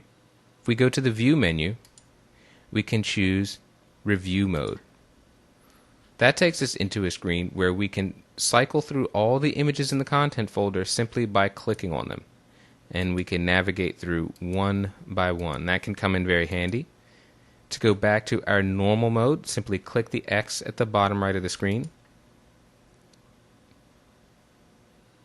And although we've set up favorite folders that make it easy to navigate from one set of images to another, if you ever get confused about where you are on your computer, I'd like to point out this file path bar that lets us know in this case we're in the Canada folder, which is located on the images folder, and so on and so forth. So you can always find your way back and move up one level. Now that we have at least a basic grasp of the layout, let's continue on to the next lesson and see what we can do in Bridge. For my money, Bridge's most powerful feature is the ability to quickly and easily show you the files you want to see. In our filter panel here on the left, you can see a large number of criteria that we can use to search through images. But I want to show you something, because this is only a partial list. If we click on this disclosure triangle, you can see all of the built-in criteria that Bridge ships with to let you search and sort through images. Now you'll notice that this filter panel may look a little different on your screen because it auto-populates itself to limit you to seeing just the filters that apply to your images. Note down here towards the bottom of the list I have artist, album, genre, key, and tempo. Those apply to audio files, and because there are no audio files in my Canada folder, they're not showing up in the filter list. So the filter list will automatically populate itself with criteria it can actually use to sort through your images. Let's see how this works. I'm going to open the Date Created panel. And let me make these thumbnails smaller so you can get a sense of what we're about to do. There we go. You can see I've got a ton of images in there. Down at the bottom, you'll notice that I have 159 items listed here. Let's select a date. I'll choose 9/26/2006. Now, I've reduced that list to 58 images. I'm going to click an additional date, 9/28. So I want images now shot on both of those dates. Now I've bumped my items up to 90. Let's go down here to orientation. Going to select portrait. Now we're down to only 18 items, and I'll go and open the ISO speed ratings box and click 400. Now I'm down to 4 images. There are 4 images in this folder that have an ISO of 400 that are in a portrait orientation and that were shot on September 26th and September 28th. With filters, you've got a very powerful tool for combing through your images. I'm going to deselect these one at a time and keep an eye on the content window. As I remove search criteria, it repopulates with all of our images. In the Collections panel to the right of Filter, we have another option for gathering images. I'm going to go down to the bottom of this panel and click on the New Collections button. We can name this collection. I'm going to call this one Rocks. And let's go back to our Canada folder. And I'm simply going to click and drag to add images to this collection. You can see how this works. You manually locate images, put them in the collection. The collection remains with Bridge. The next time you launch Bridge, it'll be there. And if you click on the collection, you see the images that you've added. I'll go back to Canada. Now that can be useful, but there's an even more powerful way to use collections, and that is to create a smart collection. The icon for that is down at the bottom of the panel. Watch what happens when we click New Smart Collection. We get a Smart Collection window, and now we have some choices to make. First, Bridge wants to know where should it be looking for the images. Should it only look in the Canada folder? Let's make it search our entire image volume. Now we get to decide the search criteria that Bridge will use to pull the images. I want to see, I think, all of the images that I've shot in black and white. So I'm going to go up to color mode. Color mode equals black and white. I can add search criteria, so I'm going to click the add button. And out of those black and white images, I only want to see the files that are saved as TIFFs. So I'm going to go up here to document type. Document type equals, and TIFF should be way down here at the bottom. So now Bridge is going to search through the images volume for images that are in black and white mode and that are set to a TIFF. Under results, we can determine whether the images have to meet both of those criteria or if they can just meet any one of them to be shown. We're going to leave this on if all criteria are met. We have a checkbox on include all subfolders, so even if there are folders inside that volume, Bridge will still look through them. And we're going to include non-index files. I'm going to hit the save button. It asks me for a name. I'm going to name this collection BW for black and white. The contents window shows the results of a search over my entire images volume for black and white TIFFs. Each of these files is a black and white image, and each of them is saved as a TIFF. This is an absolutely fantastic tool that you're going to use, and it gets even better. Because this is not a static collection, it automatically updates. If I were to add a file to my images volume that was a black and white TIFF, it would automatically show up in this smart collection. So you make the smart collection once, and it continually searches through your collection of images, automatically updating itself. It really doesn't get any easier than that. I'm going to go back to my Canada folder here and show you another way that you can use to select images. I'm going to make the thumbnails larger. That looks pretty good.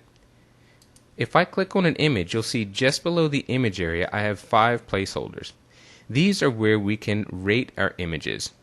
I can add a 1-star rating, a 2-star rating, or a 3-star rating here. I could do the same to this first image. I'll give this a 1 star, and I'll give this image 2 stars. With ratings applied, I can go up to my filter menu up here, and I can choose to show images that have 1 or more stars. So I'll click on that. Now we can see all the files that have at least 1 star. I'll reduce the thumbnail. Suppose I want to be more picky and I just want to see images that have 2 or more stars. I can select that, and you can see we've called our list down, and if I show 3 or more stars, we are down to 1 image. If you'd like to go back and see all of the images, you can clear the ratings by simply going up to the Filter menu and selecting Clear Filter. Keep in mind that star ratings can be used in conjunction with both filter selections and any collections that you make. That's a very powerful combination of search tools. Metadata is simply a fancy word for information about data. In our case, the data are the image files. Metadata is not a new concept, but with the onslaught of digital cameras over the last decade, it's taken on a primary importance. So what does metadata mean for us? Well, if I click on an image, you can see in our metadata panel the first instance of metadata, and that's the exposure information. You can see the aperture, the shutter speed, the ISO. All of this metadata comes from the camera. As soon as you press the shutter button, your camera records a wealth of information about your digital image that travels with the image. So this is our first instance of metadata, and it is recorded automatically. Let's find out more about metadata. I'm going to get a little more room on the screen. I'm going to close this preview panel by control-clicking on the Mac, right-clicking on the PC, and selecting Close Preview. I'm going to drag this pane over to the left to get more room. Under metadata, we have various fields here. I'm going to open up File Properties. We've got basic information about the file name, date it was created, size, color mode, all that good stuff. Let's take a closer look at the camera data, also called EXIF information. You can see the lens that I used to capture this shot. I didn't use a flash. I set my white balance to auto. You can even see the make, model, and serial number of the camera that was used to capture this shot. All of these are examples of metadata that come directly from your camera. Now let's look at the IPTC panel. Here is where you have information that you add to your image. I've got all my contact info up here. I've got location information. This image was shot in Rocky Harbor in Newfoundland in Canada. I've got my copyright information down here. Notice that at the right of each field is a pencil. That means it's editable. We can add or delete information here. If you want to add a title, simply click in the title box, enter it. You can add instructions. You can add rights usage terms in here. So all of these fields you can change, you can add information, do whatever you want, and the information will travel with your file. I'll type something in here.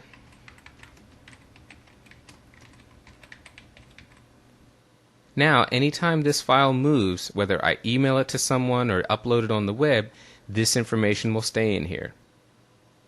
Let's drag this window a little bit.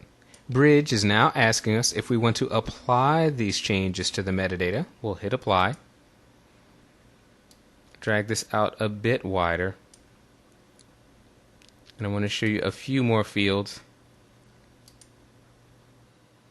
We've got camera raw information. We're going to be talking about camera raw in the very next chapter. But here you can see the camera raw settings that have been applied to this file. Metadata is really well implemented throughout Adobe's products. So again, we can see information from camera raw here showing up right inside of Bridge. If we've got audio files, video files, we can see information specific to those formats. Keywords are another form of metadata that you can work with in Bridge. I'm going to click to open the Keywords panel. You can see that Bridge ships with defaults, but it's easy to create your own. I'm going to go down to the New Keyword button and click that, and we'll type nature. You can also create sub-keywords that will appear inside the parent keywords. I'll add that by clicking on the New Sub-Keyword button. So inside nature, we're going to have a sub-keyword titled clouds. Now, what can we do with keywords?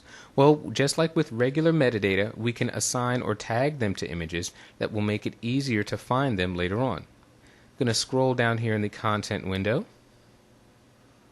And let's find some clouds. There we go. We've got 3 of them. I'm going to click to select the first image. You can see that I have already assigned the keyword clouds to it. To assign a keyword, all you have to do is click on the box next to the word in the keyword panel. I'm going to click this second image. That has been assigned clouds. as well. Now what I can do is move over the clouds keyword, right click on the PC, control click on the Mac, and select Find. Our Find criteria automatically comes up to search for keywords containing the word clouds. I'll simply hit Find, and now Bridge has found all of the images that have been tagged with the keyword clouds. Keywords are a very powerful way to add information to your image that can be leveraged later on when you go to search for them. Remember when I said Bridge is more than a file browsing application? Something else it excels at is outputting your images for screen view, for the web, and even print. Bridge has a great slideshow feature. Let's take a look at that. In my favorites folder, I'm going to go back to my Italy folder. And under View, I'm going to go to Slideshow Options. Many things to choose from here. We can choose the duration of the slideshow, whether it's going to have captions if we've added that, how the image is going to be fit to the screen. We're going to leave all these settings at their default and simply hit the play button. Now we've gone into a full screen mode with our slideshow, and the images will dissolve into each other.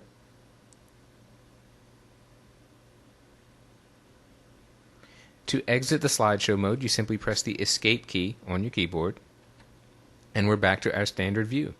Another thing you can do with Bridge is create an image gallery for your website. In the Workspace switcher, I'm going to select Output, and click on Web Gallery if you're not there automatically. We have a number of templates. I'm going to leave it at standard. We can title the gallery, we can put our contact information, we can put about this gallery information. For right now, I just want to leave it standard so you can see what it does. Let's get a preview of what this would look like. We're going to click the Refresh Preview button.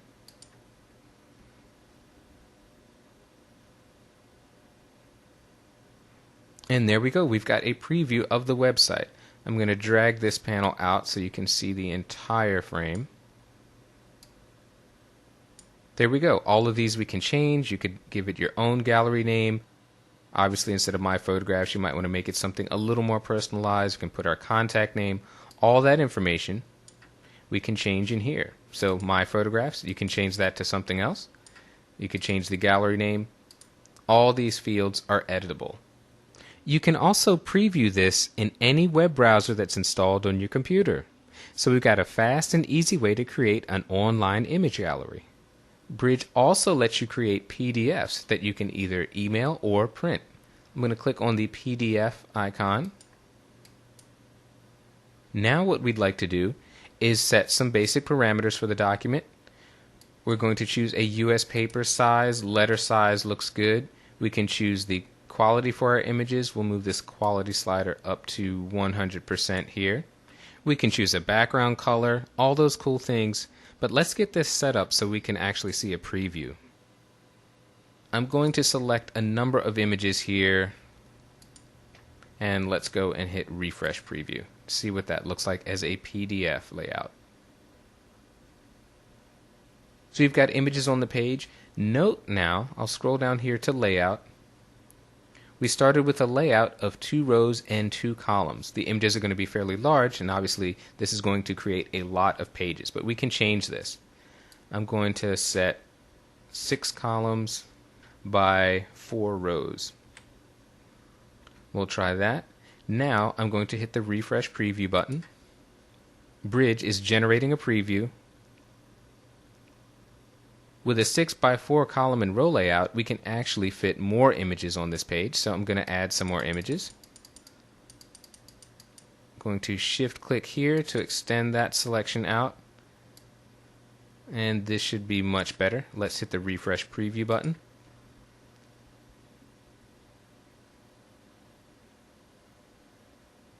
There we go. Now we filled up a page with images. So a quick and easy way to create PDFs. We can print this, we can email this, lots of options here, and we don't even have to go into Photoshop. While it hardly seems like a hassle to move from Photoshop to Bridge, in CS5 we don't even have to do that. Mini Bridge is a new addition that puts a streamlined Bridge interface directly inside of Photoshop. We can launch Mini Bridge from the Applications bar. Simply go click on the icon and up pops Mini Bridge. Notice in the navigation panel we have favorites. And if I click and drag down here, you can see the favorite folders that we set up earlier in Bridge. If I click on Canada, in our content window we have the contents of that Canada folder. If I scroll down below favorites, we see collections, and if I click, aha, we have our smart collection that we created, black and white. A simple click here will give us our black and white TIFFs. Mini Bridge does a great job of letting you pull images from various locations. What can we do with them? Well, since we're in Photoshop, it would make sense that we could open the images. If you right-click on an image, control-click on the Mac, you get a pull down and you can simply open the image. Slide this out of the way temporarily. There we've got our image open in Photoshop. Let's close this for right now. Pull back a Mini Bridge. There's something else that we can do. All the time we spent talking about smart objects, it'd be a shame not to leverage that inside Mini Bridge. I'm going to select this image and click in the Tools menu, Place in Photoshop. And what does placing a file in Photoshop do? Yes, it creates a new document with a smart object. I'm going to collapse Mini Bridge. We've got this file now, and look in the Layers panel, we have a smart object. So Mini Bridge is really your one-stop shopping for finding your images in various locations and opening them in Photoshop so you can get to work.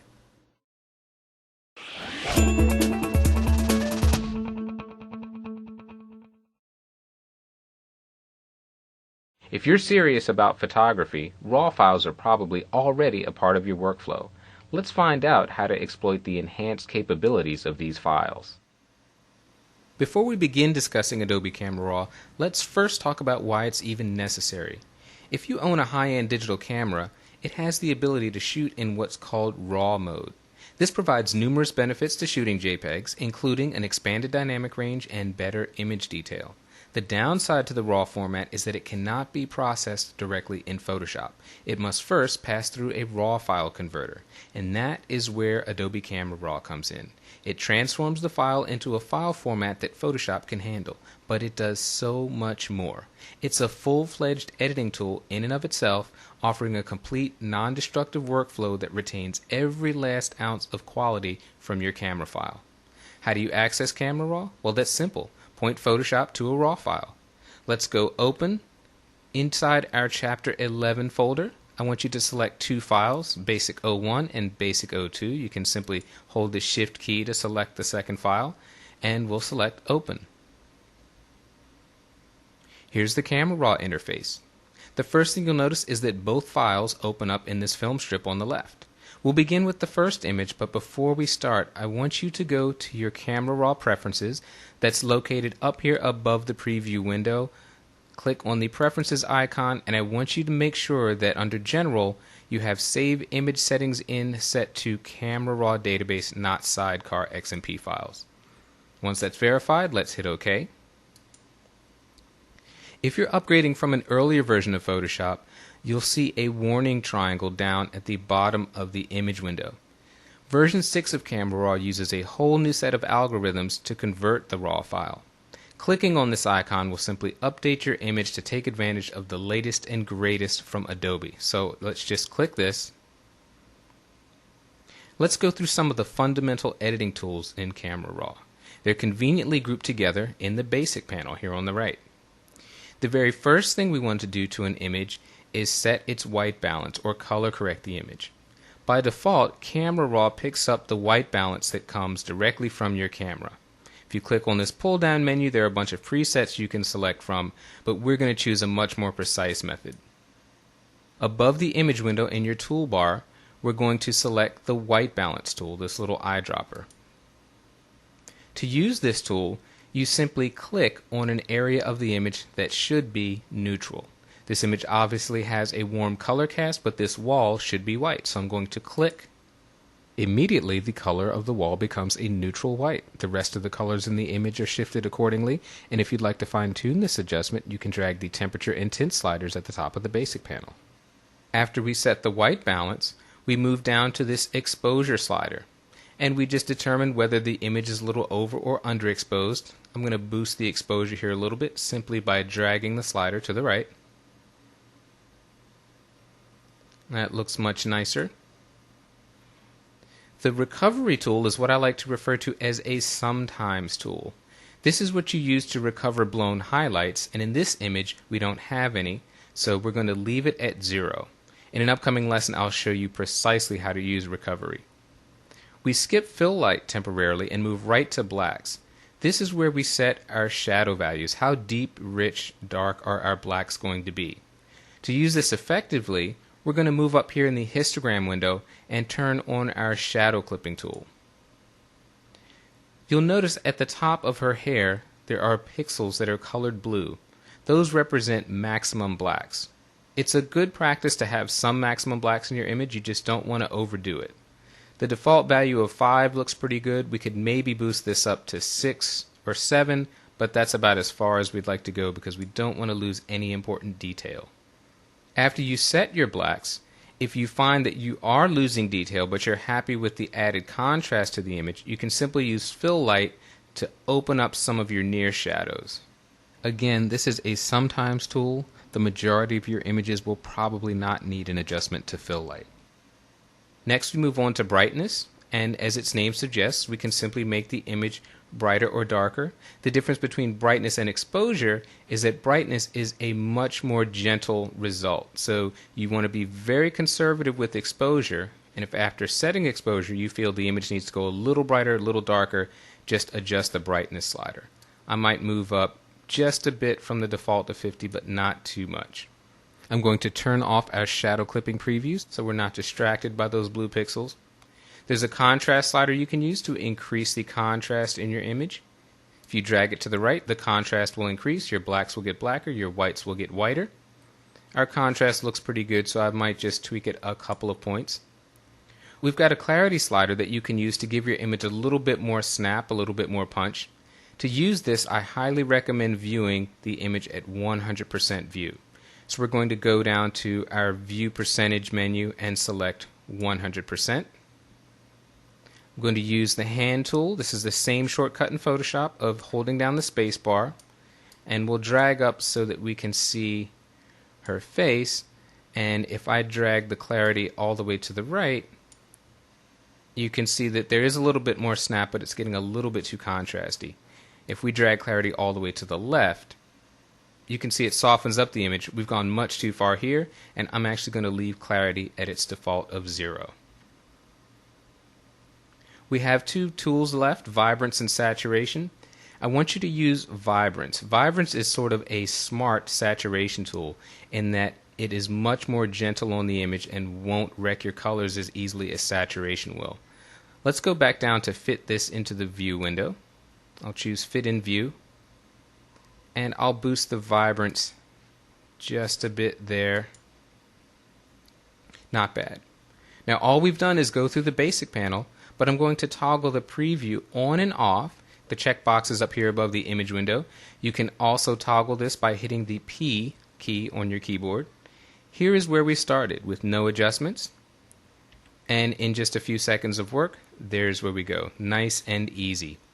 Now I wanted you to open two files to show you an important feature of Camera Raw, and that's the ability to synchronize settings. So far we've made edits to just one file, but suppose we wanted to duplicate these settings to this second file, Basic02. Our top image is active. That means that it's showing up in our image preview window. If I hold down the Shift key and click on Basic02, that image is now selected. It's not active, but it is selected. Clicking on the Synchronize button gives me a pop-up window, and you can see a listing of every single adjustment parameter available in Camera Raw. A check mark next to the adjustment indicates that that will be applied to the second image. I can go to this pull-down menu and select some presets that will automatically select one of these adjustments. Here I'm going to choose white balance. This is going to synchronize the white balance from the first image to the second image. I'm simply going to hit OK, and now our second image is color balanced. I'll hit synchronize again, and I'm going to click on these options here. Everything that we've changed, I want to go and apply those from the first image to the second image. Click on Vibrance. Now when I hit OK, all of those settings are applied to the second image as well. Now we're ready to send a rendered file directly to Photoshop, either to make a print or do further editing. But first, we've got some choices to make. We're going to open the Workflow Options dialog. We can access that by clicking on our current workflow settings. And you can see we can choose the workspace that we want to have. We can choose whether this will be an 8 or 16-bit image. We can even choose the size. If you choose a pixel dimension that does not have a plus or minus, that's sending the original file size. If you want to reduce the file size, you can do that here by selecting one of these presets. You could also increase the file size. We get to choose the resolution to which this file will be set, and we can even choose whether we want to apply any sharpening. Note down here the checkbox, Open in Photoshop as Smart Objects. If we select this, the image will open up in Photoshop as, you guessed it, a smart object. Let's just leave these values at the defaults and hit OK. If your settings are a bit different here, don't worry, it's not going to matter for what we're going to do in this lesson. Just go ahead and click OK. And now at the bottom of the window, we can click Open Images just to open both of these images individually in Photoshop. To the left, we could also choose to save these images. Perhaps we wanted to do more work later but did not want them to open immediately in Photoshop. If we click Save Images, we have options of where to save the file, and we can choose whether it's going to be a JPEG, a TIFF, a Photoshop file, or simply leave it in its digital negative format. I'm going to hit Cancel. We've made a lot of changes to this image, and when we open it in Photoshop, we have a lot of options as to what kind of file that is going to be. To continue on with our next lesson, we're going to be using a brand new set of raw files, so you can simply hit Cancel. So far, the tools we've used have made global changes, that is, changes to the entire image. But Adobe Camera Raw offers some great ways to target specific areas of an image to work on. Let's get started by going to our Chapter 11 folder. I'm going to hit Control-O on the PC, Command-O on the Mac. And we're going to select the file Selective Edits. The first thing I'm going to show you how to do is limit our adjustments to specific colors within the image. We're going to go to the Hue, Saturation, and Luminance panel to do that. But first, I want to show you the Recovery tool in all its glory. I touched on it in the last lesson and promised to give you a closer look. Well, here it is. Notice in the upper right portion of this image, I have a completely washed out and blown out sky. There is no detail here, just a solid wash of cyan and white. How do I know that? Well, if I go and turn on my highlight clipping preview up here above the histogram, look at that area that is covered in a red overlay. That red signifies pixels that have no detail. They're all blown out at a maximum value. You can see down in my basic panel, I've already set my exposure a bit to the left at a minus 0.15, but that has had no effect on these blown out pixels here, and that is where the recovery tool comes in handy. Watch what happens to the image as I drag this slider to the right. You can see those red areas disappear like magic. Camera Raw is recovering highlight information, finding a way to pull detail out of areas that once were lost. It's actually able to reconstruct missing pixel information to give us full red, green, and blue values. Notice that there are still some scattered areas of red remaining, and this is a typical real-world result. Now, quite often you will be able to remove every last bit of red by dragging the recovery slider, but if you shoot in a very high contrast scene, you may end up with small pockets of red that Camera Raw could not reconstruct. But you can see that this is a marked improvement over where we started with the image. The recovery slider is a fantastic tool that's going to salvage a large number of your images. Now let's go to our Hue, Saturation, and Luminance panel. We get there by clicking on this fourth icon from the left. And look at all of these sliders here. We're going to start with Hue. You certainly know by now that I'm not going to say, oh, just play around with those sliders until you get something that you like. No, we have a much more precise way of working. First, let me turn off this highlight clipping preview. We don't need that anymore.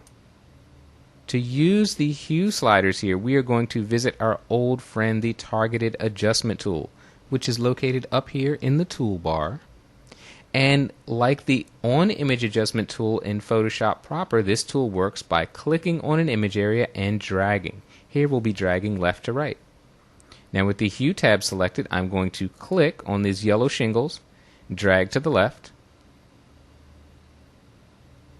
and note the hue changes. If I drag to the right here, we can get a nice sort of a lemony lime kind of yellow. And what's great about this tool? Well, only those yellows have been shifted. We haven't changed the green in the trees, we haven't changed the blue or the reds in the house. The color that we click on is the color that gets adjusted no matter where it falls within the image. Let's go down here and click on the blue molding around this window. We'll click, we'll drag to the left. That gives us a more of a cyan kind of blue. Notice the reds are remaining untouched. Let's move here to the right and get something in the purple range. There we go. Let's move on to the saturation tab. Here we've got the same set of sliders, but this time we're going to affect, you guessed it, saturation. If I click over here in this foliage, target these greens, and drag to the left, you can see my green slider is moving. The yellow is moving as well. Yellow is a secondary color in there. And you can see the foliage is now desaturated by a large amount. Let's actually take it back and boost the saturation up a bit. And let's do something to the red in here. We'll click on the red, and let's boost the saturation up here as well. See how easy it is to target specific colors. We simply click and drag. We're not having to make a mask. We're not having to make any kind of selection. It couldn't be easier. The last thing I'll do here is click and take a little saturation out of the yellow there. And let's move on finally to our luminance tab. Luminance is just a fancy word for brightness. So with these controls, we're simply going to brighten or darken colors here in the image. Let's go back and click on the green foliage, and what I want to do is brighten these a bit. There we go. We'll open them up right about there. Now let's take a look at how much work we've actually done. I'm going to toggle the preview off and on. Here's the file we started with. And here's the file after our adjustments. A huge change. So you can get a sense of how drastic a change you can make to an image without creating a mask, without defining any selections. You simply click and drag. Now let's get even more selective. Instead of altering similar colors throughout an image, suppose we want to limit our adjustments to specific locations in the image. Well, that's easy to do with the adjustment brush. That tool is located up here in the toolbar. We'll click that, and notice along the right we have a completely new set of options. Now exposure, brightness, contrast, saturation, etc., those should look familiar. They come from the basic panel, but here's the difference. These adjustments will be limited to the exact locations that we specify. And how do we determine those locations? Simply by painting. Let's get started by adjusting one of these parameters. I'm going to start with brightness. I'll drag this slider to the left. Notice the image has not changed. I have not told Camera Raw where to apply this brightness value of -74. As I move the mouse over the image, notice that I've got a crosshair, which is going to be very important in a moment, and I've got two circles. The innermost circle is our brush size. That's the diameter that we'll be painting with. The outer circle indicates our feathering. Now we can change size and feathering very easily. By moving down here, I can drag the size slider to the right to get a larger brush. I'll keep this back where it was at 6. That'll be pretty good for this.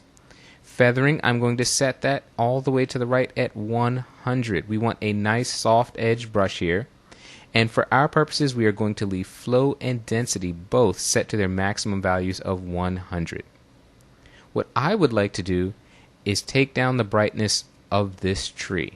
So I'm simply going to click and drag to paint.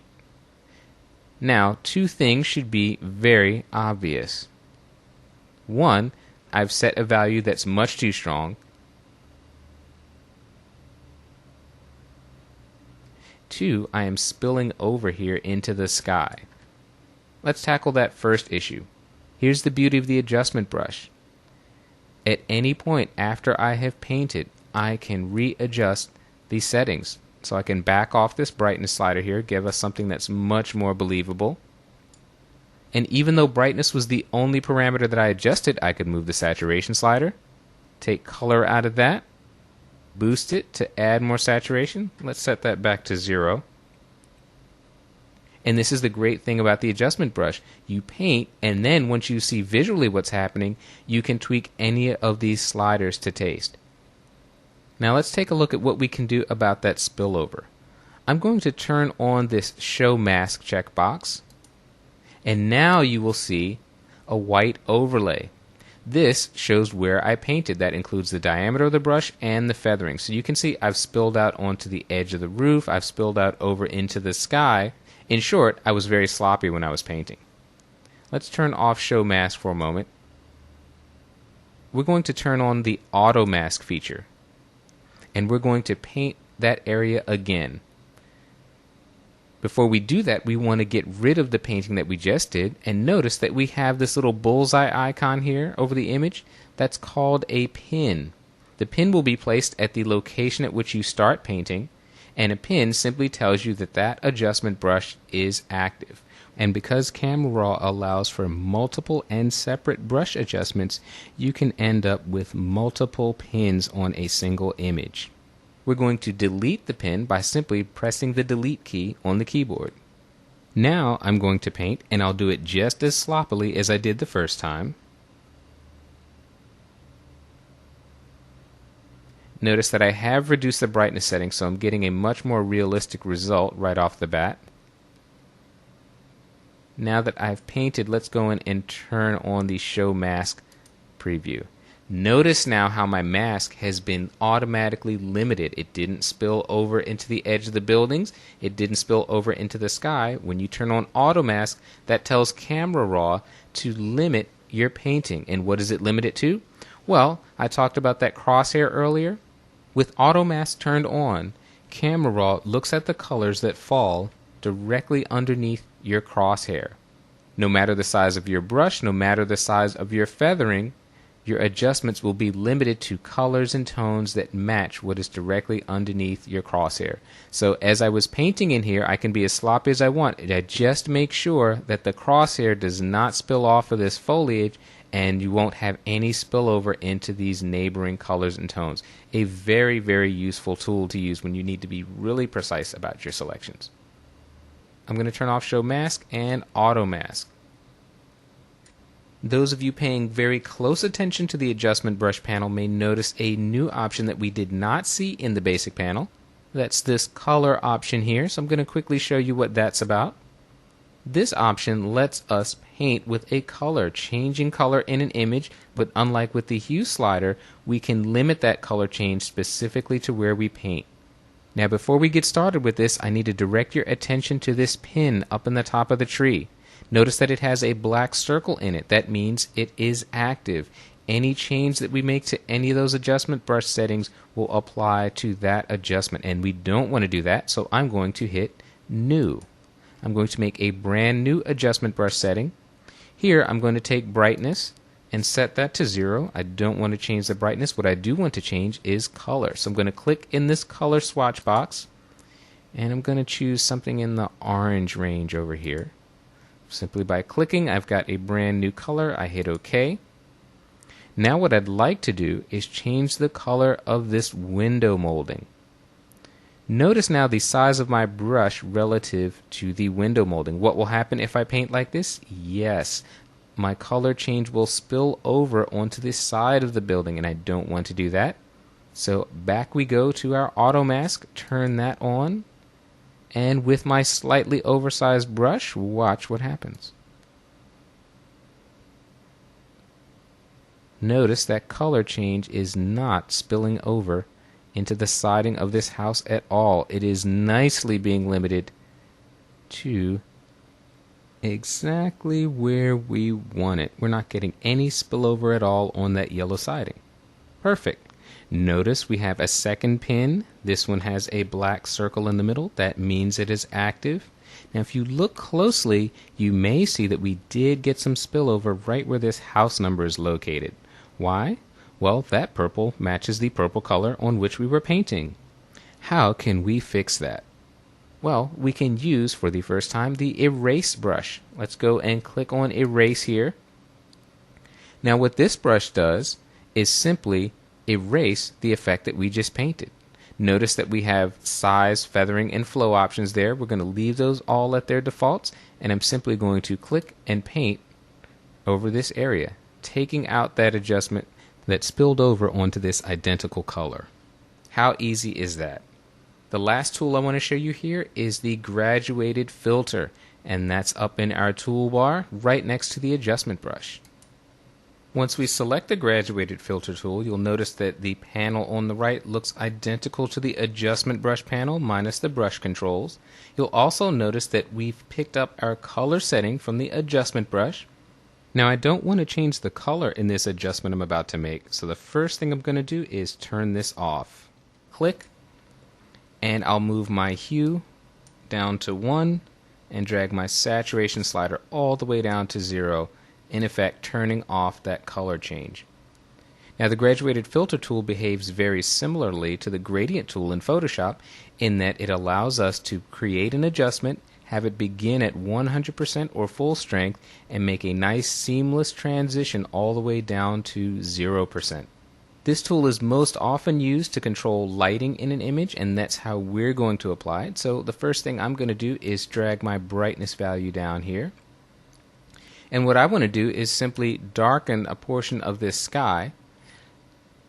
I'm going to place the mouse in the upper right area of the image, and I'm simply going to click and drag down. And you can see we've got a darkening effect going on here.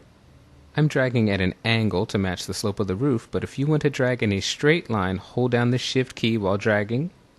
I'm going to put it just about there.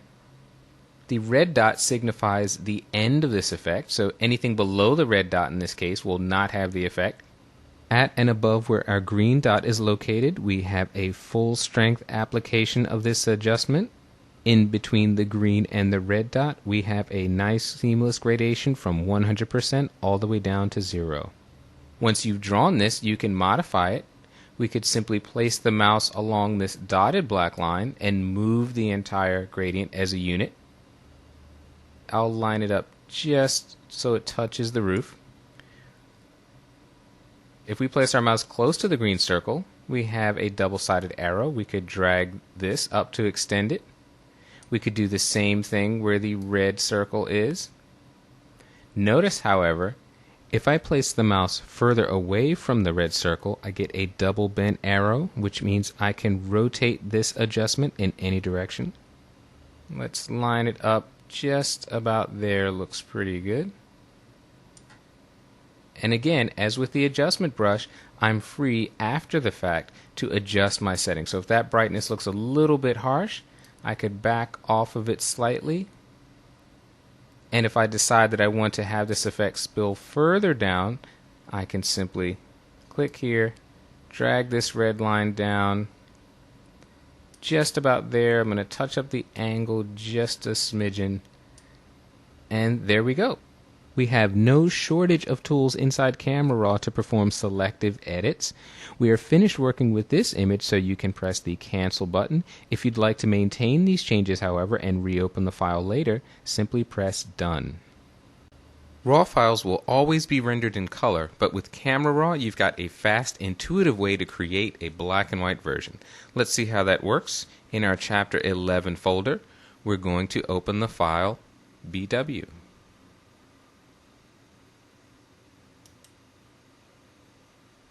Now, if you pay close attention to the basic panel, you may notice that I have already made a few small adjustments to this image. I've set a custom white balance, I've boosted exposure a little bit, and boosted my blacks. Even if you know from the outset you're going to convert to black and white, it's very helpful to make some basic adjustments to your image in color first. You want to get the image looking pretty good in color. This will make your conversion to black and white go much smoother and a lot faster. So you want to make sure you've got at least some pleasing contrast and exposure in your image before you even do the conversion. With that out of the way, let's go back to our HSL grayscale panel, and this time we're going to hit Convert to Grayscale. Now you can see under Grayscale Mix, Camera Raw is applying some auto settings. we're going to turn those off and click Default. And we'll zero everything out because we're going to start completely from scratch. Keep in mind that even though we're looking at a black and white version of this image, Camera Raw retains the underlying color information from the original file. It remembers the color of the sky, the color of the dome on the buildings, for example. So wherever we click to make an edit, Camera Raw will automatically limit those adjustments to areas of similar color in the image.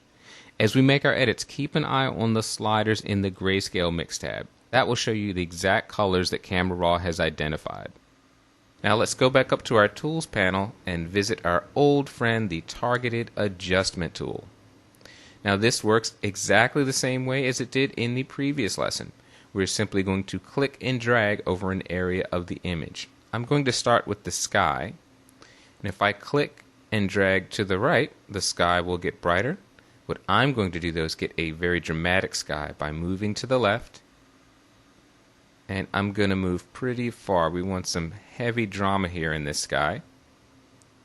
Now what I'll do is move down over the building right here on this brickwork. I'm going to click here. I can move to the right to brighten it, but I'm going to darken the building, but by a very small amount, nowhere near what we did to the sky. So I'm still able to adjust these two areas of the image independently. So now we've got a fairly dramatic black and white image. I will point out though that once you've made this conversion, you're going to find it helpful to revisit the basic panel and make a couple of final tweaks. So let's go click back on our basic panel. Most of the time what you're going to want to do is adjust your blacks. Once you convert from color to black and white, the image might feel like it loses a little bit of contrast, needs a bit of punch. So let's go down to our black slider and we'll boost this up. We're not going to overdo it, we just want to add some nice drama in here in the shadows. And with this image, we didn't really have a lot of distinct and separate colors. I'll toggle the preview on and off by clicking on the checkbox here. You can also press P on the keyboard. Here you can see we basically had two main color groups. We had the blue in the sky, and then we had sort of orange, reds, yellows in the building. I'll toggle this preview back on.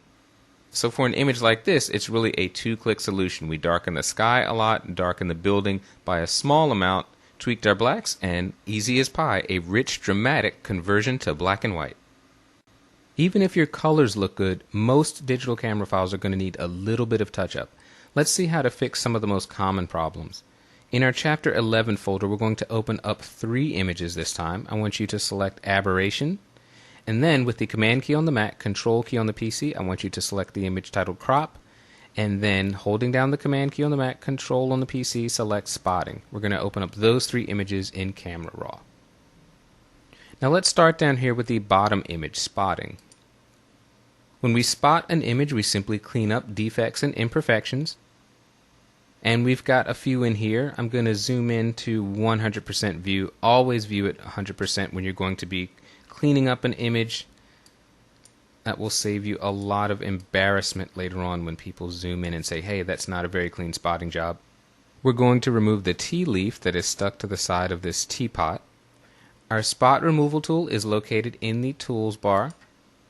We're simply going to select that, and we have a radius set to 1, so we need a much larger brush size. Let's go and set this to about 6.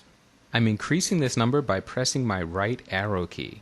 I could also just enter the number 6 or obviously move the slider with my mouse. Should work pretty well. There we go. Much nicer size. I'm simply going to click, and Camera Raw automatically does its best to find an appropriate point to sample from. That's a pretty good spot, except it's picking up a little defect in the cup here and duplicating that, so I'm just simply going to bring our sampling point over on the other side of the image, and we'll turn off the show overlay so we can get a clear look at what we've done. That looks pretty good. I'll make this a little bit wider, and let's try that. Perfect. Can't tell that it was done at all. Let's try something a little bit more difficult. With this tea leaf that's stuck, the problem is that it's butting up right against the edge. When you have a light and dark edge, that's a much more problematic issue to solve. But have no fear, we're going to go through this step by step. I'm going to reduce my brush size a bit because this fix is actually going to require 2 separate brushes. We'll set a radius of 4. going to get rid of the bulk of the leaf here simply by clicking. And Camera Raw does a pretty good job of selecting there. Actually, it looks great. We're going to leave that. Now we're going to fix this area. So a separate click with the spot removal tool. And here you can see Camera Raw runs into some issues. I'm going to manually set the sampling point here. And now I'm going to adjust my removal point so that I can get this edge lined up. That looks pretty good. Let's turn off the overlay. Not bad if I do say so myself. So we've removed 2 spots there. Let's go up to our crop file. Now if we'd like to crop an image, we can simply go in the toolbar, select the crop tool. If we click and hold on the crop, we can use it in normal mode. That lets us drag a freeform crop. If we want to constrain ourselves to a certain ratio, we could choose 1:1. That'll give us a square, for example. Got plenty of other choices here, and you can also create your custom ratios. We're going to leave this set to normal. And I can simply click and drag a crop rectangle. When I release it, I can press the Enter key to commit, and there we have a crop. Obviously, with this image, there's another problem. It is not straight. So we're going to back out of this, choose Undo with the Command Z on the Mac, Control Z on the PC. Now, instead of choosing the crop tool, we're going to select the straighten tool located just next to it. With the straighten tool, you look for something in your image that's supposed to be straight and simply drag along it with this tool. I'm going to choose the first row of bricks here above this detail work.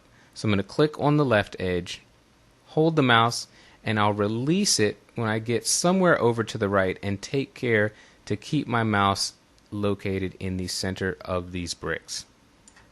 So if I let go there, I now have a crop rectangle. You can see at the top of the toolbar that the crop tool is selected. And I can drag any one of these points and refine my crop. I'll come down just a little there from the top, but I'll move up a lot from the bottom. We'll do something like that.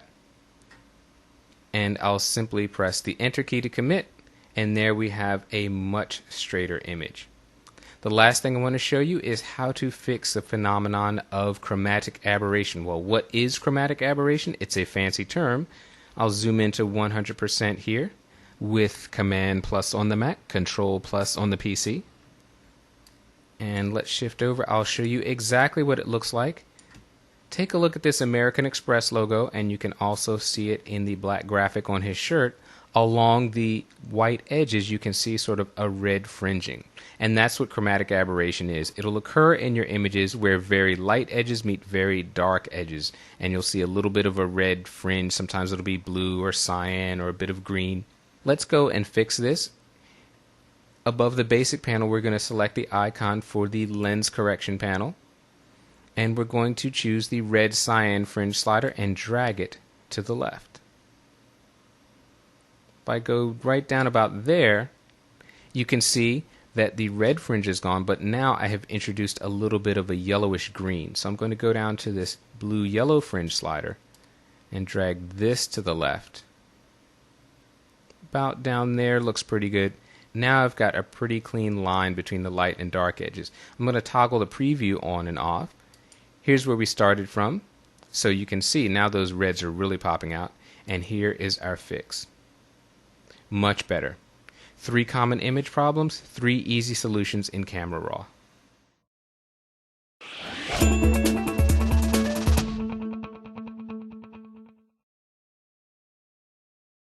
Image layers open up a whole new world of possibilities whether you're designing or retouching. Let's explore the basics. Image layers are among the most used features of Photoshop. They allow you to arrange multiple elements in a single document and still be able to edit them individually. Let's go to our Chapter 12 folder and open the file titled Shapes. You can't tell just by looking at an image how many layers it has. To do that, you have to visit the Layers panel. You can see that this image has a number of layers. And one of the great things about using layers is that you can move them individually. I want you to select the Move tool in the Tools panel and make sure that up in the Options bar you have the Auto Select option checked. Very important. With that option checked, you can simply click and highlight a layer automatically. As soon as I made that click, the layer 2 circles in the layers panel was selected. And if I click and drag, I can move that layer around. Note that both of these circles are moving, and that's because, well, in the 2 circles layer, there are 2 circles. Both of these circles are on the same layer, so they move together. We cannot move these circles individually. But look what happens if I click on this left red circle. Here, the red circle layer is highlighted, and I can indeed move this circle around anywhere I want without touching the green circle.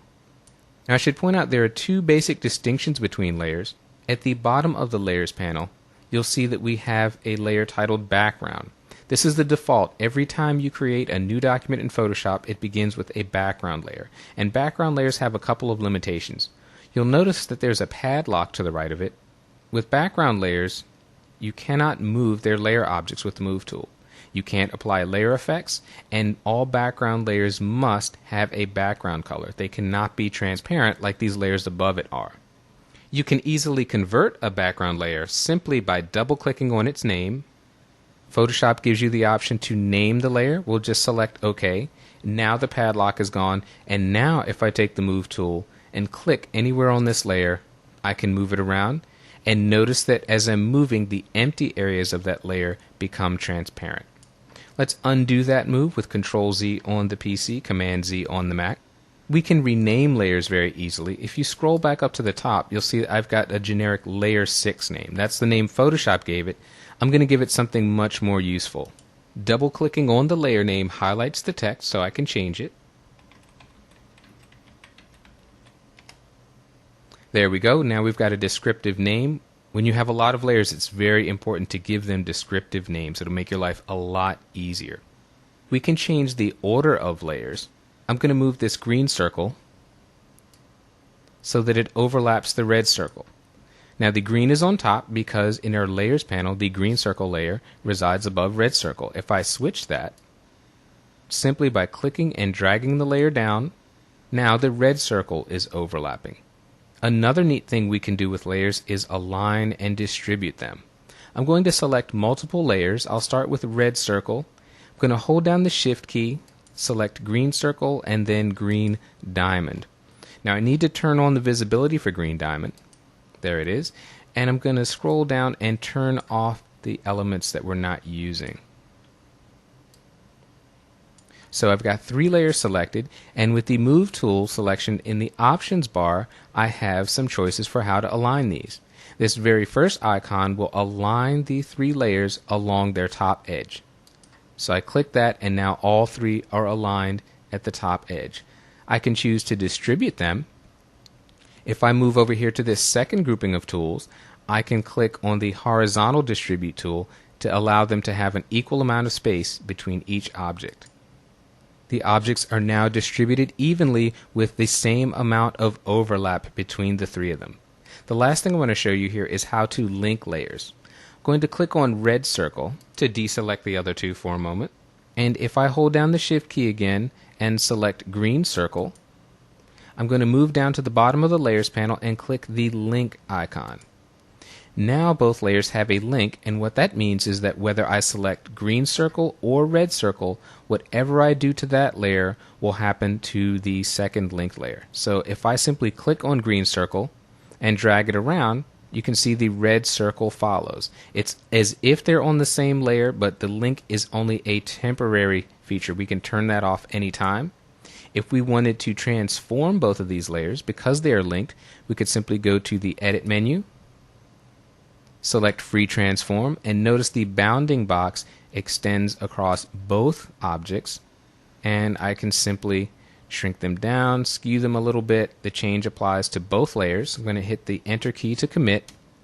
The Link tool allows you to work on one layer and have the change applied to the second layer automatically.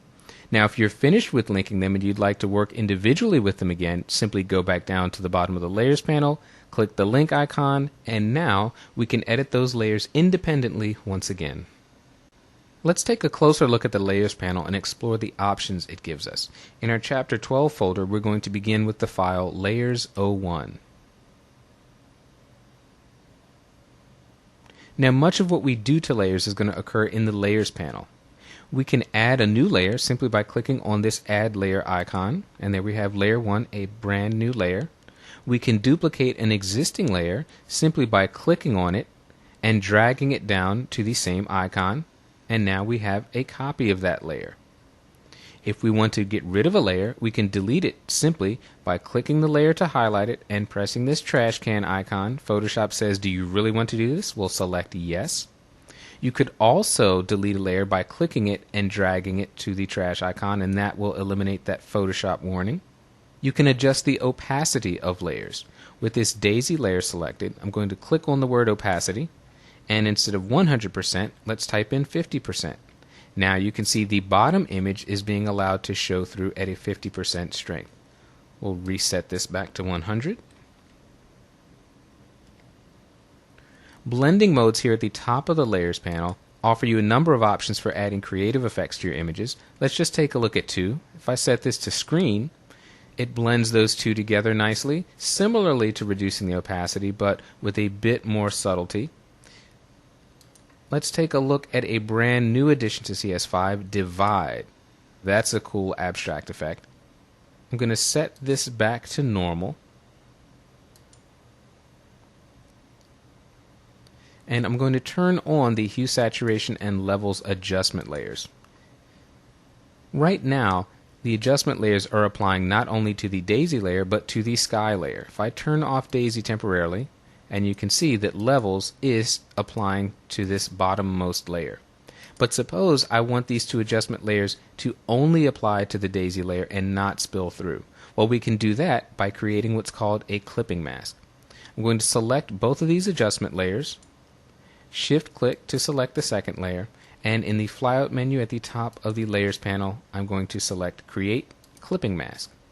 Now look what happens. If I turn this on and off, you can see daisy changing, but that sky along the top of the image is remaining the same. These effects have been clipped so that they end at the layer immediately below them. Adding layers to your images greatly increases their file size, but if we flatten an image, we compress all of this information into a single background layer. And we can flatten simply by going back to the flyout menu and select Flatten Image. All those changes take effect, and they're now a background layer. I'm going to undo that, Control Z on the Mac, Command Z on the PC. If we want to merge the layers instead and not create a background layer, we can simply go back to the same menu, and this time select Merge Visible. We've now compressed all of those layers into a single layer, but that layer has not been converted into a background layer. I want to show you another image. Let's close this one, and we don't need to save it. Back in our Chapter 12 folder, let's open Layers 02. Notice that even though this image has a single layer, it is not a background layer. There's no padlock icon there, and that's important because we're going to add layer styles, and you cannot do that on a background layer. Let's go up to the Window menu, select Styles, and we have our styles options here. On the flyout menu, I'm going to click, and we're going to load some new styles. Let's start with photographic effects for this image. Photoshop asks if we want to replace the contents. That's absolutely okay with us. Now you see all these icons here. These really offer you no help in terms of what the effects are going to do. So let's go back to our flyout menu and select Text Only. This is much better. Let's see what happens if we select negative. Well, it converts the image to a negative. Sepia tone does exactly what you might expect. Notice that as we click a layer style, in the Layers panel, we can see effects show up immediately beneath the layer. Because those effects are in the Layers panel, we can turn them on and off at will, but we can also go down, double click on any of the effects, and we can edit the settings. So these styles are a great starting point, but you could also tweak them to taste. Let's take a look at one more set of styles. We'll go to Image Effects. Again, it's okay for us to replace these. Let's check Black and White Photo. We've got a blue filter, circular vignette, all these kinds of things. So you've got tons of styles you can cycle through, and styles are nothing more than a collection of layer effects. So you can turn them on and off, and you can edit them to your heart's content. The last thing I want to show you here is very cool. We're going to learn how to create knockout type. Let's close this image. We don't need to save it. And back in our Chapter 12 folder, we are going to open the file titled Knockout. Now in this image, I've got a background layer. I have created a layer effects layer right above it called Brick Wall. We'll turn that on. Now what we're going to do is to create some type and let it knock out this brick wall so that the background image shows through. Let's select the type tool that's in your tools panel. The shortcut is T.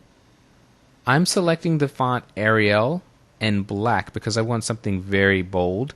You can choose a different font, but you'll get the best results with a typeface that is very, very wide and fat. So I'm going to simply click and type in the word here, clouds. I'm going to type it in all caps. Now that's pretty small for the effect that I want to do, so I'm simply going to click in here with the control key, that would be the command key on the Mac, and you can see the text bounding box, and I'm going to drag this up to expand the text. And I think I want to drag it out on the side as well. There we go. We're going to have something that stretches just about from edge to edge. That looks pretty good. I'll hit the Enter key to commit to that. Now what we want to do is go to our Layers panel, and up in the flyout menu, we are going to select Blending Options. Now the very first step here, very important, this will not work if you don't do it, set fill opacity down to 0%. Our text is going to temporarily disappear, but under knockout, we want to choose deep. This will take it all the way down to the background layer, hit OK, and now you can see that our text, instead of being black, has cut out so that the bottom image can be revealed. And this is still a text layer. We have not rasterized it. We can still move this around. If I simply click with the control key on the PC, that would be the command key on the Mac, I can move it down here. We can move this freely and decide where this looks absolutely best. So there you have it, knockout type that reveals our background layer. Once you've added more than a couple of layers, it's time to start organizing them. Let's go back to our Chapter 12 folder and open up our old friend Shapes. You can see that the Layers panel is starting to get a bit unwieldy, and if I turn all of these on, the image itself gets a little bit busy. I'm going to show you how to create groups in your Layers panel to manage all these layers. In the flyout menu of the Layers panel, I'm simply going to click and choose New Group. Photoshop asks us for a name. I'm going to group all of my circles together. So I'm going to name this Circles. Hit OK. Now we have a folder. What can we do with that? Well, we can add layers inside that. I'm going to drag this layer 6 thumbnail because it's a circle. Click and drag it up till it's over that layer and release it. Now you can see that layer 6 is inside the circles folder. If I close circles, you cannot see layer 6. I'm going to do the same with red. Simply clicking and dragging it, and we have one more circles layer down here that we can drag back up. Now we've cleaned up the layers panel a bit. We have our circles here. We can open them and close them in one click. I'm going to do the same thing with diamonds, but this time I'll do it a bit differently. I'm going to click on green diamond and shift click to select the next two layers. Now, in our flyout menu, I'm going to select New Group from Layers. When we select this option, Photoshop bundles the layers that we have just manually selected and puts them in the group for us. It saves me a lot of clicking and dragging. We'll name this. Now, those 3 layers have automatically been placed in the Diamonds folder. If I open up Diamonds, they're all in there. Make sure at this point that you have the visibility icons turned on for all 3 because I want to show you something very cool. If we close the layer group and simply turn the icon off, it affects all the layers included in that group. So an easy way to turn layers on and off. So with layer groups, we've got a quick and easy way to manage the contents of our layers panel. Now I want to show you something very cool, layer comps. Layer comps are a great way to create snapshots of changes that we make to our layers. Let's see how that works. In the window menu, I want you to go and select Layer Comps. Now with layer comps, we can record three things about layers. We can record the visibility, whether they're on or off, the position of elements in a layer, and whether we have layer styles applied to them. So let's go to the Layer Comps panel, click on the flyout, and choose New Layer Comp. Now we haven't made any changes yet, so we're simply going to label this Start. And we want to have all three boxes checked. We want to apply changes to visibility, position, and appearance. So let's hit OK. Now let's make some changes. I'm going to open up this diamonds group, and the green diamond, I want to apply a layer style. So I'm going to go back to my layer styles panel here, and let's choose a different library of styles. We are going to choose buttons.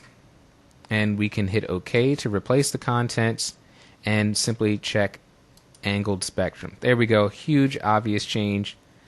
And notice down here we can see the effects in our layers panel. I'm going to scroll down and select red diamond, and this time we're going to choose beveled mouse over. So we've got two changes there. I'm going to close the diamonds group, and I'm going to turn off the background layer, and now in circles I'm going to select layer 6 and red circle and move them both. Now if all of the circle layers are moving, I want you to look in the options bar and make sure that you have layer selected next to auto select. There we go. We've made enough changes that the difference should be obvious. So now back in our layer comps panel, we're going to click and select again new layer comp, and this one we're just going to give the title spectrum for that first effect we did. We'll hit OK. Now what we can do is go back to the beginning to start, and our document goes back to that state. If we click on spectrum, we move back to this current state, and you can easily imagine that you could have any number of these layer comps. Layer comps are a great way to quickly and easily go back between various stages of an image. And best of all, layer comps remain with your image. If you save the file, close it, and then reopen it later, your layer comps will still be there, and you can move to any of these states that you have saved.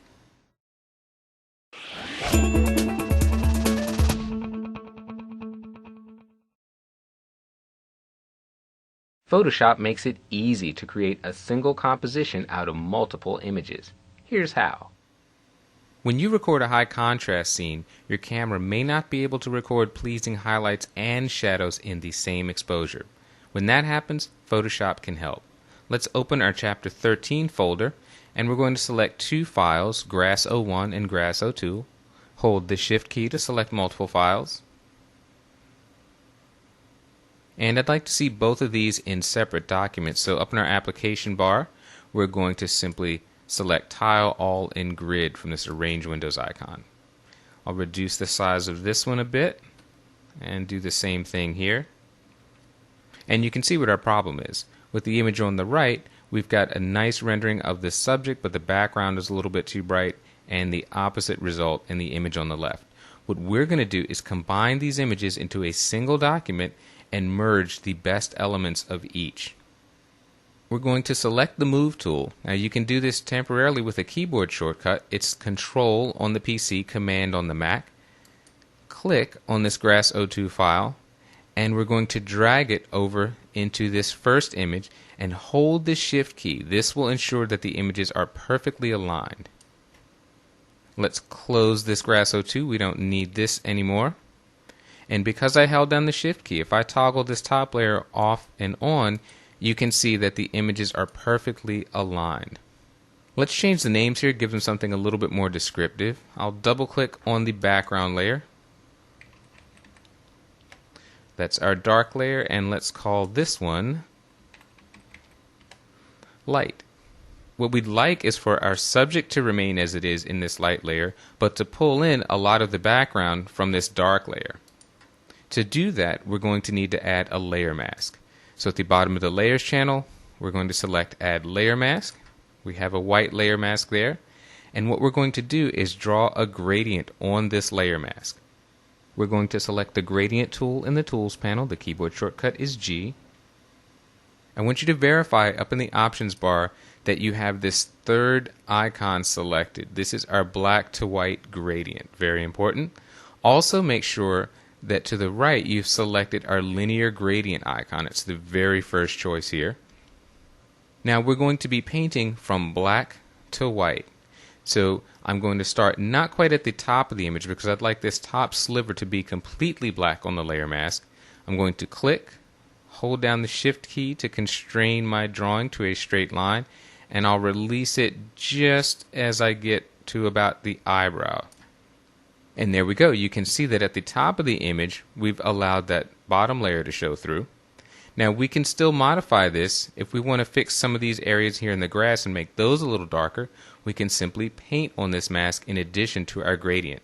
So let's select the brush tool.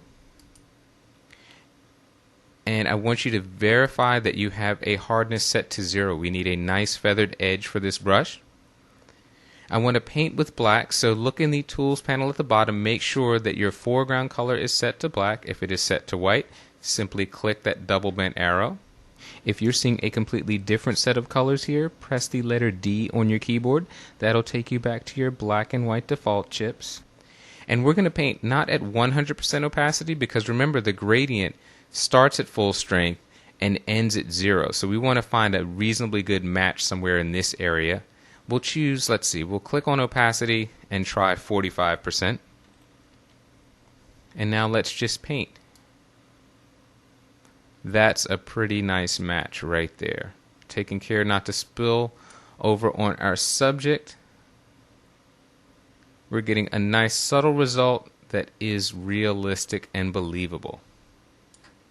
And there we go. We've combined the best elements of both of these layers. If I turn off this dark layer, you can see exactly what we've done. That's the amount of the light layer that's being hidden by the mask, allowing the dark layer below to show through. Stitching images together to create a panorama or simply a higher resolution file is a fun way to create striking photographs, and Photoshop makes it super easy. Let's go to our Chapter 13 folder and we're going to select 3 files, 3-shot pano A, B, and C. Again, with the Shift key, we can select those contiguous files and hit Open.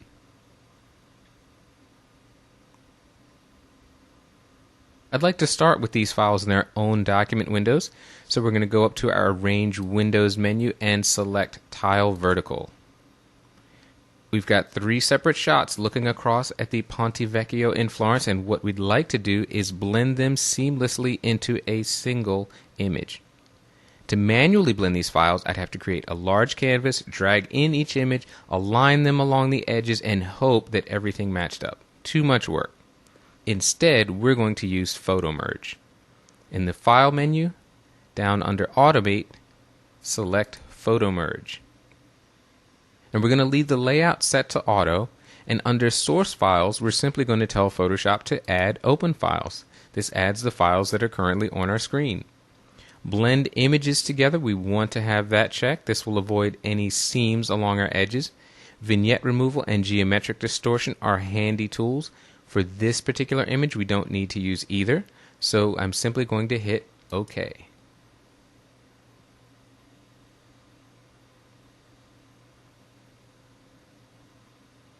And now let's check on our result. I'm going to cycle through to full screen mode with menu bar by pressing the F key.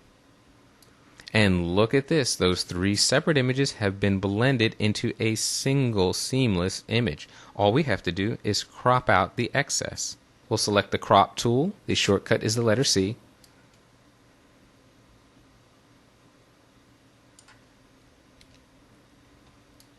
And there we have it, the Ponte Vecchio. What's that, you say? Only a 3-image composite, no big deal? Well, my friend, let's try something a bit more ambitious then.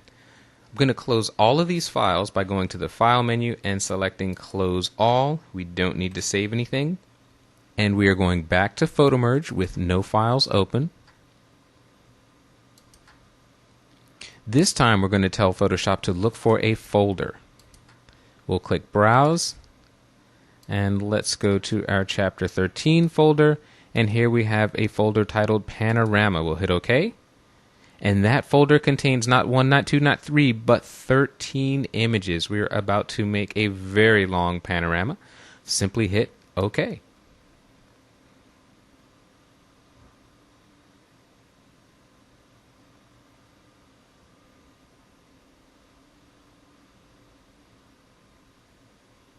Now that is a panorama. I really wish I could give you more information about nitty-gritty details and how hard and difficult it was to create and how much time it would take and how you had to dig into each layer, but it's really this simple. You select Photo Merge. We'll crop this out here.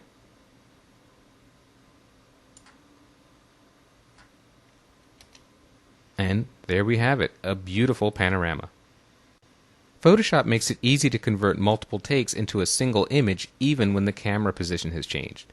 Let's start with 2 more images from our Chapter 13 folder. This time we'll choose Align 01 and Align 02. Again, let's pull these into their own document windows.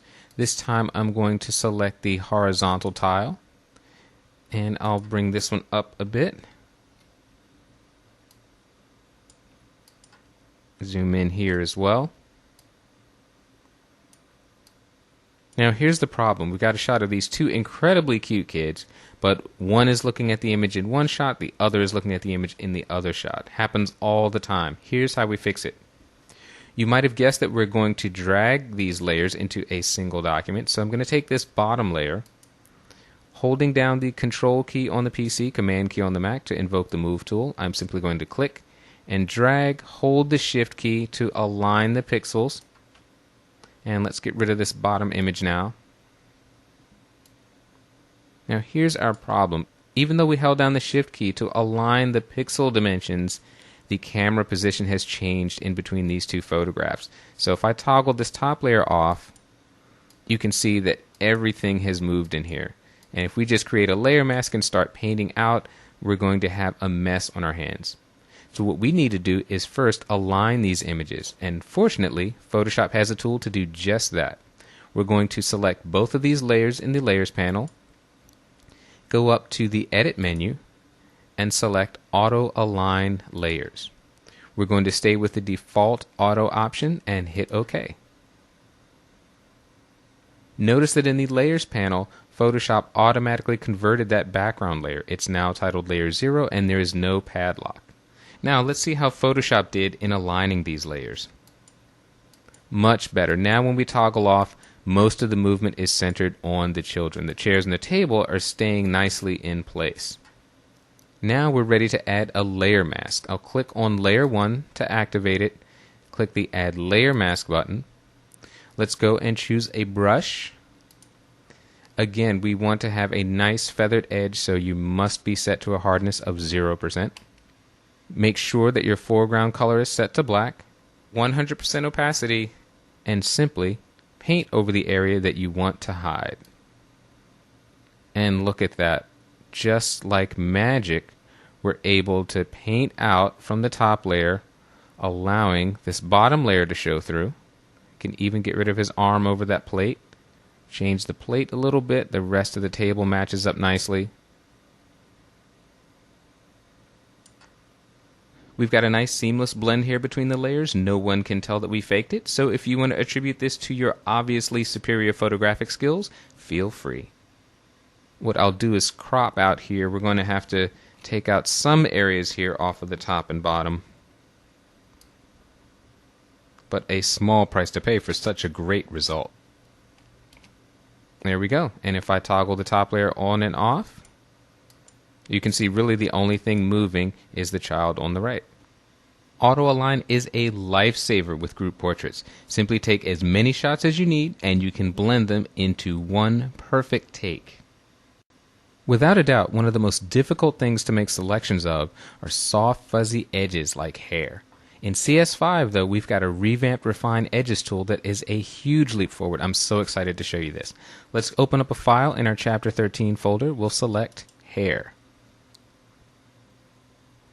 Notice in our Layers panel we have 2 layers. What we'd like to do is replace this white layer on which the child was photographed with our layer number 2, this sand. That'll be a much nicer effect. In an earlier chapter, we saw how easy it was to create selections with the Quick Selection tool, so let's start there. The keyboard shortcut is W for this tool. I'm going to increase my brush size significantly. Right bracket key is the shortcut. Now we want to select the child, but in this instance, it's going to be much faster if we select the background. I'm simply going to click and paint, and click and paint again, and now I've got a very rough selection in only 2 clicks. Let's zoom in here on the face and check out what's happening with the hair. I'm going to reduce my brush size. I want to modify my initial selection, so I'm going to hold down the Option key on the Mac, the Alt key on the PC, and simply paint along some of these hair edges. We don't need to include every single strand, but we do want to avoid the dreaded helmet hair. Get this last one down here. That's pretty good for a rough selection. I'll zoom back out. Now keep in mind, we selected the background, but what we really want to select is the child. So in the Select menu, we select Inverse. That inverts our selection, and now our child is selected, and now we're ready for our visit to the Refined Edge tool. Now, a few things I want to show you here before we get started. The first thing is that we've got a lot of view options here under View mode. We can choose to show the image in its marching ants mode. We can see an overlay. We could view it over black. We could view it over white. But the most useful view when you've already got a bottom layer is to choose the On Layers option. This lets you see your selection directly against the background that you're trying to match it to. We're going to work with this tool by zooming into the image at a 100% view. Very crucial to be able to see exactly what you're doing. And before we get to the hair, I want to focus on the body here. We want to make sure that we've got a good selection around these harder edges. Let's start in the Adjust Edge box. We've got a smooth slider, and right now the edge of his arm is a little bit harsh against that sand. So we're going to bump the smooth slider up maybe to about 5 or 6. That gives us a much more believable and natural edge against that sand. Feathering can be useful. If you need to feather your initial selection here, you can see it's giving us a halo, so we're not going to find that useful in this image. The contrast slider will increase the contrast along your edges, and that we don't want to do. We're actually smoothing those edges. Now, if your initial selection is either too tight or not tight enough, you can use this Shift Edge slider, drag it to the left, and your selection will move inward. Drag it to the right, and your selection moves out. We're pretty good at 0. Now I want to show you the most exciting addition to Refine Edge. It is the Refine Radius tool. This tool is going to allow us to intelligently mask out areas of this top layer. So I'm going to scroll back up here to the hair. I'm going to turn on the Smart Radius box. On an older computer, this may slow you down a bit, but it gives you a much more precise result. I'm going to bump up my radius here to just about 1 pixel. And now what I'm going to do is simply paint over these white areas to allow the bottom layer to show through. And look at that. If you're a retoucher, you've probably just fallen out of your chair. This used to be very, very tedious work that could easily take up the better part of an afternoon, but all I have to do is click and drag with this brush. And Photoshop is automatically noting the difference between the hair and the background and allowing the background to show through to the bottom layer. This is really fantastic. I mean, this feature alone is worth the upgrade to CS5, and if you do any sort of retouching, this will pay for itself the very first time you use it. I'll get this spot down in here, and I'm not really having to be even that precise because Photoshop is doing such a great job of making a distinction between the hair and the white background. Now here's another great new addition to Refine Edge. Right now, all we've done is make a selection. We're seeing a preview of how it would look if it was masked, but right now we just have a selection. Under Output, we can choose whether we want this to remain a selection or to automatically create a layer mask. We could create a brand new layer with or without a layer mask. We could even make a new document that would have this layer mask. Extremely helpful options here. This will speed up your workflow significantly. We are going to choose the layer mask option. I'll point out here we have a Remember Settings button. If you check this, the next time you open Refine Edge, it will have these identical settings. So let's just hit OK. And now you can see we've got a very, very nice selection. It's not 100% perfect. We could do a little touch-up work on that mask, but for a few seconds worth of work, it's pretty phenomenal.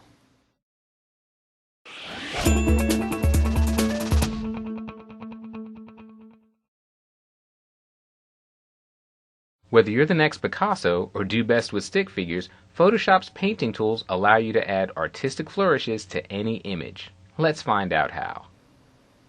Photoshop has some amazing capabilities when it comes to painting, and there's no better place to start exploring these options than the Brush panel. So let's go up to the Window menu and select Brush. That opens up our Brush panel. Now before we get started here, there's a few house cleaning things I want to go over. At the bottom of the Tools panel, notice that I have a blue foreground and a red background color. I want you to have these identical colors. So simply click on this foreground chip. That opens up the color picker box, and I want you to set the red, green, and blue values that I have. 49 for the red, 52 green, and 183 for the blue. Then hit OK. And I'd like for you to do the same by clicking on this background color chip. Now set 174 for the red, 32 for the green, and 17 for the blue. Hit OK. Now our brush panel at this point is completely grayed out. Why is that? Well, we don't have any of the brush tools selected. So let's go select our brush tool. Now we can see that our brush panel is ready for use, but we're not quite ready yet. Let's go and create a brand new document. Under the File menu, select New. That's Control-N on the PC, Command-N on the Mac. And I want us to start with the same size document, so change your preset here to default Photoshop size if you're not there already. And what I'd like to do is change the width here. So I want you to change that to a 10. And I'm going to hit the Tab key to cycle down to the height. And under height, I want you to enter 10 as well. So we'll both be starting with a square document. And then simply hit OK. We're going to hit the F key to cycle through to full screen mode with menu bar. I'm invoking the hand tool here with the space bar so I can drag this image out from beneath the brush panel. And now we are ready to get started. The very first thing to know about the brush panel is that in this top window we have our brush shapes. We have icons showing us the shapes of brushes available in this brush library. I want you to go down to the bottom of the brush panel, click on the Preset Manager icon. In the right flyout menu, select Reset Brushes. I want you to replace your current brushes, so press OK. I've already got my defaults, so I'm going to hit Cancel. Then hit Done. We're going to start with a simple brush. I've got my 65 brush here selected. What does that 65 mean? And you'll notice that all of the brushes have numbers. That's simply telling you the brush size. So if I click here to 19 and went here to 65, we're changing the brush size. So you can see this is a 65 pixel brush. But I can easily change that with the right or left bracket keys. I'm going to bump it up just a couple of points. Now I'm simply going to click and drag to paint. Notice that the line I painted is very soft and fuzzy. And also in the bottom of the brush panel in our brush stroke preview, you can see that same soft fuzzy brush stroke. That's because in the options bar we can pull down here, our hardness is set to 0%. That is the preset for that brush shape. We can drag this over and make it 100%. Now, if we paint, we have a hard edge. Notice that at the bottom of the brush panel, that preview updated as well. So anytime you make a change to a brush, you can preview that before you even paint, right down in that stroke preview box. So far, if you've been seeing an animated brush icon in the upper left of your document window, you've got the brush preview enabled. Your video card supports that. You can turn that off because we're not going to use it here by simply clicking on this brush preview icon That's a nice little feature that you have if your video card supports it, but it is far from necessary, and we're not going to be using that in this tutorial, so you can go ahead and turn that off. Now, if you're thinking to yourself, well, brushes would be great if I could draw. Well, have no fear. Photoshop to the rescue. We've looked at a very basic brush shape. We can see some bristles here that we're going to talk about in a few moments, but if you scroll down in this shape library, you'll notice that we have some very interesting shapes. Here's a leaf. Now, if I simply click, I've painted a leaf. If I click again, I've painted another one. So even if you don't know how to draw a leaf, you can draw a leaf. Watch what happens if I click and drag. Now I've got leaves stacked on top of each other. Now this is the default setting here. Now I'm going to show you the cool stuff in the brush panel. We can see here below the shape previews, we've got a size slider. That's the same as using the bracket keys. We can make the brush bigger or smaller, but I'm going to jump down here to spacing. Watch what happens in our stroke preview box if I drag the spacing slider. Look at that, it's spacing out our brush strokes. So now if I paint, my leaves are nicely spaced out. Pretty cool, huh? What else can I do? Well, we've got a flip X and flip Y checkbox. If I click on flip X, watch what happens in the stroke preview. The leaves are now flipped horizontally. If I check the flip Y box, they're now flipped vertically. You can use both of these together. You could use one or the other. You could turn them both off, obviously. So that's an interesting way that you can add some variety to your drawing.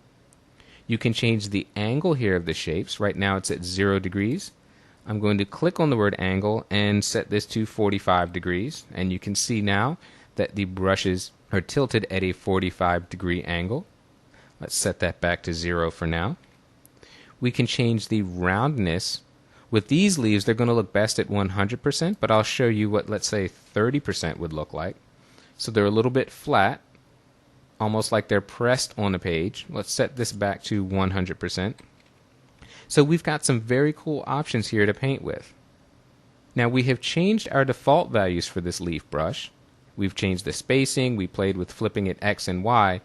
The thing to remember about brush presets are, you can change them at will, but anytime you click off of this brush and select another one, when you return to that original brush, it will take its default settings. So if we go here to this other leaf brush, which is very nice, actually let's paint with that a little bit. There we go. If we move back to our original leaf, now our spacing is set back to 25, and any other changes we would have made here have been lost. So if you would like to make changes to a brush shape and maintain those changes, here's what you do. Let's change the spacing here. Put it something like there. Let's flip this, and let's put the angle at 15 degrees, for example. Now what we'd like to do, if we want to be able to go back to this brush preset, go up to the flyout menu at the top of the brush panel and select New Brush Preset. It gives us a default name. Scattered Maple Leaves is the original name, and it's adding a 1, so it won't overwrite that. Notice that we have Capture Brush Size in Preset. Right now it's at 74, so if we check that box, our new brush preset will be 74 pixels. We can simply hit OK. And now let's move to a different brush. Let's go to this sort of 3-leaf guy here. Now, if we go back to our original brush, well, there's the default settings, but we have our new brush preset down here that maintains the characteristics we just put in. Now I'd like to talk to you a bit about bristle tips. All of these standard brush shapes have what's called static tips, but if we click on one of these bristle tip brushes with the very cool icons here, you'll notice that our menu options change below. We have a bristle qualities box. We can change the shape of it. This is a round point. We could do something like a round curve, for example, and notice here in this preview box what that does.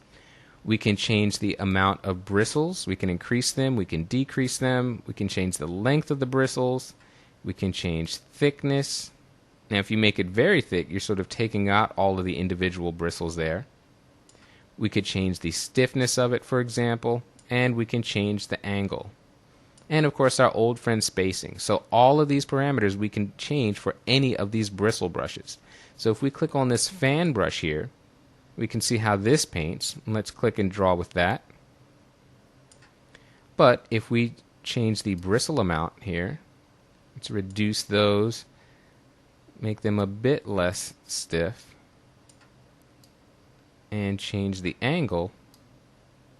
Now we have a slightly different stroke. So all of those things that you can play with your brush bristles.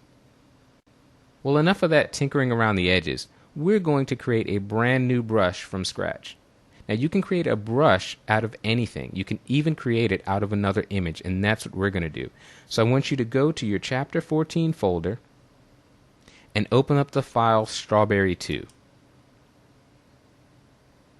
And let's drag this so we can see the whole object. Now what we want is for this entire strawberry to become a brush shape. To do that, we first select it. So let's use our quick select tool. W is the keyboard shortcut. Now we want to select the strawberry, but as we saw in an earlier chapter, sometimes it's easier to select the area that you do not want. So we're going to bump up this brush size, and I'm going to paint over this background. Fill in a little bit here, and once more there, and that's pretty good. We've got a rough selection, and that's going to be just fine for our purposes. Keep in mind though that we have selected the background, and we want to invert that selection, so we go up to the select menu and choose inverse. Now our strawberry is selected, and with that selection made, go to the edit menu and all the way down here select define brush preset. This is where we create our brand new brush. The brush has a nice icon. It's got a default name. I think this would be much better served with strawberry. So let's simply click OK.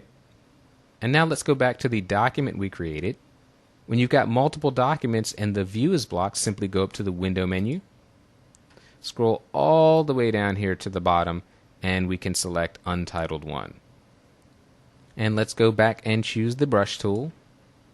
Now in our brush panel, let's scroll down and find our strawberry. There it is. So if we click this, we now can paint a strawberry. I'm going to reduce the size of the brush just a bit. There is a strawberry. If I click and drag, multiple strawberries stacked on top. So let's change the spacing here. Space those out like that, and let's flip them that way, and now let's paint. There we go. So we've got strawberries. We can paint those all day. Note to this point we've only been painting in blue. When you paint with the brush uses the foreground color. If we wanted to paint a red strawberry, which I think makes a bit more sense, let's simply go and toggle our foreground and background colors here. Now let's paint another strawberry, and there we go. Now we've got some red going in there. Now we can do a lot with the brush presets panel, and we're not finished with it. We're going to come back to it in the next lesson, but this takes up a lot of screen space, and if you're not looking to alter any settings of your brushes, you really don't need to have this taking up that much of the screen. So what we're going to do now is dock this beneath our history panel, free up some screen space here, and instead what we're going to open under Window is Brush Presets. Now we've got a listing of all of our presets in a much more compact, manageable space. We can scroll up, choose any of them that we want, and we've freed up a lot more room for our image. So when you're going to actually make changes to the brush, go to the brush panel, but when you just want to quickly and easily select from the presets you've already made, you can use the brush presets instead. Now we haven't saved this file, and if we simply try to close it by going File, Close, Photoshop is going to remind us that, hey, we have not saved this. And in this case, for the very first time in our training, we are going to save this document. So I want you to select Yes, and let's give this a name. Let's call this DoodlePad. We're going to use this file in our very next lesson. For right now, we can leave it as a PSD file. We could save it as a TIFF as well. Save it back to your Chapter 14 folder if you prefer, and simply click the Save button. The strawberry we don't need to save, so you can simply close that, and I'll see you in the next lesson. We just saw some of the amazing options we have with brush shapes and bristle tips, but now we're going to take things up a notch with a quick look at brush dynamics. I've got open on my screen the DoodlePad document that we saved in the last lesson. If yours is not on screen, you can find it in your Chapter 14 folder. If you did not create a DoodlePad, have no fear, because the first thing we're going to do here is clear out the contents. So let's go to the Select menu, select All, then the Edit menu, Fill, and we're going to choose white. We want to fill this canvas with white and get rid of our previous doodles. I'm going to deselect these marching ants with Control D on the PC. That would be Command D on the Mac. You can see that I've still got my strawberry custom brush selected, and let's move to the brush panel. Now beneath brush tip shape, we've got a list of what's known as brush dynamics, and these are very cool. Let's start with shape dynamics. Make sure to click on the word, and then you can see all the options to the right. Now we've got options for size, angle, roundness, and we have a flip X and Y. Those terms are all familiar. We saw them in our brush shapes options, but now they're all followed by the word jitter. Jitter is simply a geeky word for randomness. So watch down in our stroke preview box. If I drag the size jitter slider over to the right, I'm randomizing the sizes of these strawberries so they're not one uniform size. I can make this same adjustment for the angle. Some random angles there. We can adjust roundness. And I could even flip them horizontally, but that's applied randomly. So let's take a look at what that stroke would look like. And there we go. Lots of variety there. Let's go down to scattering. This is also a very cool one. Right now, all of our strawberries are floating along a curve, but if I drag the scatter slider, you can see now they're spaced apart and kind of floating in space.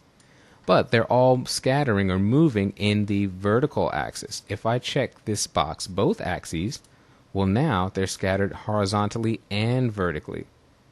We can increase the count, add to the density of these strawberries here, and of course we could randomize that density.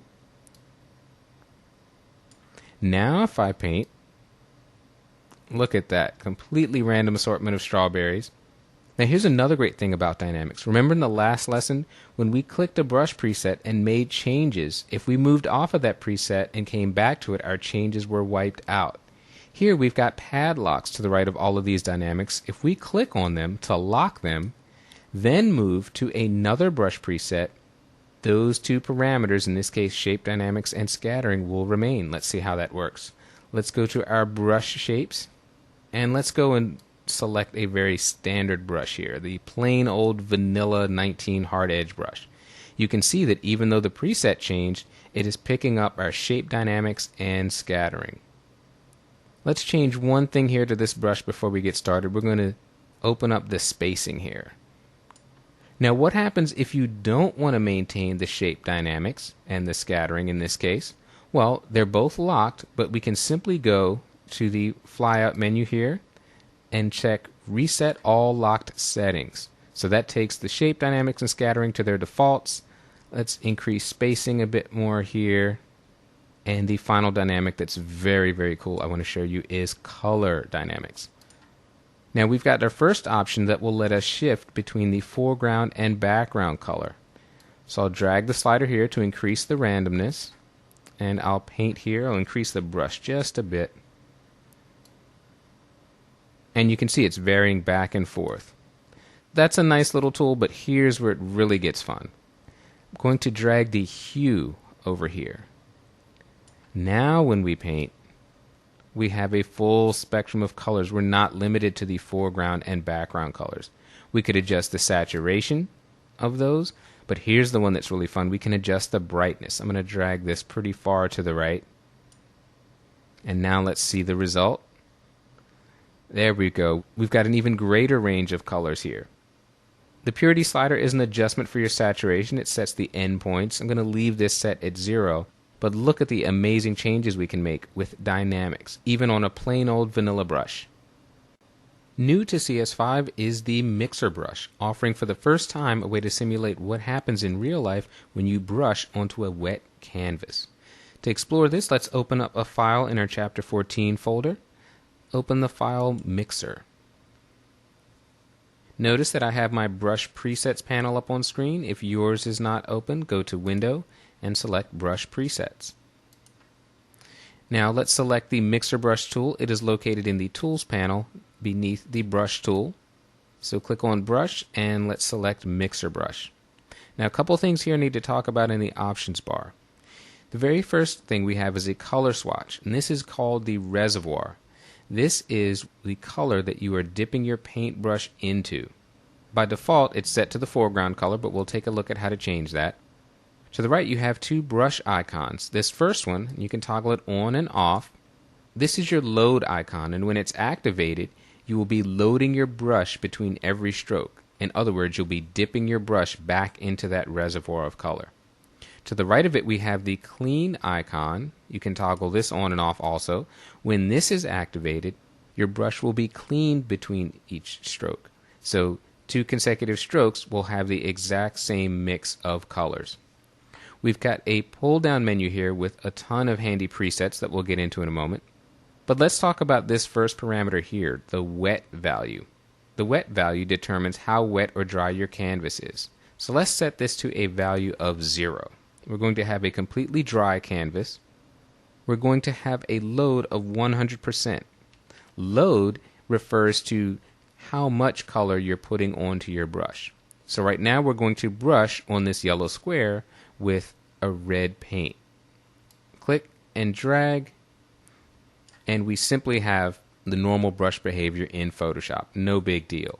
But if we change our wetness to 100%, let's see what happens. Now we'll start painting in this yellow. And now look at what we have. The colors are mixing together because the canvas is wet. Now let's talk about load for 1 second.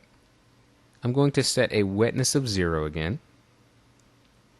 And this time for the load, I'm going to set it to a very small value, like 3%. Now let's click and see what happens. If I click here and drag, I'll do it again because you may have missed it. Look at that. I keep dragging the mouse, but the paint runs out because we have a very small load. We did not put a lot of paint on that brush. Next, we have the mix option. Now this is only active when you have a wetness value above 0. So let's set a wetness here of 100. Going to set a medium strength load of 50%. And I'm going to set the mix at 0. When the mix is at 0%, Photoshop is giving ultimate priority to the reservoir color, in this case to the red here. So if I paint on this brown, you can see the red shows up right away, and if I stretch out of that, we're painting with all red. Now let's see what happens if I change the mix to 90%. As the mix increases in percentage, Photoshop gives more weight to the pickup color, the color that is on the canvas. So now if I paint, well, you can see now there's a bunch of brown because you can't even see any red. If I spill out, look at how much of that brown color we're picking up. So mix is a great way to vary the percentage between your reservoir color and the canvas color. Now if we're going to be painting with this reservoir color, how can we change it? Well, you could go and change your foreground color as usual. You could simply click on it and select a new value, but you can also pick up color directly from the canvas. And you do this by positioning the mouse over a color, holding down the Option key on the Mac, Alt key on the PC, and simply click. We can add the yellow here. We could go back to red. Simply Option, Alt, clicking selects the canvas color as your reservoir color. Now there's one very important option under here. Until now I've been using the Load Solid Colors Only option, but I'll turn this off so you can see what it does. And I'll increase the brush size a bit too. If I put the brush over this area and Option click on the Mac, Alt click on the PC, notice what my reservoir color looks like. It is picking up all the color sampled by the size of my brush. So I'd be painting with yellow mixed with red up at the top. If you don't want that behavior, simply turn this back on, select Load Solid Colors Only. Now if I Option Alt click in that same location, I have a solid patch of yellow. So far we've just been making squiggles, but I'll show you a quick application of this tool. Let's open up a file in our Chapter 14 folder, and this time we'll choose Guanajuato 2. Alright, I'll zoom in here at 100% view. We'll go up to the top. What we want to do here to this illustration is add a little sun to it. Now I'm going to go down and choose a more artsy kind of brush for this one. I think I'll choose something like this. And I'll increase the brush size just a bit. And now I'm going to use our preset list. I want to have a very wet brush, so I'm going to choose very wet. This gives me a wet value of 100, a load of 50%, and a mix of 50%. I'm not going to paint directly on the background layer. It's always, always, always a good idea to paint on a layer. That way you can always undo your changes in the future. So in the Layers panel, let's click the Add Layer button. And we're going to paint on layer 1, but we want this mixer brush to interact with the background layer. So we're going to turn on Sample All Layers. And now we'll make a little sun.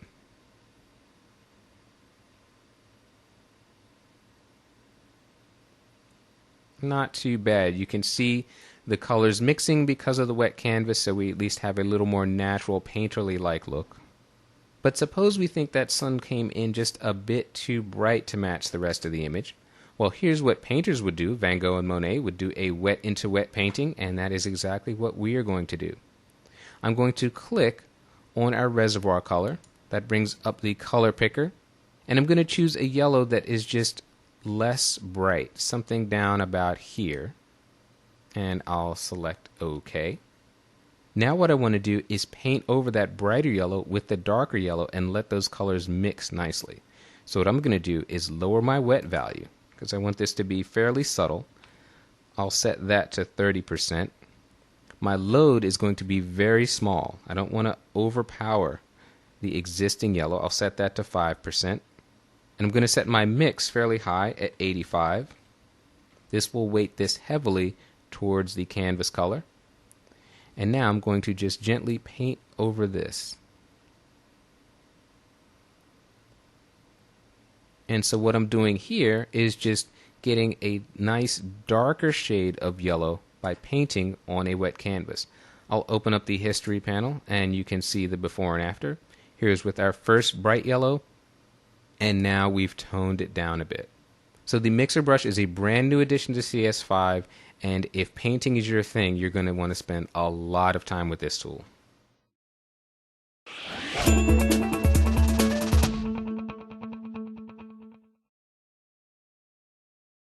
Ready to share your work with the world? Let's find out how to prepare your files so that they always look their best. Sharpening is one of the best and worst things that can be done to any photographic image. Why do I say that? Applied correctly, sharpening can make an image sing. Done poorly, however, and it can wreck your image beyond repair. Let's see how to do this the right way.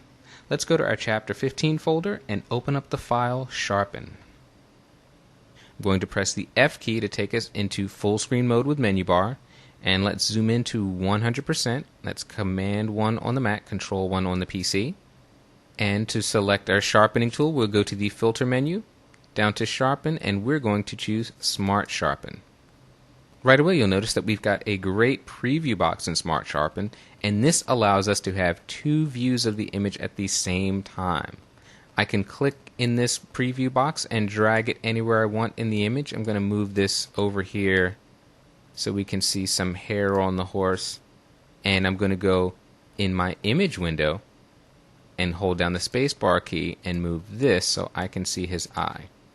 Now, two things I want to point out before we get started. Software sharpening is just a visual trick. All we're going to be doing is increasing the contrast along edges, so we can't magically refocus an image. And that means two things. One, you want to be fairly conservative with your sharpening, and two, you want to judge your results by looking at the image at 100% on screen and by viewing a part of the image that is sharp. So this is a great area to look at, as is this, but we don't want to start sharpening and try to sharpen this guy who's purposely out of focus. Okay, so make sure that you've got a sharp area of the image in view. Now moving to our Smart Sharpen dialog, we have amount and radius controls. Amount is our basic volume control. Do we want a lot of sharpening or a little bit? Radius lets us decide how far from the edge our sharpening effect is going to spill out. What's an edge, you ask? An edge is simply where dark pixels butt up against light pixels. Now let's take a look at this. Now right now we've got an amount of 100 and a radius of 1, and let's see what change that's made to our image. If I turn off this preview box, you can see in the image document window, there's with no sharpening, there's with some sharpening. You might have noticed there's no change here in this preview box. To see the before and after here, you simply move your hand anywhere in this preview box, click and hold down the mouse, that's our before view, and let it go, and there's our after. So already we can see at this default setting we've got some sharpening going on. Let's increase this a bit because I want to show you what amount and radius do. If we set a high amount here and a high radius, we quickly have an over sharpened mess. Now while I'm not going to be able to give you magic numbers that will work for every single image, I can tell you this. When you set a high amount, you are going to want a low radius and vice versa. You're not going to have a need 99.9% of the time to be dragging amount and radius, either both, all the way to the right or all the way to the left. So you want to sort of play these two off of each other. There's a couple of other options here that are important. Next to remove, you want to click on this pull down and make sure you select lens blur. That is going to be the most realistic and precise algorithm for sharpening these pixels. Also, make sure you turn on this more accurate checkbox. If you have an older computer, this may slow you down a bit, but this ensures that what you see in the preview box is what you're going to get once you hit the OK button. We don't want any nasty surprises there. Let's go and set this to a more realistic result. I'm going to come down some here on the amount, and I'm going to come down significantly on the radius. Now let's take a look at our before and after with just the hair on this mane. Here's our before, and there's our after. Not too bad. And let's take a look at the before and after in the eye by turning this preview on and off. I could use the keyboard shortcut here of the letter P to toggle this off and on. There's no sharpening. Here's our sharpening there. Now we're going to move and turn on the advanced radio button here, and this is the magic of Smart Sharpen. So far we've set a global sharpening value that affects the entire image, but now we have shadow and highlight tabs, which means that if I click on shadow, I can independently adjust the sharpening that's applied to the dark areas of the image. If I'm happy with the overall sharpening, but I feel that it's getting a little bit overdone in the shadows, I simply drag this fade amount. And watch the eye of this horse. As I drag it to the right, the fade amount reduces the sharpening effect. We have a tonal width, and we can use this to define what a shadow is. If we drag this to the left, we are narrowly defining shadows, so we're restricting this fade amount to only the darkest areas of the image. If we wanted to expand our definition of a shadow, we could simply drag it to the right and include more tones in that. Here, I'm going to restrict this to more of the darker shadows here. And we have a radius that we can use to even further refine our tonal width. For now, I'm going to leave this at its default of 1 pixel. And let's go and take a look at the highlights. We can do the same thing here, and I'm going to move this image over just so we can take a look at this stretch right along here. If we felt that our sharpening was a little bit too strong there, we could fade out and soften that up a bit. I think in this case we're pretty good. I might just come in about 10% right there. Tonal width and radius both look good. And we're going to hit OK to commit to these changes. Now let's take a look at our before and after here in the history panel. This is the image we started with, and this is Smart Sharpen. When it's time to put ink onto paper, learning how to properly set up Photoshop's print dialog can save you both time and money. Let's start in our Chapter 15 folder and select the file titled Print. When you're ready to print, you can go to the File menu and select Print. the shortcut is Command P on the Mac, Control P on the PC. That brings up our Photoshop print dialog. Lots of options here. Let's go through them. At the very top, the first thing we want to do is make sure that the correct printer is selected. Now, if you only have one printer, there won't be additional choices, but if you're like me and have multiple printers connected, you want to verify that you are choosing the correct one. We're going to print to this 3800. It's a photo printer. We can choose how many copies to print. I'm going to leave this set to 1.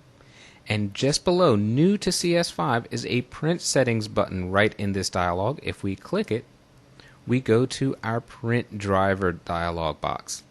Here it lists the printer that we're using, and we can choose the paper size. I'll show you the options that are available for this particular printer. We're going to just use US letter. Here where it says layout, we're going to have a lot of printer specific options. So your options may look vastly different depending on the printer that you have. So I'm not going to cover these. We'll leave these at their defaults and simply hit the save button. That brings us back to the print window. And what can we do with our image? Well, the first thing we can do is orient it properly. Right now we've got a horizontal image set to print on a vertical sheet. No problem, we simply go and click this landscape orientation button, and now our image fits nicely on the page. We can center the image with this checkbox selected. It centers it. We can turn this off, and we can manually move this image around, tell it exactly how we want it to print on the sheet. If we know specifically how far we want that to print from the edge, we can simply enter it. In this box, I could set it to print 1 inch from the top, hit the tab key, and set it to print 1 inch from the left side. For now, I'm going to simply center it. We can scale the print. If this image was too big to fit on our sheet, we could scale it down simply by checking this box. It would automatically scale it, or we could choose to manually scale it. Note that right now at 100%, our height is 6 inches and our width is 9. We can see our print resolution right here, 300 ppi. The ppi is for pixels per inch, and that is a great resolution to use for a high quality print. Up at the top right, I want you to notice our color management pull down menu. This is crucial when you're printing photographs.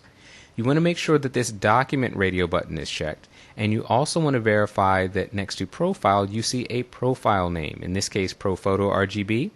You just don't want to see it say untagged, so it can say sRGB, Adobe 1998, any of those are going to be fine. Here's an important option, color handling. We have two choices, Printer manages colors or Photoshop manages colors. Now if you're printing to a laser printer or one of those all-in-one printer fax scan machines, you're probably best off choosing Printer manages color. I've selected in this case a photo printer that has things called printer profiles for excellent and accurate output, so I'm going to select Photoshop manages colors. With that selected, we can choose a printer profile. A printer profile is specific to your printer and your paper that you're using, and it will let Photoshop adjust the colors automatically so that what you get on the print looks very similar to what you see on screen. With a printer profile, you need to choose a rendering intent. For photographic images, your two choices are going to be perceptual or relative colorimetric. You don't have to worry about the other two. We're going to leave this set at relative. That's a fairly safe choice in most situations. We have a black point compensation box. I'll save you the gory details about its function, but you can never go wrong by having this checked, so we'll leave it set exactly the way it is. Another thing I want to show you relates to the preview you have of this image in the dialog box. Because we have chosen a specific printer profile, we can choose to match the print colors. So we can adjust this image so that on screen we get a bit of a preview of how it's going to look on that paper. We can choose Show Paper White. Now this is going to be a drastic change, and you can see a much cooler paper border because the paper that I have chosen, signified by the printer profile, is a very cool or cold paper. It looks almost blue by comparison to neutral white. We have a gamut warning box if you want to see the colors that are going to have to be adjusted to fit within the gamut of your printer paper combination. You can simply turn this on, and you'll see parts of the image show up in gray. It doesn't mean they're going to print gray. It simply means those colors need to be shifted a bit to fit within the gamut that your paper printer combination has. The last thing I can show you is in the output menu. Here we can choose to set printing marks. We can print registration. We can set corner crop marks, center crop marks. If we have descriptions or labels, we can put those. We could send the image to print as a negative image if we're laying down plates, for example. Down below this, though, are some useful functions. We can choose to print a background. If you really want to blow through some ink, well, you can simply choose a background color for your image. You simply click in the color picker, hit OK, and now we have a background that will be added. We could choose to print with a border. I'm going to set this to inches, but you could choose one of the other units of measure if you prefer. And there we have a border around the image. We can also choose a bleed. If you're going to have your image professionally trimmed, they will greatly appreciate having extra image area to cut into. And after all this hard work, it is finally time to hit the print button. Nothing beats the web as a medium for sharing your images, and Photoshop gives us an easy way to optimize files so that they always look their best. Let's open for the final time in our Chapter 15 folder a file, and this time Web TIFF. If we want to save this file for the web, we go to the File menu and select Save for Web and Devices. Now this is a very cool dialog box chock full of options. Let's start with this Original tab here, and I'm going to click and drag so we can have our subject in plain view right here. Now this is our original image, and to the right we have a box where we can set the compression. We can choose to save as a JPEG, a GIF, all these other formats, and we can even choose the quality at which we're saving it. But this original view doesn't do us a whole lot of good because it won't preview any of the changes we set here. To get that, let's click on this 2-up tab. I'll scroll this over, and now we have something to work with. Our image on the left is our original, a beautiful quality image. If we click on this right image, you can see this is what would happen if we set it to a JPEG at a low quality value of 10. So you can see exactly what's going to happen to your image. Down here at the bottom you can see the huge savings in file size. We're down to only a 133 kilobyte file. And notice this menu here on the right. If you click on it, you'll see approximations of download times. So if you're sending this to someone and they have an ISDN or cable modem or a T1 line, you can get a quick idea of how long it will take them to receive the file. But the image quality is absolutely horrible. So let's go and bump this quality up. Let's set it to high. At that value of 60, we have a much better image quality. A little bit of image loss compared to the original, but acceptable. We could change this even further. We could click on the word quality, and I could type in an 85 here, for example, and boost my quality up. Now, a couple of checkboxes here that are very important no matter which compression setting you're using. Check the embed color profile. That will embed the profile with the image, and we must have convert to sRGB selected. Don't believe me? I'll show you what will happen without that.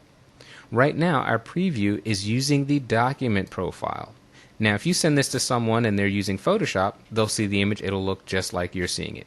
But if they open it up in their web browser or some other application that is not color managed, your image may look like that, or it could look like that, or it could look like that.